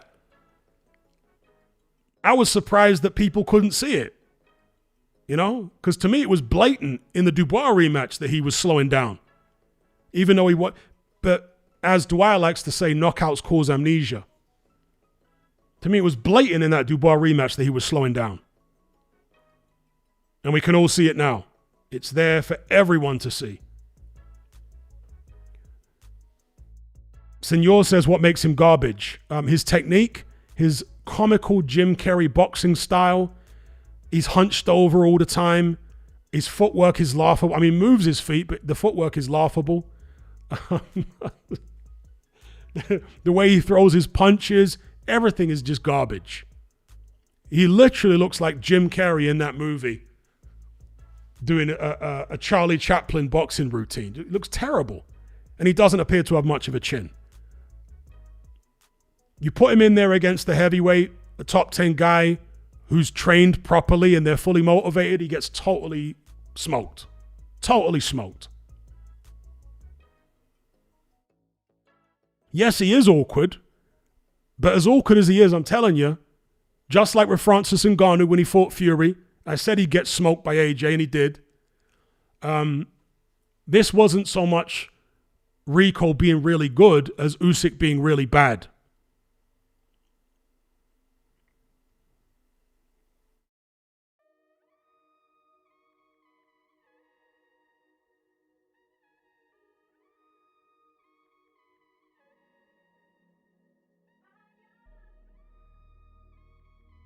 Trollsabad says, Hatman called it, but surely the extent even surprised you. Yeah, the extent did surprise me. It did surprise me. But I did say, don't be surprised if we see signs of decline from Usyk in this Rico fight. Because I didn't expect him to be as motivated for this fight as he would be if he was fighting a serious boxer. And especially when he came in at a career heavy as 233, I was like, I'm not expecting to see vintage Usyk here, but it shouldn't take a vintage Usyk to be able to deal with this guy. Evidently. As somebody said there, the extent did surprise me.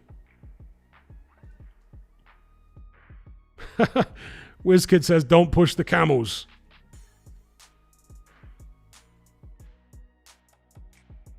Well, yeah, talking about stamina, somebody saying they were surprised by Rico's stamina. Usyk's stamina was poor. Yeah, he looked fleshy in the ring. He was tired. He wasn't throwing as many punches as normal. He was nowhere near as conditioned as we normally see. Big up Timely Decline. He says, Rico could be the hunchback in Notre Dame. Indeed. Quasimodo.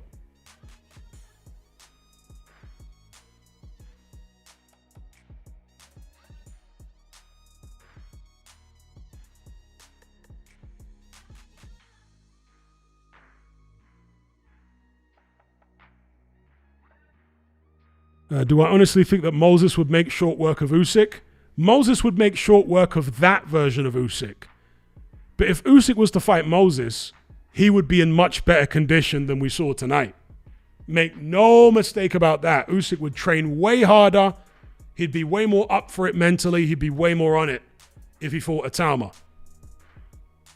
That was an Usyk who just turned up expecting an easy payday.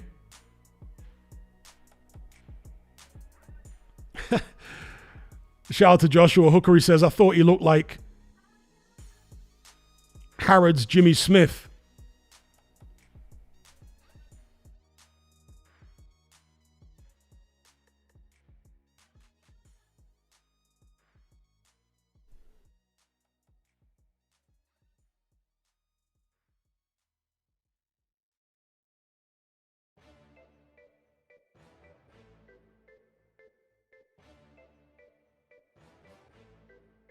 Oh, excuse me, missed the super chat from Fernie G. Let me check that.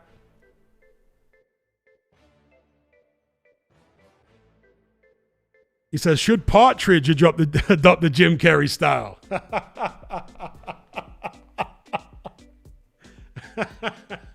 I'm not sure Partridge could pull it off, to be honest. I think Rico's one of a kind with that style. I don't think anyone else can imitate it.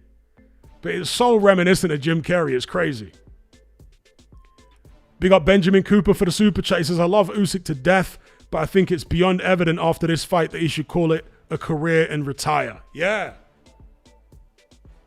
But as I said earlier on, the problem here is that he's now been roped into a saga. See, the perfect time to retire. Well, GMS Nightmare says, I missed this super chat too, excuse me. Would Dave Allen or Johnny Fisher beat Rico? I'll say no. Dave Allen and Johnny Fisher wouldn't beat Rico. Big up GMS Nightmare. What do you think, though? But as far as Benjamin Cooper's super chat, the perfect time to retire would have been after the Dubois rematch. Why? Because he'd tied up all loose ends at that point.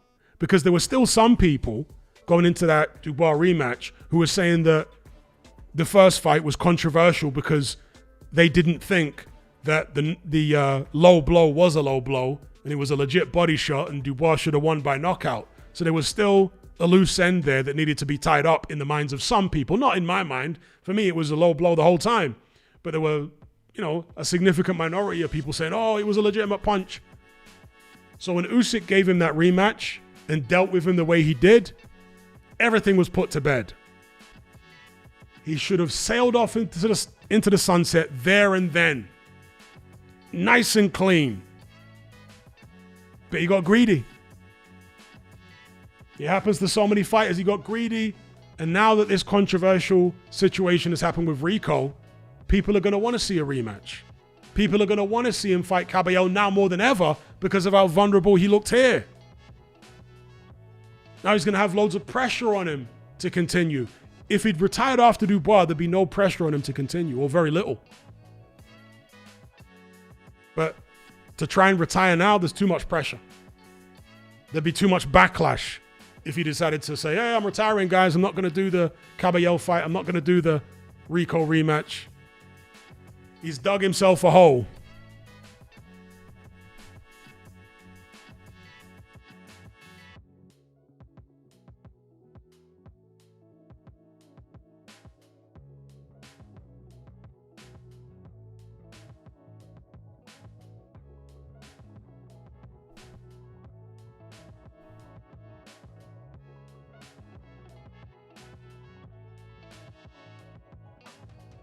What will be says he's not roped in. Or you should say he is not roped in. H-E-S. He. As in he is. Not his. That really annoys me when people spell he is his. No, he wanted to fight on for the big money. I'm saying that after this result, he's now been roped in. You're not understanding the point I'm making. Yeah, he wanted to carry on because he got greedy. That's what I said. But now that this result has happened, this controversial result, he's now roped in. There's now pressure on him to continue. If he'd walked away after Dubois, there would be no pressure on him to continue. But now he can't just walk away. There's too much pressure. He has to continue now. And that's what I mean by roped in. He's dug himself a hole. Shout out to Timely Decline. He says, he will obliterate Rico in 2 rounds for the rematch. I don't know about 2 rounds, but in a rematch, he'll certainly do a lot better. Because in a rematch, he'll know that he needs to train much harder. He'll find more motivation. He'll come in much lighter.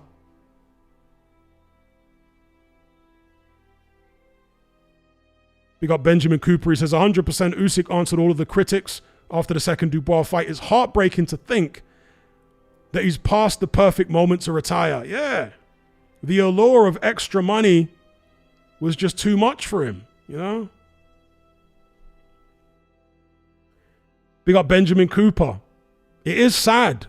And this is what I feared the whole time. This is why I was calling for him to retire. Even after the second Fury fight, I said, retire now.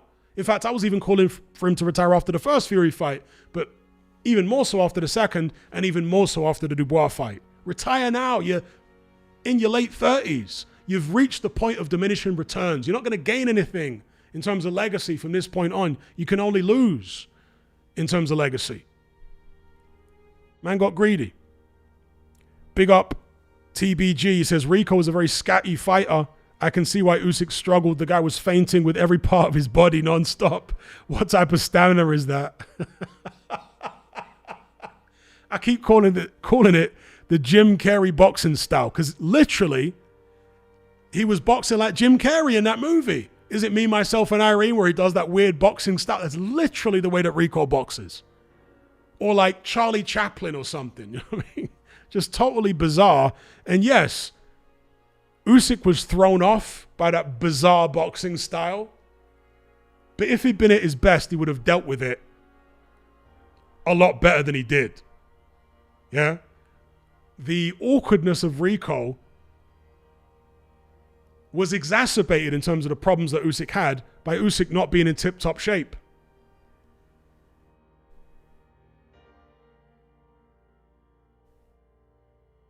As Haye had said, that Usyk didn't do any body work. He threw very few punches compared to normal. Very little feinting, very little head movement. Hey, big up James Wood in the chat.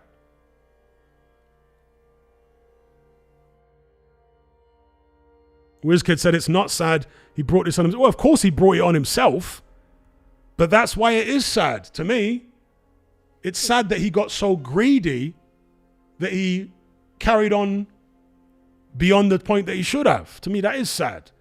He could have retired with a perfect record, a perfect reputation, sailed off into the sunset, but greed got the better of him.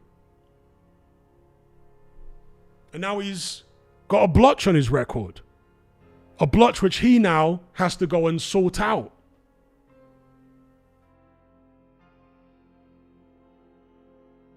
He's been roped into sorting out the problems that he's created for himself.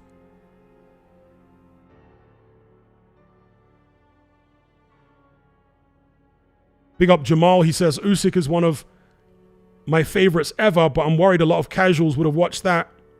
I hope it doesn't affect the perception of his legacy and how good he is. It will. It unfortunately will.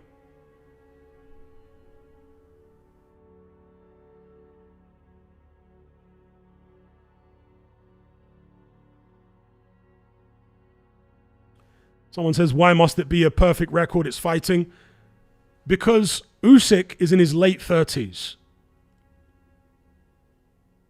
He's not in his early 30s. He's not getting better at this age. People were saying he was getting better after he dealt with Dubois the second time. I said, no, he's not. He's declining. That's why I was calling for him to retire.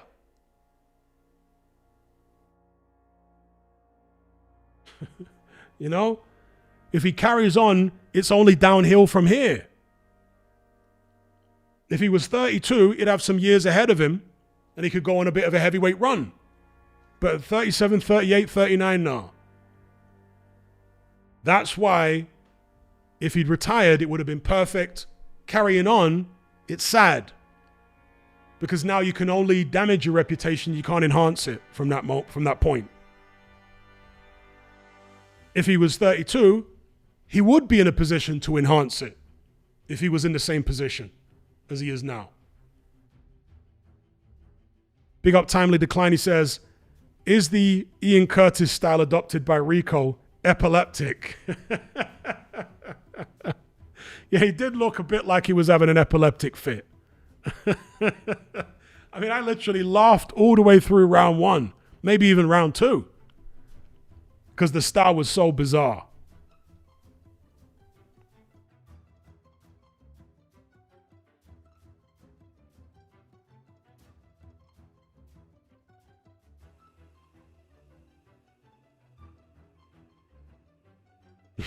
Callum says, I just had to look up that Jim Carrey scene and it's spot on. I might have to use that as a GIF in my post-fight review. The Jim Carrey boxing style.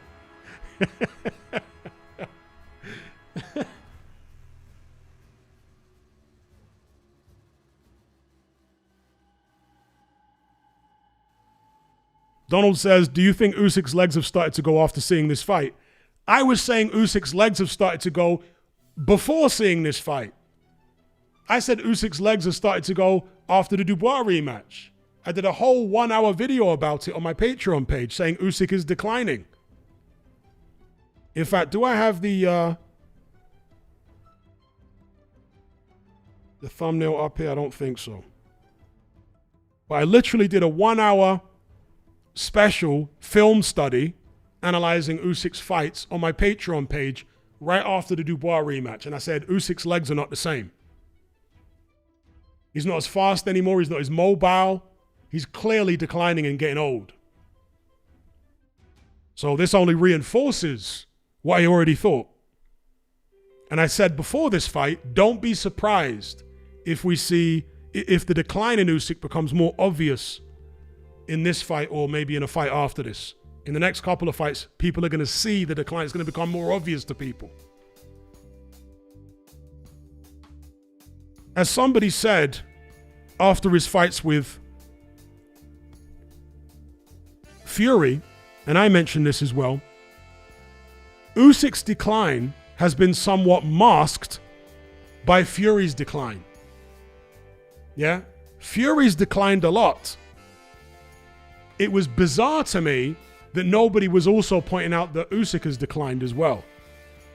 Because Usyk beat him, there was this weird thing where people were acting as if Usyk's in his prime, but maybe Fury's not quite what he used to be. No, neither of them are what they used to be. That's what I was screaming from the rooftops at that time. When Usyk and Fury fought both times, neither of them were in their prime. They were both declining, but as I say, Fury's decline masked Usyk's decline. Because Usyk was the winner, obviously. A shout out to 6417 for the super chat. He says, I get the feeling Usyk doesn't want to fight Ajit. Well, after a performance like that, he's not going to feel as confident, is he? He's going to be feeling his age more after that.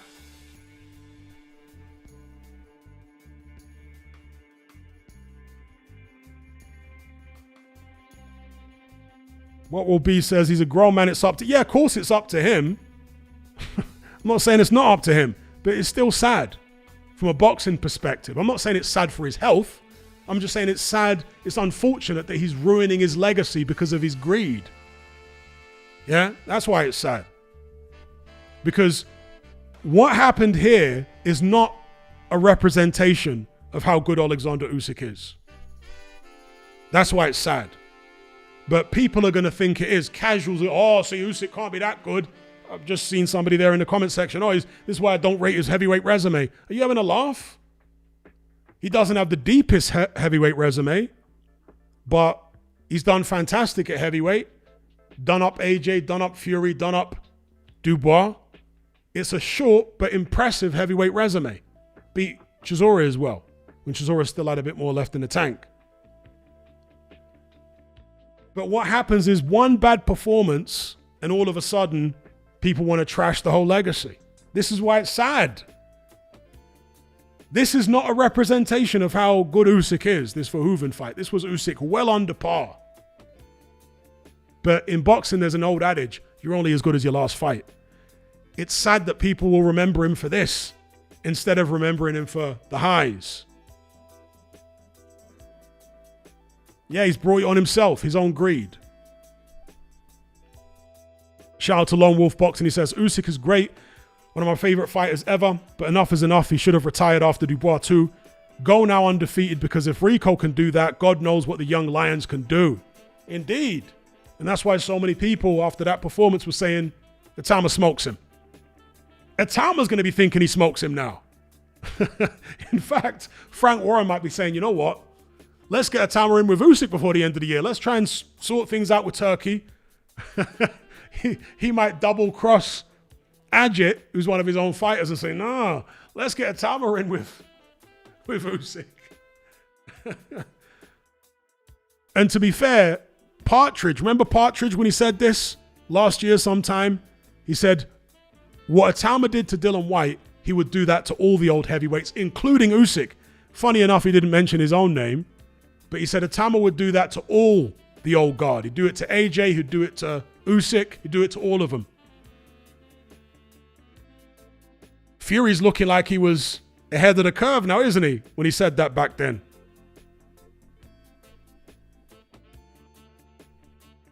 Certainly that version of Usyk would have got himself in very serious trouble against the Talma. Big up Lone Wolf Boxing. Big up Funny Jupiter for the super chat. He says, yes, I did not like that stoppage either. That being said, I think Usyk would have stopped him in round 12 either way. But it is time to retire now. Better late than never. I mean, it was literally 1 second from the bell. Some people say it was actually after the bell when it was stopped. It's all people's opinions at this point, whether Usyk would have stopped him in the next round. Maybe he would, maybe he wouldn't. We're never going to know. But Rico had lots of life left in his legs. To me, it's conceivable that he could have just ran around the ring with that Jim Carrey boxing stuff and survived. But if he had done that and not won the round, bizarrely, Usyk would have got the decision because two of the judges had it even going into the 12th, which is scandalous.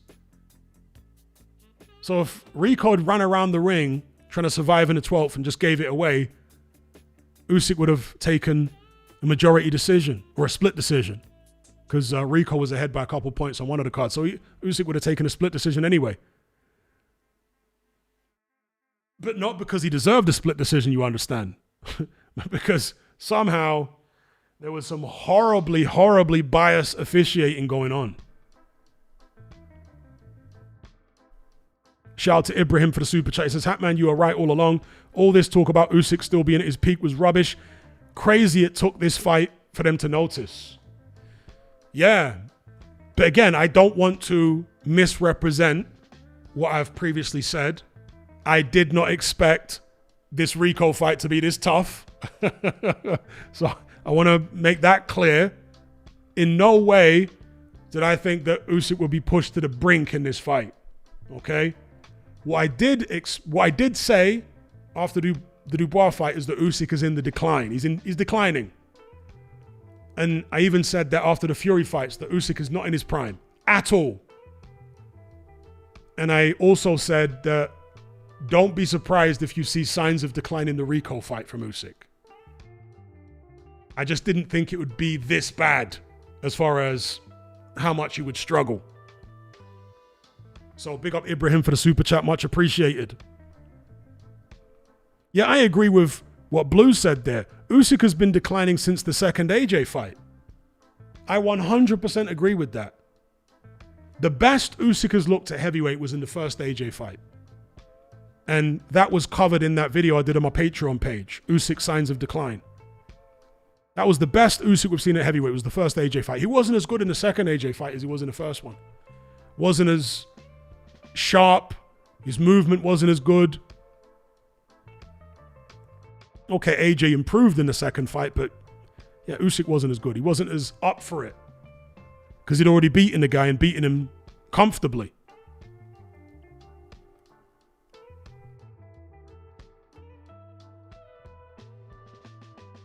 So big up Ibrahim, big up Peaches for the super chat. He says Usyk will get serious and beat Caballel and then Rico.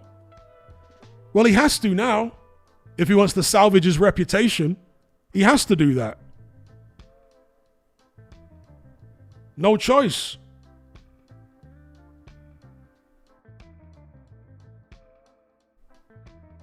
It's like they used to say in the cartoons in The wacky races. That's a fine mess you've got yourself into. Yeah, Usyk's got himself into a fine mess now.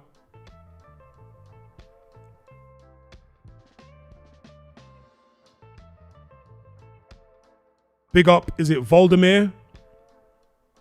Excuse me if I'm mispronouncing your name. It says, in the long term, will this ruin Usyk's legacy, or will people forget this awful fight with time? If he were to retire now, it would be I wouldn't say it's going to destroy his legacy completely, but if he were to retire now, it would be a big, big mark against his legacy. And Usyk knows that, which is the reason I'm sure he's going to carry on. And he will fight Caballero next, I think. And if he wins that, he'll go for the Rico rematch, because he's a guy that likes to tie up all loose ends. That's why he had the Dubois rematch, because there was all this supposed controversy about the low blow in the first fight. Usyk was like, I don't want anyone having any doubts about me. Let me take that rematch with him. But now there's more controversy. Now he has to fight on to tie up more loose ends. You know? That's what greed will do to you.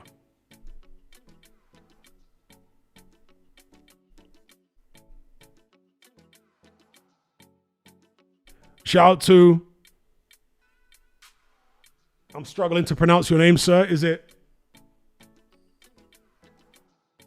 Arvind? I'll just call you Arvind. Thank you very much.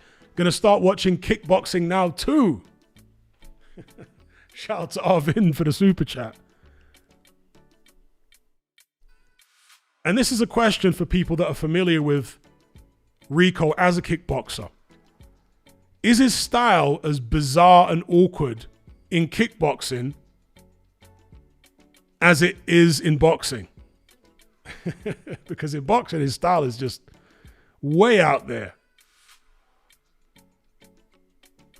Shout out to Ibrahim for the super chat. He says, every fighter must bow to the ways of the tides and waves in boxing. Usyk is still elite, but should have retired after that second Fury fight for me.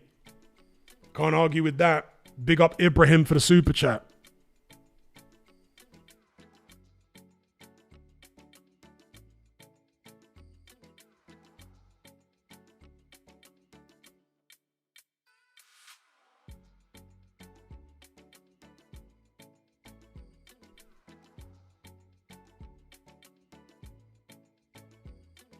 Okay, someone here is talking rubbish. He says, Rico is the best boxer. Hatman is coping. You, sir, are a casual. You don't know anything about boxing. There were people like you, casuals, who were saying the same thing about Francis Ngannou after the Tyson Fury fight. Oh, he's the best. He just beat Fury. That's what casuals like you were saying. What I was saying was, no, this guy's garbage. AJ's going to deal with him comfortably. He won't have any problems. What happened? AJ dealt with him comfortably. I knew Fury wasn't in shape. He wasn't motivated. He wasn't focused. And that's why Ngannou was able to go in there and do what he did. Similar thing here for Usyk with Rico. There was no motivation there. Came in at a career heaviest weight. I mean, that tells you everything you need to know right there.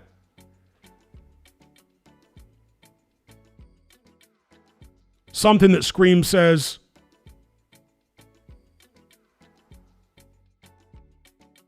either way, Usyk always finds a way to win.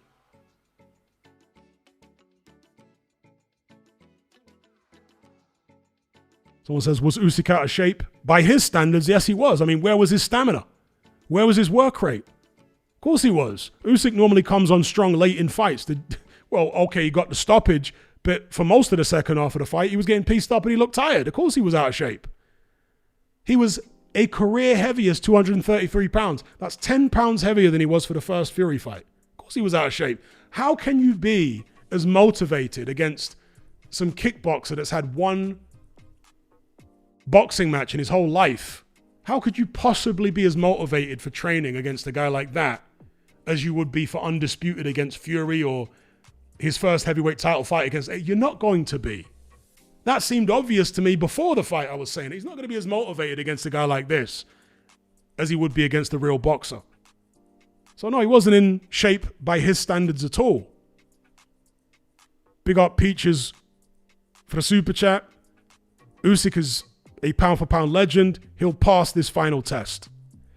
If he does pass this final test, let it be a lesson to other fighters in all weight classes not to get too damn greedy at the back end of your career when you're on the decline. Do you know what I mean?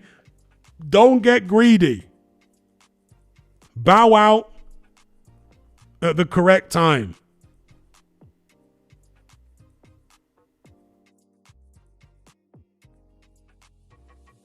Shout out to Timely Decline. Much appreciated for the super chat. He says, greed is the eschatological corruption of all.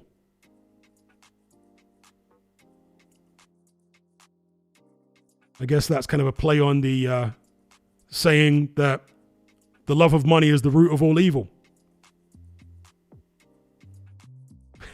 Yeah, he's been calling Tyson Fury greedy belly.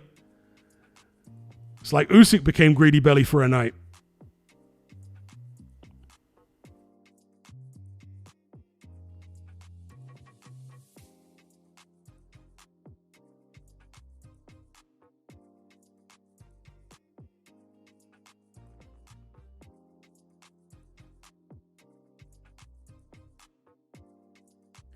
Okay, someone's talking rubbish here. Says, one thing this shows is Tyson Fury Klitschko version would definitely have beaten a prime Usyk.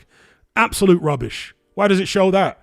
So a way over the hill or way below par Usyk struggles with Rico. Hang on, Rico did better than Fury did against Usyk. So what are you talking about? Rico, up until he got caught, was doing better than Tyson Fury in both fights, which demolishes your ridiculous argument. Tyson Fury never fought a prime Usyk. Usyk's older than Fury for one, and I've been saying for the longest time, he's not the same as he was, for example, in the first AJ fight. There is absolutely no way that Fury fought a prime Usyk at all. Who the hell's in their prime at 37 when they've been in shape the whole time and they've been technically brilliant the whole time? Nobody. Usyk was a better fighter in his early 30s than he was in his late 30s when he fought Fury. Come on. That's a cope right there. That's Fury cope. If anything, people are saying that Fury's going to make a meal of this. Well, this is embarrassing for Fury. How can this Rico guy come in and for 11 and a bit rounds do better than Tyson Fury did in 2 fights against Usyk?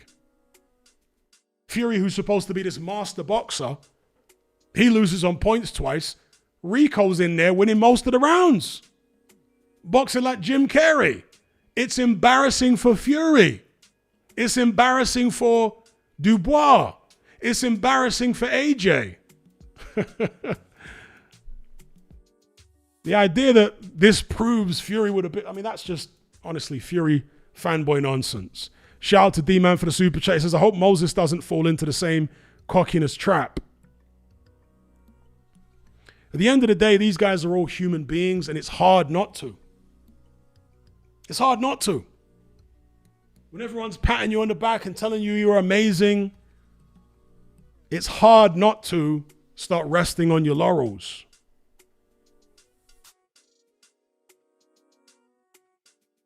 Shout out to Arvind for the super chat. He says, bro, a training question. Are push-ups and deep squats enough to get fit or get into fighting fitness if someone does only home workouts? No. Because there's not enough intense cardio just doing squats and push-ups. You're at least going to need to incorporate a lot of shadow boxing. I'm not talking about intense shadow boxing where you're moving your legs around, throwing loads of shots, getting full rotation, all that type of business. Floor exercises, no. The floor exercises alone are not enough to get you in fighting shape.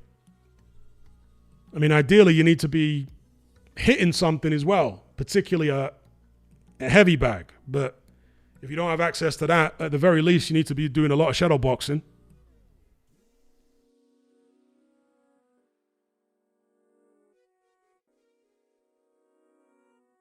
Shout out to Ibrahim. He says, is it so much greed, though, Or is it the constant drive certain fighters have to keep going when they don't need to?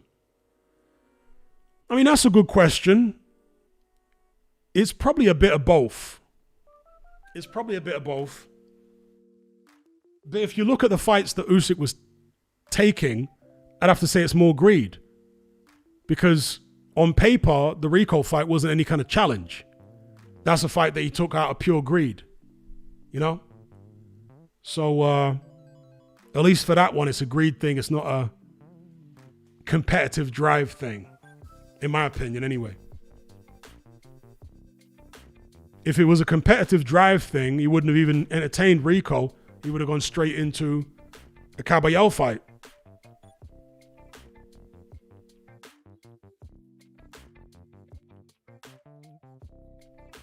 Okay, somebody saying Peter Fury isn't complaining about the stoppage. Okay, he knows his fighter. But maybe he's being magnanimous in defeat.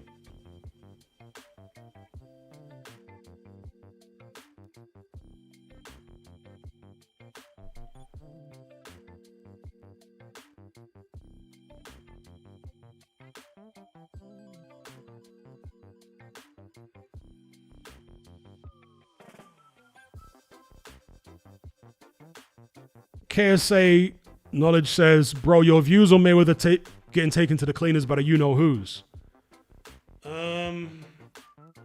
All I can tell you is that Mayweather is, and always has been, an idiot.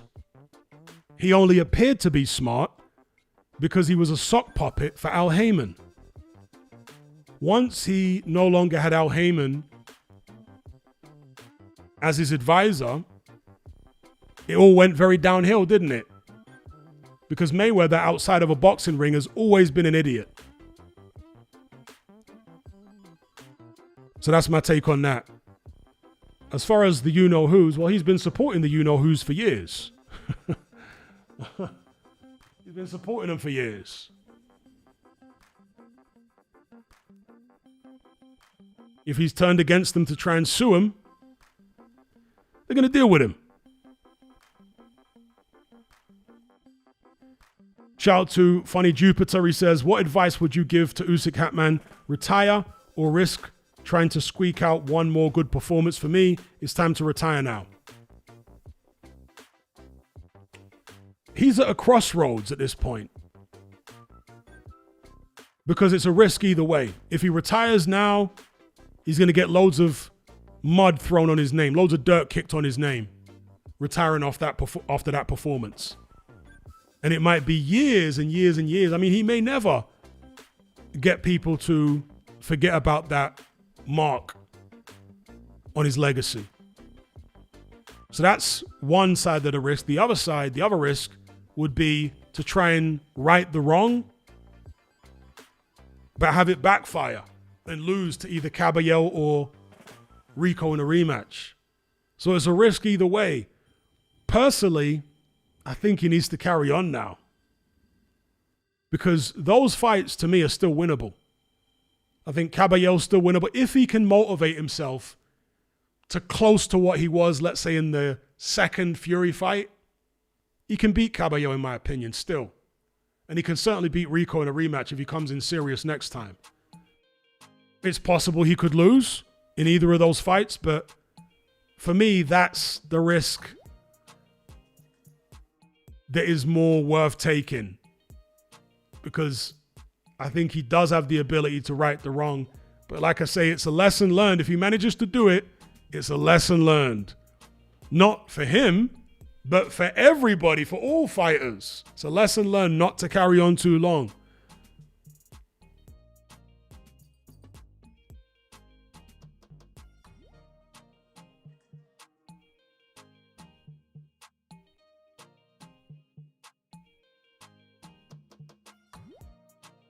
But that's the thing. If Usyk fights Catterall, a lot of people are going to be picking him to lose. If he goes in there and puts on a performance against Catterall, all of a sudden he's back in everybody's good graces. All of a sudden, oh, he is the best heavyweight in the world after all. You know? As the old adage goes in boxing, you're only as good as your last fight in the minds of the fans.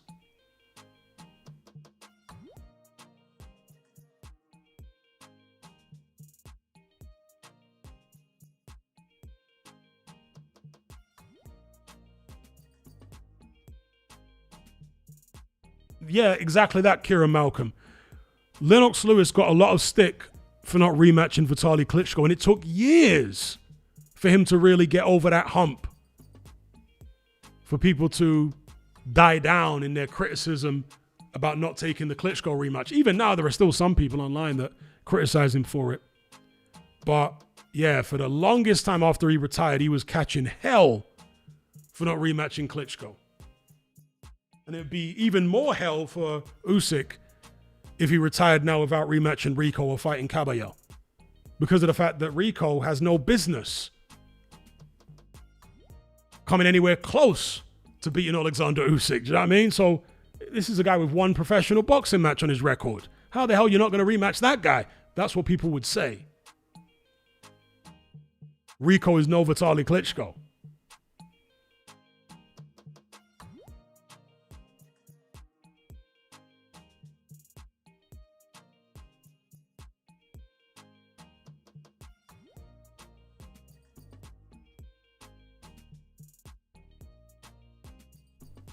Can we stick a like on this stream, folks? 800 concurrent viewers, only 300 likes. If we can get the likes up to 400, it'll be much appreciated. Only takes a split second, really helps these streams get seen in YouTube search results and suggested videos. If everyone can stick a like on this, thank you in advance.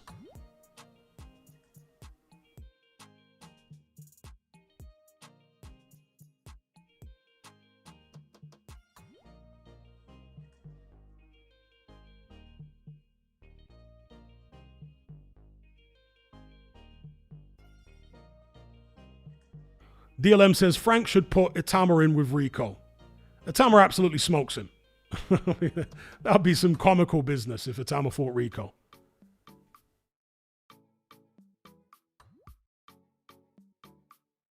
Shout out to Timely Decline. He says, Turkey is a plague with his ludicrous out-of-market unwanted fights and purses. He is the token of civil and sporting meltdown. Okay, that's one perspective. Look, no boxing promoter or financier is perfect in what they do. But overall, I think Turkey's been fantastic for boxing. Not that he's done it for altruistic motives. The Saudis have got their own self-serving motives. Be that as it may, there are just so many fights that the Saudis made which wouldn't have got made if the Saudis weren't involved. Because of the enormous sums of money that they're willing to pay for certain fights, they were able to overcome the pre-existing boxing politics. So I think, personally, the Saudis, Turkey, etc. have been overwhelmingly positive for boxing. Yeah, occasionally they do things which don't seem great, but overall, I think they've been fantastic. But shout out to Timely Decline for the super chat. Much appreciated, sir. Mark says they're making fights, but charging US pay or charging us pay-per-view for them. Well, for some of them. Some of them are on Netflix, right? And that's great. Putting some of them on Netflix is better than pretty much anything else other than terrestrial TV. They put Crawford Canelo on Netflix. They're putting AJ Fury on Netflix. Do you know what I mean? So yeah, the DAZN stuff is annoying, but I don't know how much of that is down to the Saudis though. Because Turkey only owns a minority stake in DAZN. He doesn't own a majority stake. So he's got a say, he's got a seat at the table, but he doesn't have the final word.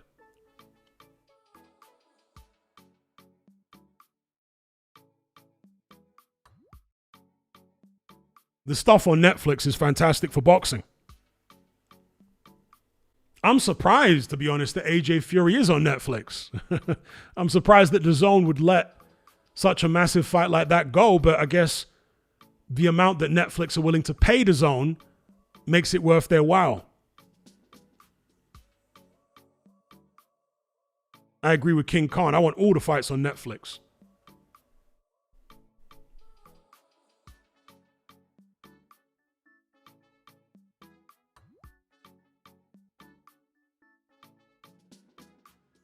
Shout out to Arvin for the super chat. He says, bro, how would Usyk do in kickboxing if he learned some May Gari?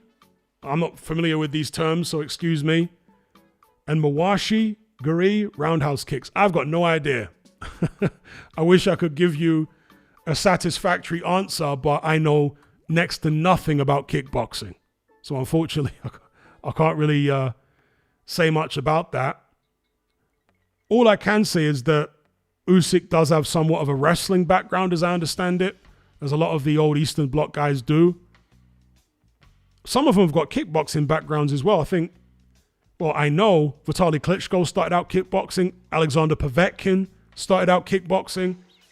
I'm not aware if Usyk ever tried kickboxing in his past. He might have done. But thank you very much for the super chat. Again, I wish I could answer in a more satisfactory fashion, but I just don't know enough about kickboxing to be able to.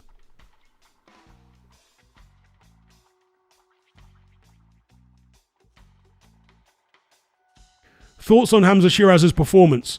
Well, it's hard to assess his performance because he was in there against somebody who, let's face it, was absolutely diabolically rubbish. That opponent he fought was terrible. He was not only terrible, but he was terrified. He had stage fright, totally froze, barely threw any punches back, was in survival mode from the opening bell. It was an absolute gimme for Hamza Shiraz. How in the world the powers that be conspired to have that guy fighting for a vacant belt against Hamza, I will never know. I mean, what a touch for Hamza getting an opportunity for a vacant belt against that guy. That guy was shocking.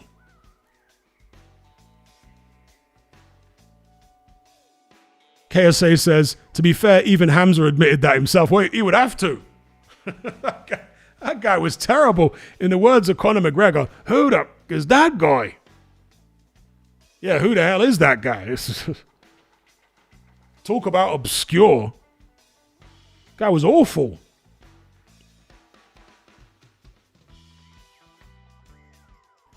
Jonah says, almost as bad as Charles Martin. No, far worse than Charles Martin. Far worse. That guy was one of the worst world title contestants I've ever seen, and I'm not joking, in my life. Far worse than Charles Martin.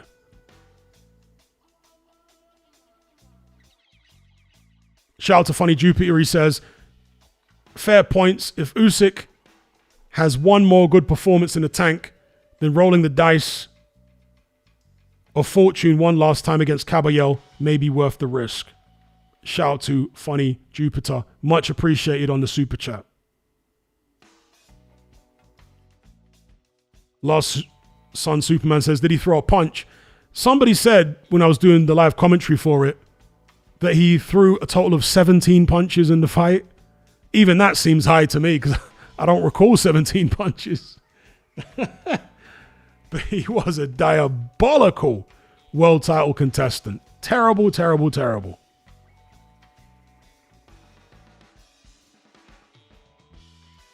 I mean, that was worse than when Matthew Hatton fought Canelo for the vacant WBC title at 154. That was worse.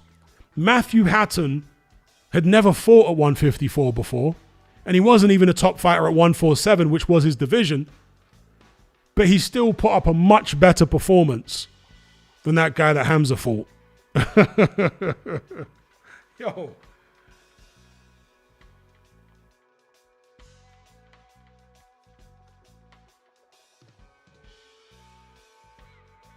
Shout out to Matt Borgerson for the super chat. He says, let's talk about Rico's feet and switch hitting. He had Charlie Chaplin footwork. There was a little bit of switch hitting here and there. As Encircled said there, his footwork looked awful. It was literally Charlie Chaplin stuff. Jim Carrey. It was bizarre.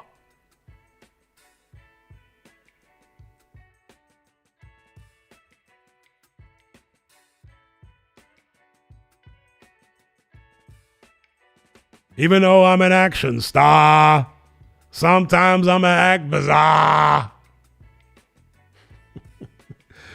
Matt Borgerson says, disagree, it worked.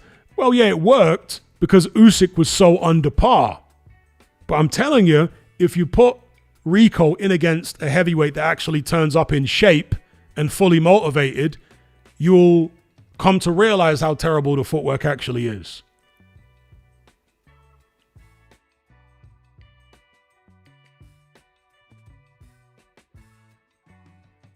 Yeah, it was awkward. Francis Ngannou was awkward against Fury.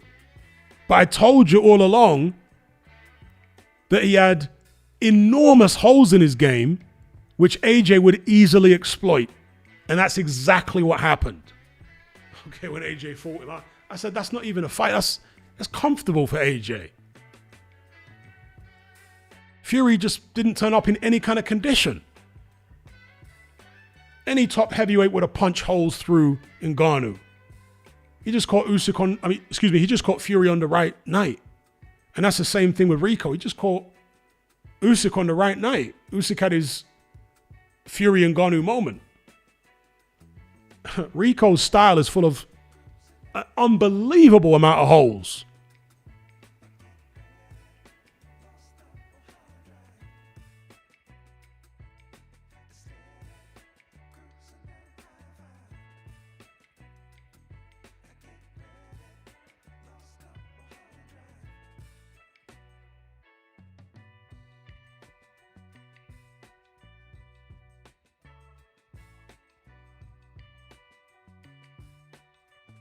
Dynamic Clip says, I normally agree with you, Hatman, but he wasn't throwing back. He was flailing his arms around because he was out of shape. Simple. Usyk was not in top shape for the fight. That's why he came in at a career heaviest. Wasn't in top shape. Sharpness wasn't there. Work rate wasn't there. Head movement wasn't there. Foot movement wasn't there. Stamina wasn't there. Accuracy wasn't there. He wasn't in shape.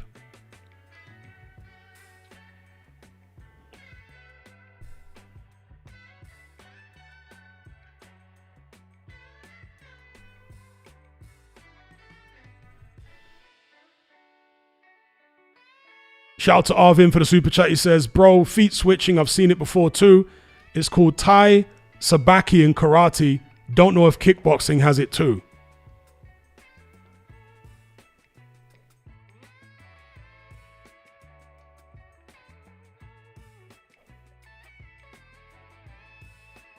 I'm not trying to disrespect Rico. I'm just telling you what I see.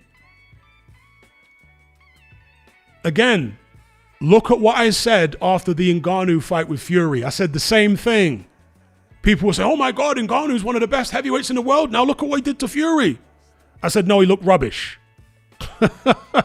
And was I proven right? Yes. I'm telling you, I'm going to be proven right with Rico too. He looked rubbish. It was comical the way he was moving. He literally like some Charlie Chaplin, Jim Carrey box. It was comical. But Usyk was so poor and so under par that a guy as primitive as that in boxing skills came close to beating him.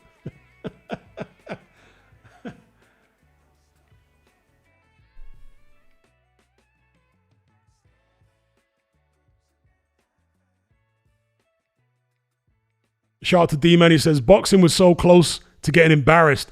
Well, boxing did get embarrassed.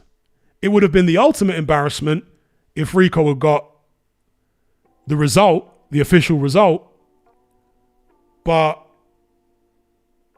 it was embarrassed anyway.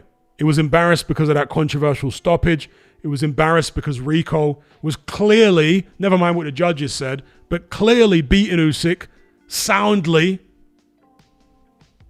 So, irrespective of the result, boxing took a black eye there and was totally embarrassed.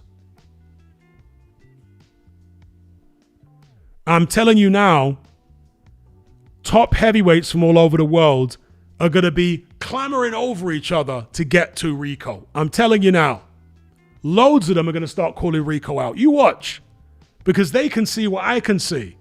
Right? That guy is not a good boxer at all. He's a good athlete, and I guess he followed a decent game plan, but from a technical perspective, he's terrible. And all the fighters from Hrgovic, Italma, Jarrell Miller, I mean, you name it, they're all going to be looking at him and saying, he's food. I want to fight him.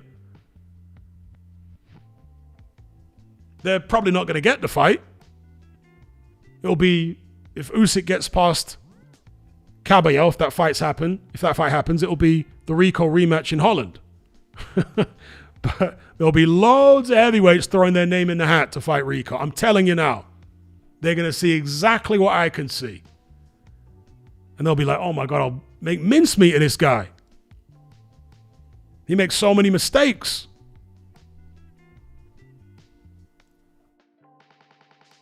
Shout out to Timely Decline. He says, Usyk is lucid enough to know how third rate he was, I believe.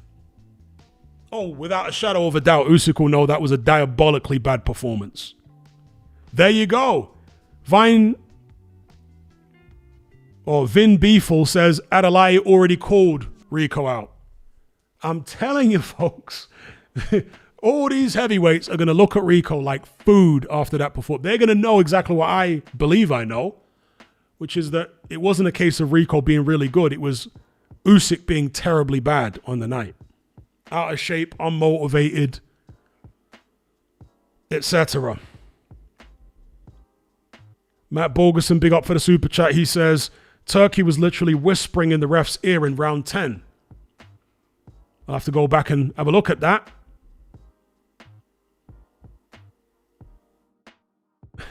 Shout out to Chainsaw. Yeah, it was a bizarre fight and a bizarre night. Lieutenant Frank says, does Johnny Fisher fancy a piece of Rico? I'm pretty sure he does.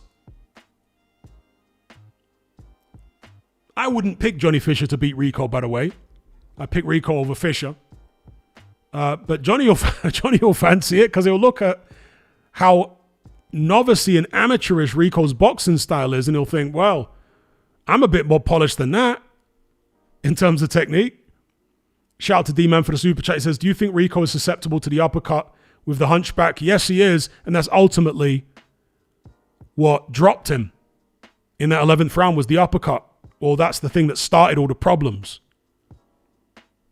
So yes, he is susceptible to the uppercut, but Usyk's timing was totally off. Wasn't sharp like normal.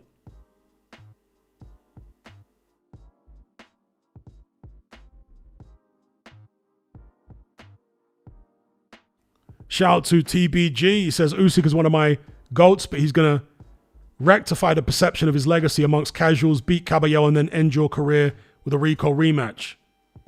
Yeah, I think he's dug that hole for himself. He's now going to have to get himself out of it in exactly the manner that you just described. Much appreciated to TBG for the super chat.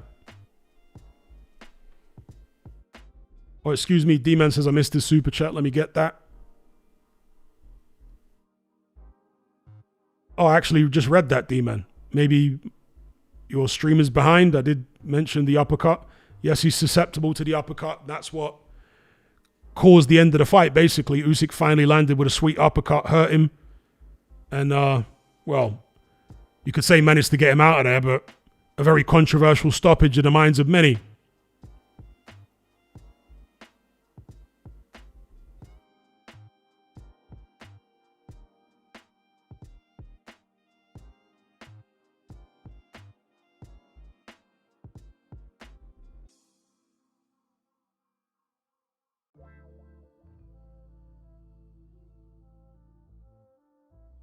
Matt Borgerson says, Turkey interrupting the face-off peed me off.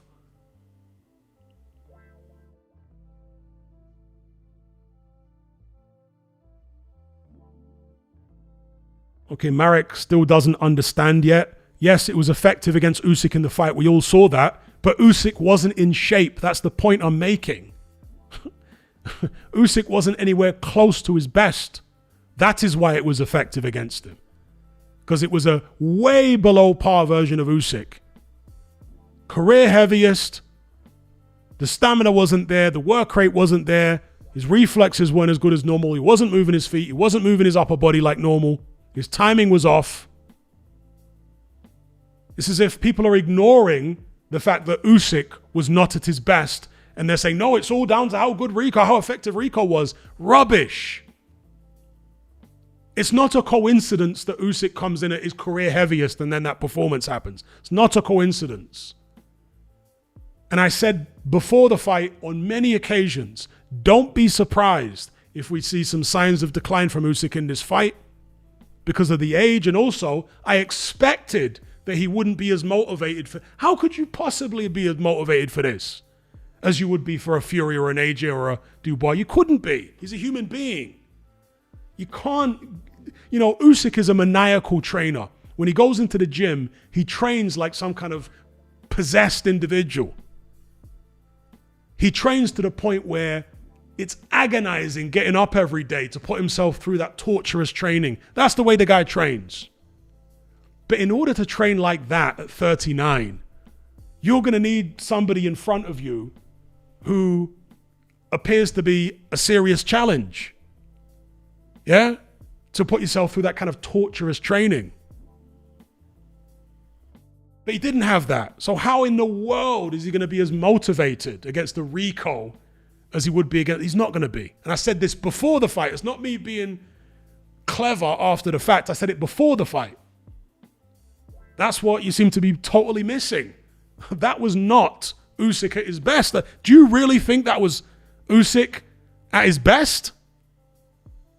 Seriously? Come on. That was Usyk at like less than 50%. That was...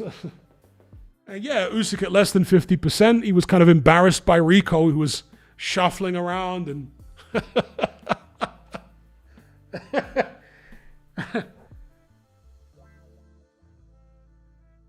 in that bizarre boxing style.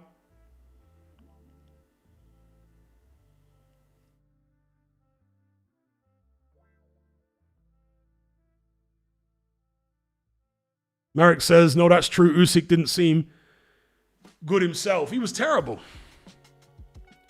That was nothing like the Usyk that we're used to.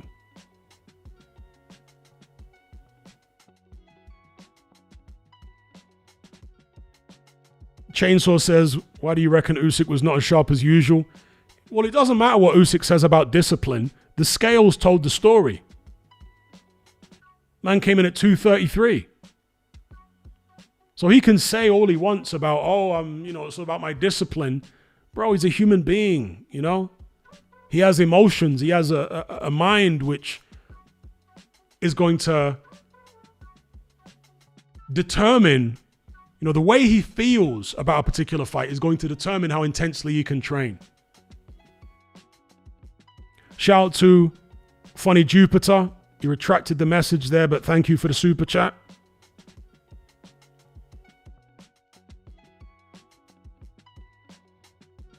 Shout out to Arvind. He says, Rico versus Andy Ruiz. If Ruiz is, let's say, as good as he was when he fought Luis Ortiz, he smokes Rico. Smokes him. See, the thing about Rico is that he doesn't get good extension on his punches. He gets relatively good extension on his jab. But when he comes in and starts throwing combinations, his head is very close to you. That is an absolute gift to a guy like Andy Ruiz.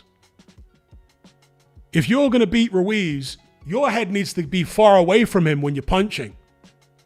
If your head is close to Ruiz when you're punching, you're in serious trouble. Unless you got a chin like Jarrell Miller, then you're in serious trouble. And Rico doesn't have that kind of chin. Ruiz is going to open up a kind of whoop-ass on you when your head comes that close to him. With both hands, uppercuts, hooks, everything coming in at crazy speed. And body shots. I mean, do you guys remember when he dropped Luis Ortiz with a counter right hand? That right hand was so fast. That's what happens when you engage, when you come into Ruiz's wheelhouse. You're close to where he can hit you. You're in all sorts of trouble. Unless you've got a really good chin. And Rico doesn't have a really good chin. So, no. I think if it's Ruiz, even at 70%, he totally smokes Rico. If you're going to beat Ruiz, like I say, you need to keep him on the end of your shots. You can't be leaning in and hunched over and stuff like that. No. That's a recipe for disaster.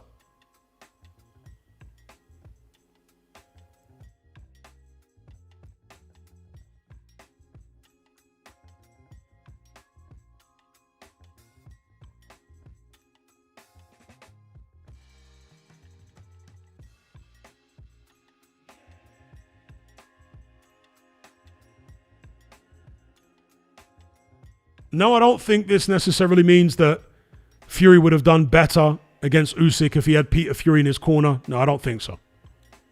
I don't think so.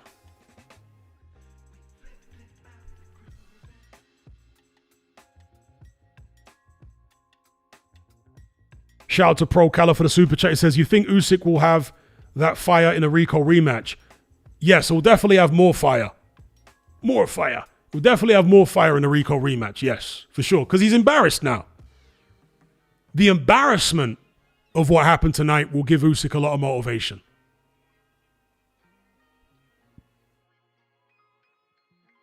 Shout out to Funny Jupiter. He says, history's most iconic, epic rivalries. Batman versus Joker, Godzilla versus King Kong, and Usyk versus Charlie Chaplin.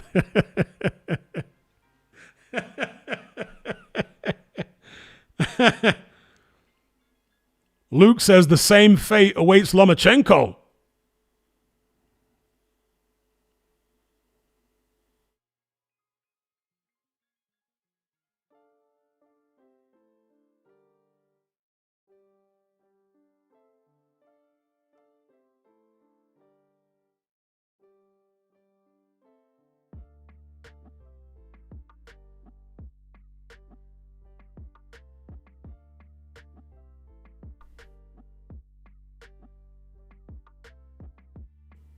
Shout out to Matt Borges, and he says, I won't count Usyk out because of Ali Foreman.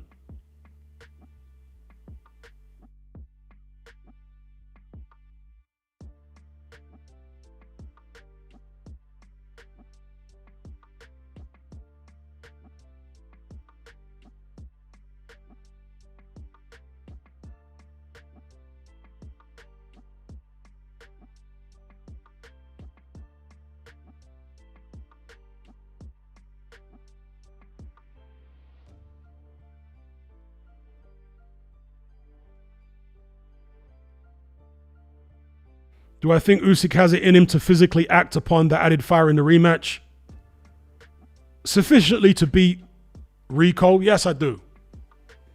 But he's got to get past Caballero first. And that's a tougher assignment. That's the bigger hurdle.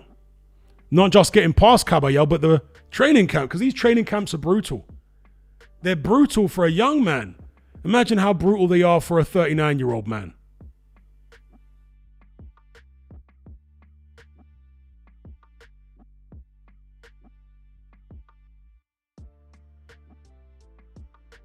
I completely agree with Dominius. Even current Fury would have done better against Verhoeven. Fury, seriously, Fury in any kind of shape even now would absolutely toy with Verhoeven and I think stop him. That'd be a joke fight. Because Fury knows Verhoeven, if you're not taking it seriously in training camp, he could embarrass you with that awkward Jim Carrey style. But if you take it seriously, Fury just, it'd embarrass Verhoeven. It'd be silly.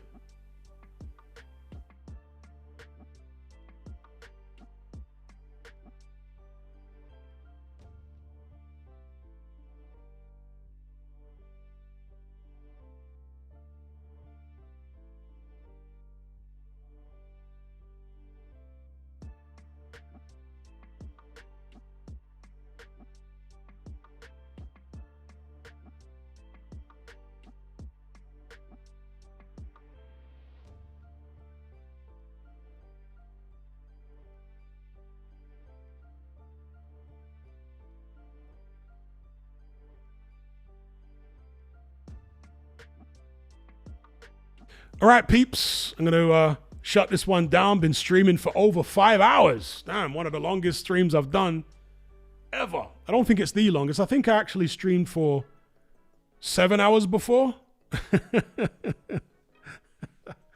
Yeah, this is close to the longest stream. Over 5 hours, over 5.5 hours. So yeah, gonna shut it down here, draw the curtain on it. As ever, I'd like to thank each and every one of you for locking in and joining the conversation, with a special shout out to those who donated via Super Chat, and it's a long list tonight, much appreciated.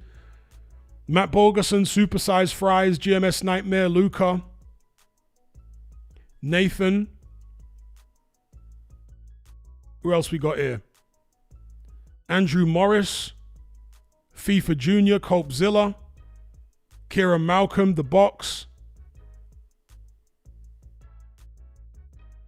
Matt Bryant. Did I say Supersized Fries? D-Man, James Clifford, President Brush, Lewis Hurley, Gordon Taylor, Bariqua, Ocean Blue, Timely Decline, 4JJA14, GMS Nightmare, KO Boxing Vibe, Fernie G, Joshua Hooker, Benjamin Cooper, TBG, big up, Jamal, HC6417, Lone Wolf Boxing, Funny Jupiter, Ibrahim, Peaches, Volodymyr, Arvind,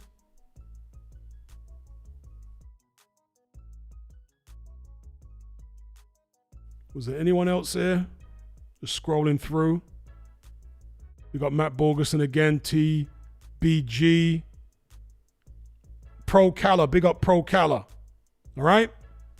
So, until next time, you guys take care, be good, and I'll catch you on the other side. I'm out.